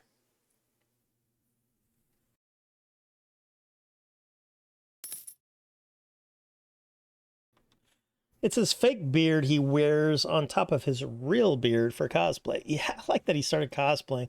I haven't really watched him since he started cosplaying, but I do love that he cosplays. Like, I think I saw some of his stuff where he was wearing like a crown and some like a costume chainmail and some other stuff. Oh, I saw him do like a Fallout one where he had like a fake mustache on top of his real mustache. I like him, man. He's a cool guy. It's true, until more modern transportation systems developed, it was easy to find someone who could do the job, as every town needed its own army of craftsmen to keep it running, while getting supplies that couldn't be found locally was near impossible. Yeah, once they started the trains, once you got trains, you're able to, get supplies everywhere. Like people built in palaces out in the middle of nowhere because of trains. But like I remember one of the robber barons, he even laid track to his house so they could build it and then dismantled the tracks. But it's amazing what humans have been able to accomplish. I guess we've gotten a little too good at what we do. We're kind of killing the planet currently, but it'll, we'll figure it out one way or the other, or we won't. But I think we'll figure it out. Yeah, his schedule's a lot different now. He usually streams under 4 hours. Right. Yeah, he was streaming full time during the pandemic because he wasn't able to do his real life job. Makes sense. I think a lot of people are in that scenario. And he always streamed in the middle of the night, which was good for me. So if I ever needed like a bedtime story, I knew Jason would be streaming. That's why they tell you to be consistent with the times that you stream, because people, know when you're streaming. They'll be like, oh yeah, so-and-so's probably streaming right now. Go watch him or her. One of your commanders has news delivered by a raven. He goes on to read, I am Daenerys Stormborn, House Targaryen. Rightful heir to the Iron Throne, rightful queen of the Andals and the First Men, protector of the Seven Kingdoms, the mother of dragons, the Khaleesi of the Great Sea, the Unburnt, the breaker of chains. Your queen invites you to Dragonstone to bend the knee and pledge your allegiance to House Targaryen. Well, that's mighty sweet of her. All right, so now Dorne is going to war with the Westerlands. House Targaryen is going to war with the Westerlands. Oddly enough, they're not going to war with Dragonstone, even though they just stole their Dragonstone keep. Yeah, see, they're like the same color as the flipping Dragonstone. Ugh. I can't change their color now, too. It'll only affect a new game. So, like, I'm constantly going to be not able to read their shit or know if they're Storm or Dragonstone or House Targaryen. Now, for the story, I believe Sir Ulrick would probably swear fealty to who he thinks is the heir to House Targaryen. Problem with doing that, though, is then we'll be allies with Dorne, and we don't want to be allies with Dorne yet. We want to take Starfall.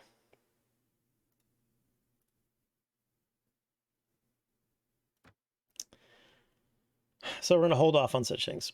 Plus, House Targaryen is a terrible faction to join. They are hot garbage. Couple reasons for that. One of the reasons is because they have to navigate water, and that is the bane of AI. They can't handle that. Daenerys is a really bad leader. She doesn't assign fiefs appropriately. They don't conquer fast enough for her to give fiefs to all of her people. And a lot of her people have a bad personality. Their troopers are okay, but yeah, they are what they are. But now Dorne is at war with Westlands, and we want that. Whatever it takes for us to get Starfall. And then once we become Sword of the Morning, we'll decide what we want to do, because that is our goal, of course. Once we do that, everything on top of that's just, yeah, cherry on top kind of thing. I have a legit castle in my county. It's called Selma Castle in Jefferson County, Missouri. I've probably read about it. I think I've read about most of the like robber barons' castles and mansions and stuff. It's crazy cool. It's right off the Mississippi River. You can Google it. It just sold for $18 million. That's a lot of dough.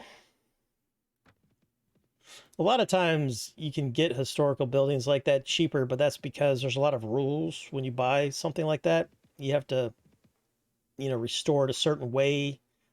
There's times where in the deal you have to restore something. That's why, like in Detroit, you can buy these big houses for like $1, because it's going to cost you a lot of money to fix the house. And that's part of the deal when you buy the house, is you have to fix it, because it's just like an eyesore. It's a dump. And it's a money pit to fix. And it's in a bad neighborhood. Ooh, what is that? It's pretty cool looking gear.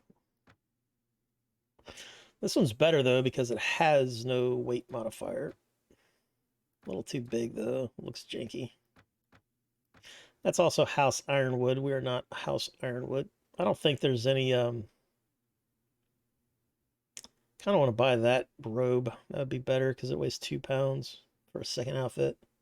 So we can look fancy.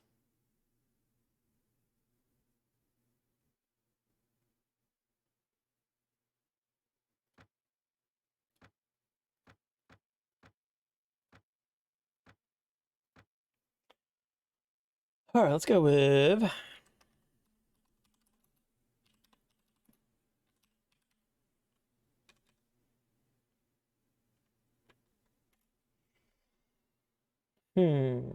Celtic? Celtic's okay. That's not very fitting for Westeros, though. Try this one.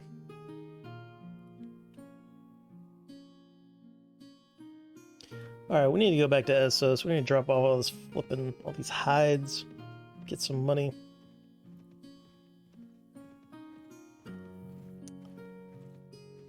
My sister bought her house that way, purchased it for $50,000, but she had to put $200,000 in it for repairs over something like 5 years. Yeah.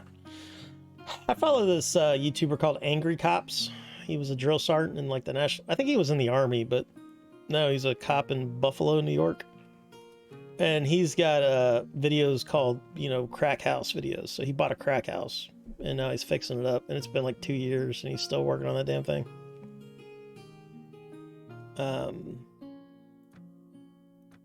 But yeah, you can still get good deals, especially the way real estate is so crazy right now, to where like the prices are doubling every couple of years, it seems like.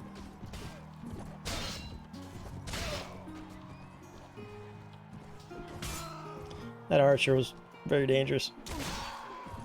They can one-shot me. I mean, everybody can one-shot me, but that guy can one-shot me across the map. So like in this scenario, I can't see who my allies are because they don't have icons, but if I get close to them, I see a green name. If I see a green name, they're an ally. And when I first start a round, I try to see who's with me. Like I've got these guys with me.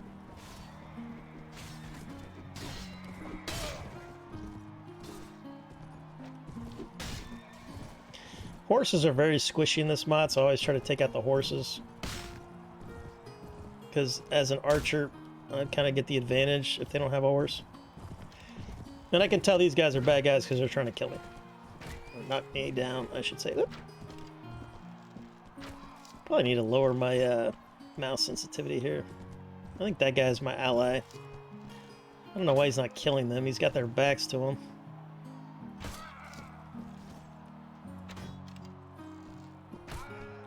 Nice. That was good.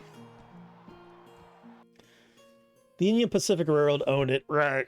So they probably bought it back when they could buy land for next to nothing because the government officials allowed them to do such things. And some hedge fund group bought it. Yeah, conglomerate. My sister bought her house that way. Nice. Did she ever sell it or keep it? I love Angry Cops. Yeah, Angry Cops, all right. He's kind of cringy, though. He's like a less... Like, when he does, like, meme reviews, he's not as good at it as he thinks he is. But he tries to be funny. Like, I think he even did stand-up comedy at one point, like maybe when he was in the Army. But he reminds me a lot of a guy I went to basic training with. I don't know if I ever... The guy with the smelly feet, he had to wash his feet like 5 times a day. Because, I don't know if he was allergic to wool or whatever with the wool socks, but... That dude had some serious foot. But Angry Cops looks almost exactly like that dude.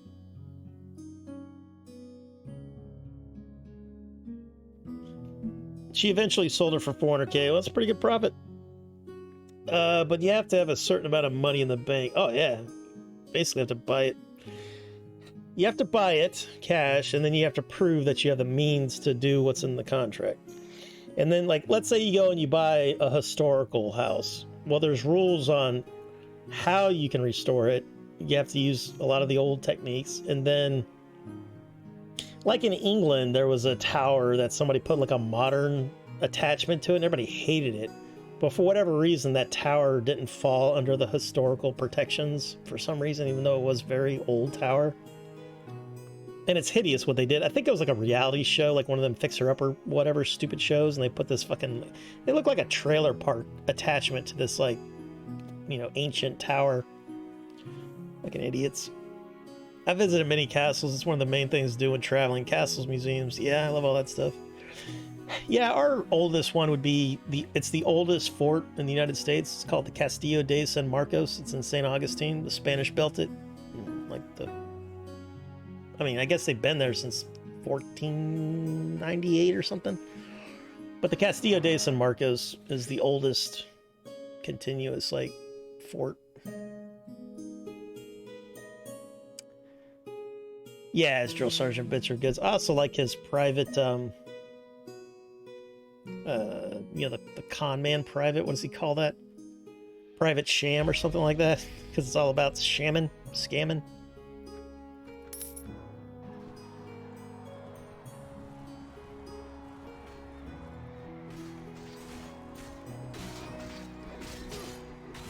Like, he is the one that told me about that private that snuck back into basic training so he could sell vapes to, you know, trainees.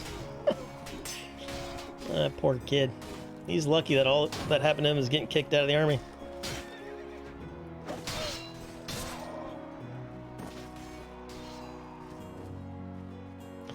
These red wine nights are no joke.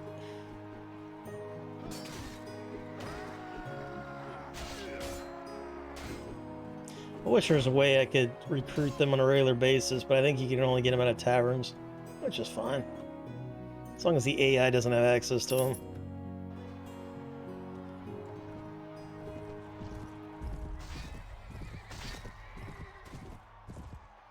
That guy did pretty good there.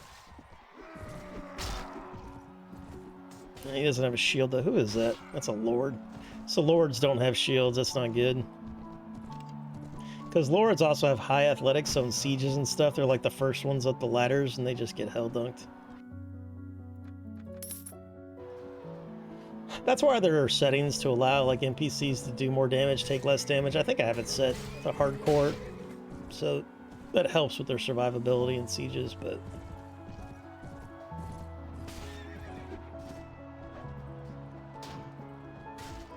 Yeah, I didn't think he was going to win that fight.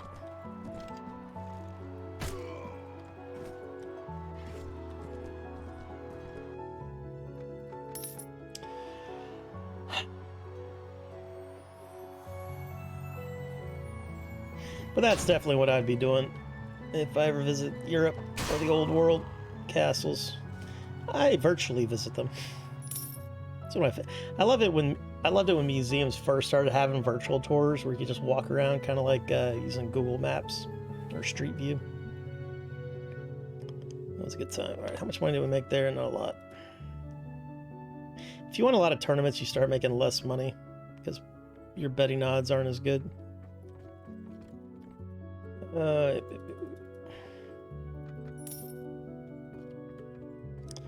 Alright, so we've got a good relation with the Night's Watch, of course.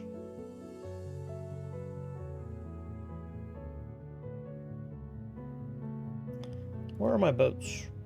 Oh yeah, parked over here. Copy that. You know what else? I think I want to grab another sand snake. Let's grab the other one. That training and leadership is so important, and they're good fighters. So go ahead and recruit one of what's-her-face's sisters. And then I'll recruit all three of them at some point, but we're getting to the point where I want to start building an army because I want to get Dawn. And if I could build like a 600 trooper limit, I think I can get Starfall to... Wait a minute. Did I lose her somehow? Why are you back here? Welcome to Water Gardens.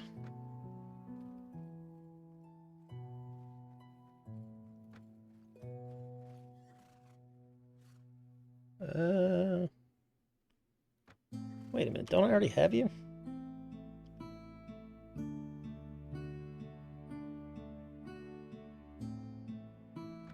Well, that's a bug. So we have to hire the same person. I wonder if this is the bug, like, maybe when she gets knocked out, she returns home? Or just by me entering that place? I'll have to look at the VOD. Alright, so we know we have her here. We had her before. Alright, let's go ahead and save. Well, I have it on hardcore, so this doesn't matter anyway, but... I think Perduno fixed this in the, I didn't know the bug was this bad. Before, like, if you were defeated and they left your party, like all companions do when you get defeated, they would return to the Water Gardens, and you'd have to rehire them, which it's not supposed to be that way. Once you've hired a companion, you never have to give them that money again. You just have to find them wherever they are in a tavern. Nope, she's not there. But the bug's even worse than I thought, because if she, let's say, I think what happened was she got knocked out, because we haven't been defeated since we've hired her.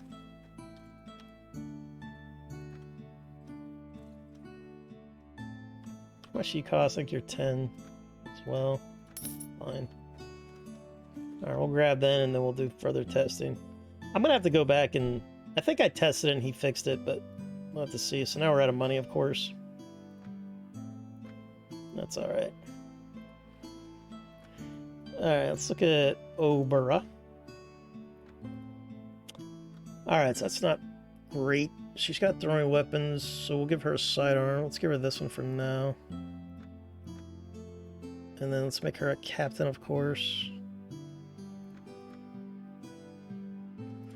Crasto, I'm either going to kick him out of the party, or we're going to make him a... No, we're going to make him a minister, and then we're going to grab the other guy, make him do the right to rule quest. Oh, I know what happened. I sent Tyene on the right to rule quest. And that made her go back to as if I never hired her. Alright. So we will not be sending the sand snakes on the right to rule quest. That cost me 11,000 silver stags. That little boo-boo. Alright. Oh shit, we're out of money. Gosh dog it. I do like how fast these guys level up though. Alright, but we will send Bronson Snow. Let's go send you on the right to rule quest. Let's try Daisy.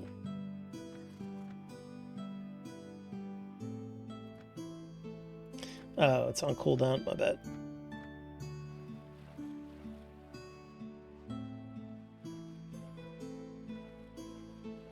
Yeah, museum virtual tours. I remember when Google Maps started becoming a thing, man, I would just spend hours walking around old cities. Not walk, virtually. Like one of the first places I went to was Acre, or Ekir, in Jerusalem. That was like the last holdout from the Crusader states. And the medieval portion of the town, the ones that the Europeans built, it's in pretty good shape.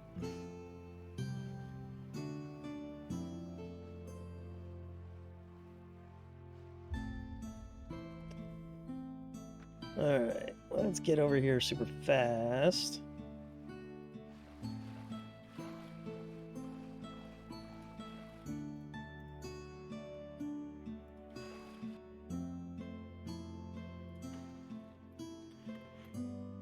All right, let's go ahead and build a school. What does that do?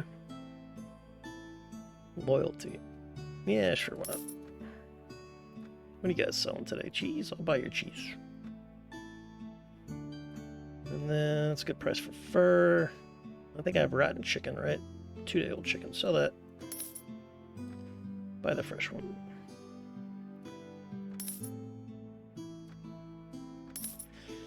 Alright, we have a plus 18 with these cats. Let's see if this guy needs anything.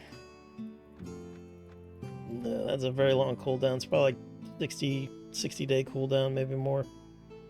Too long in my opinion. Alright, let's get all these guys. Well, here, let's go grab some money. We'll upgrade, put them in garrisons, and prepare for war. Alright, withdrawal 1 and 2. Alright, you. Do I need anything from you? No. You, join my party. I'm gonna make Crassus the minister from now.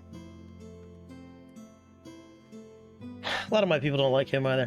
He doesn't heal when he's a minister. He's not the best of the best. I've already sent you on rights rule, correct? Yes. Yes, I have. Alright, well in that case, let's go kick rocks with Krastos.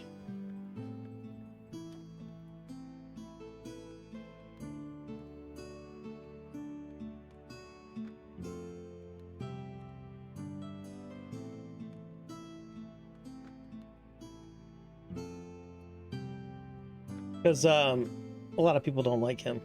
That people that we do like.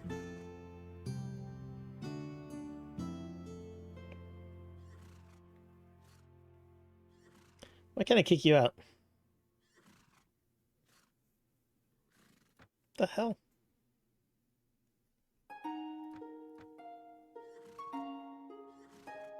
Yeah, there we go. I got a boomer moment there. Alright, let's upgrade you guys. And boop. Nice. Alright, you guys need to upgrade more. You guys can go in there. Go in there.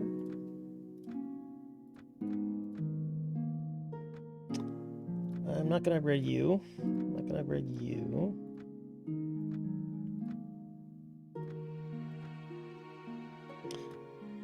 We're just going to use them for garrison stiff.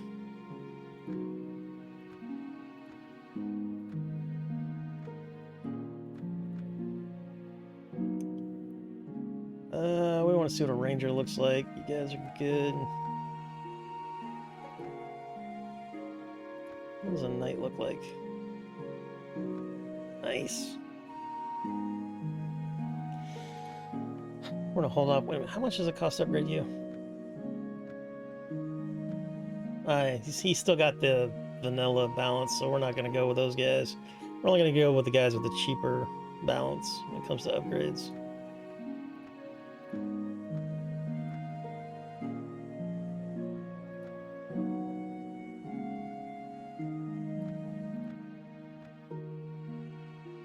This is better. Well,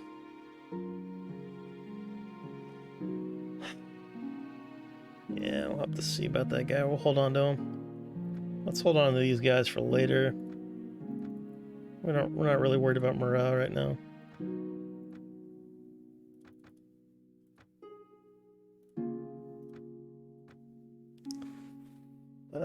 No.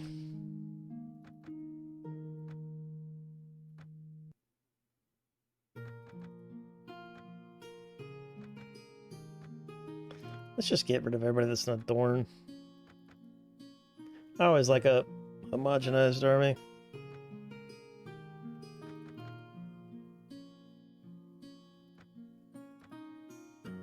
And then we use these guys for garrisons and reinforcements later on. Perfect.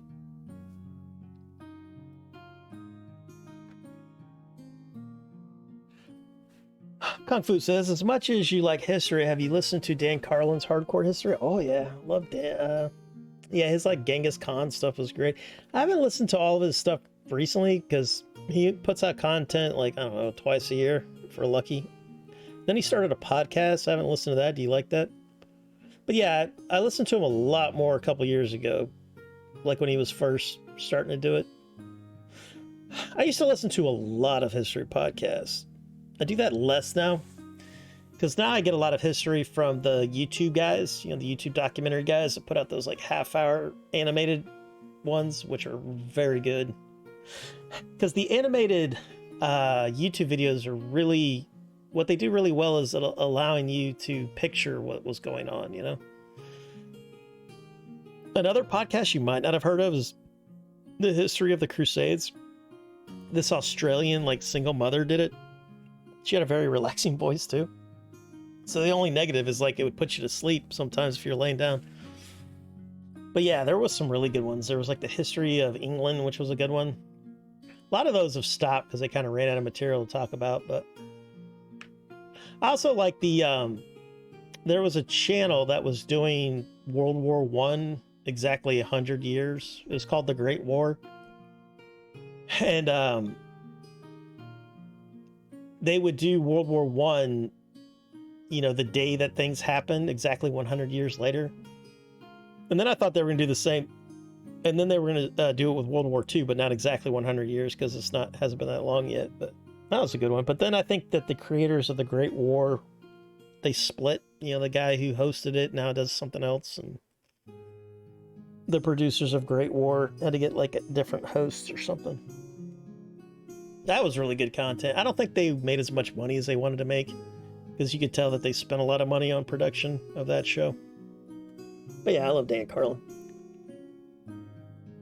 You can listen to it on Spotify and YouTube. Yeah, I used to listen to him a lot just on a podcast app on Apple, because he has no visuals. You know, it's just him talking, which is great. I like that.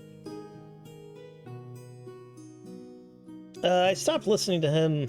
It's not that I purposely did it, it's just the way it happened, because you kind of forget about him, because it'll be like 6 months plus before he releases something. And if you miss it, it's easy to let time go by.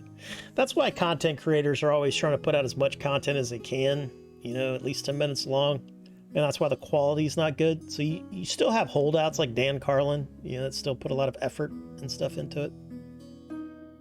But that's because like Patreon.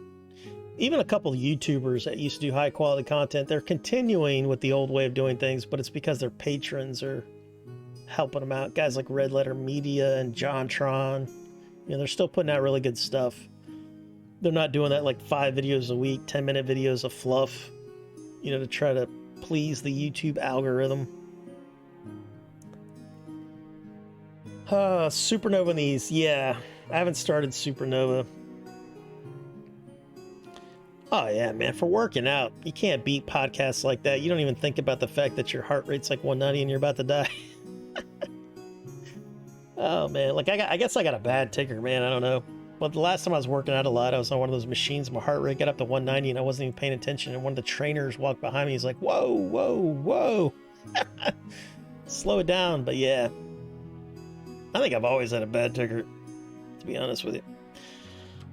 All right, ladies and gentlemen, it is 10:12 a.m. I got real life stuff to do, and I got to do lunch at some point because I didn't have breakfast either. Thanks for joining me when I play Mount Blade Warband. I appreciate such things. You guys are awesome to hang out with and chat with, especially you fans of history and stuff. You may have a clogged artery. Nah, this is going back a long time. I definitely got clogged arteries. It runs in my family. May want to get that. Nah, I don't go to doctors. Too expensive. Have a great day. Hey, thanks, Brandon, for hanging out with us. Thank you, Kung Fu, for the great chats. Hope your training goes well. And I hope you have a good day with very few catastrophes. But if there are catastrophes, you're going to hear about them. All right, so do we have any followers? We got rated by Senpai. Thank you, Senpai. Is anybody playing Mount Blade Warband?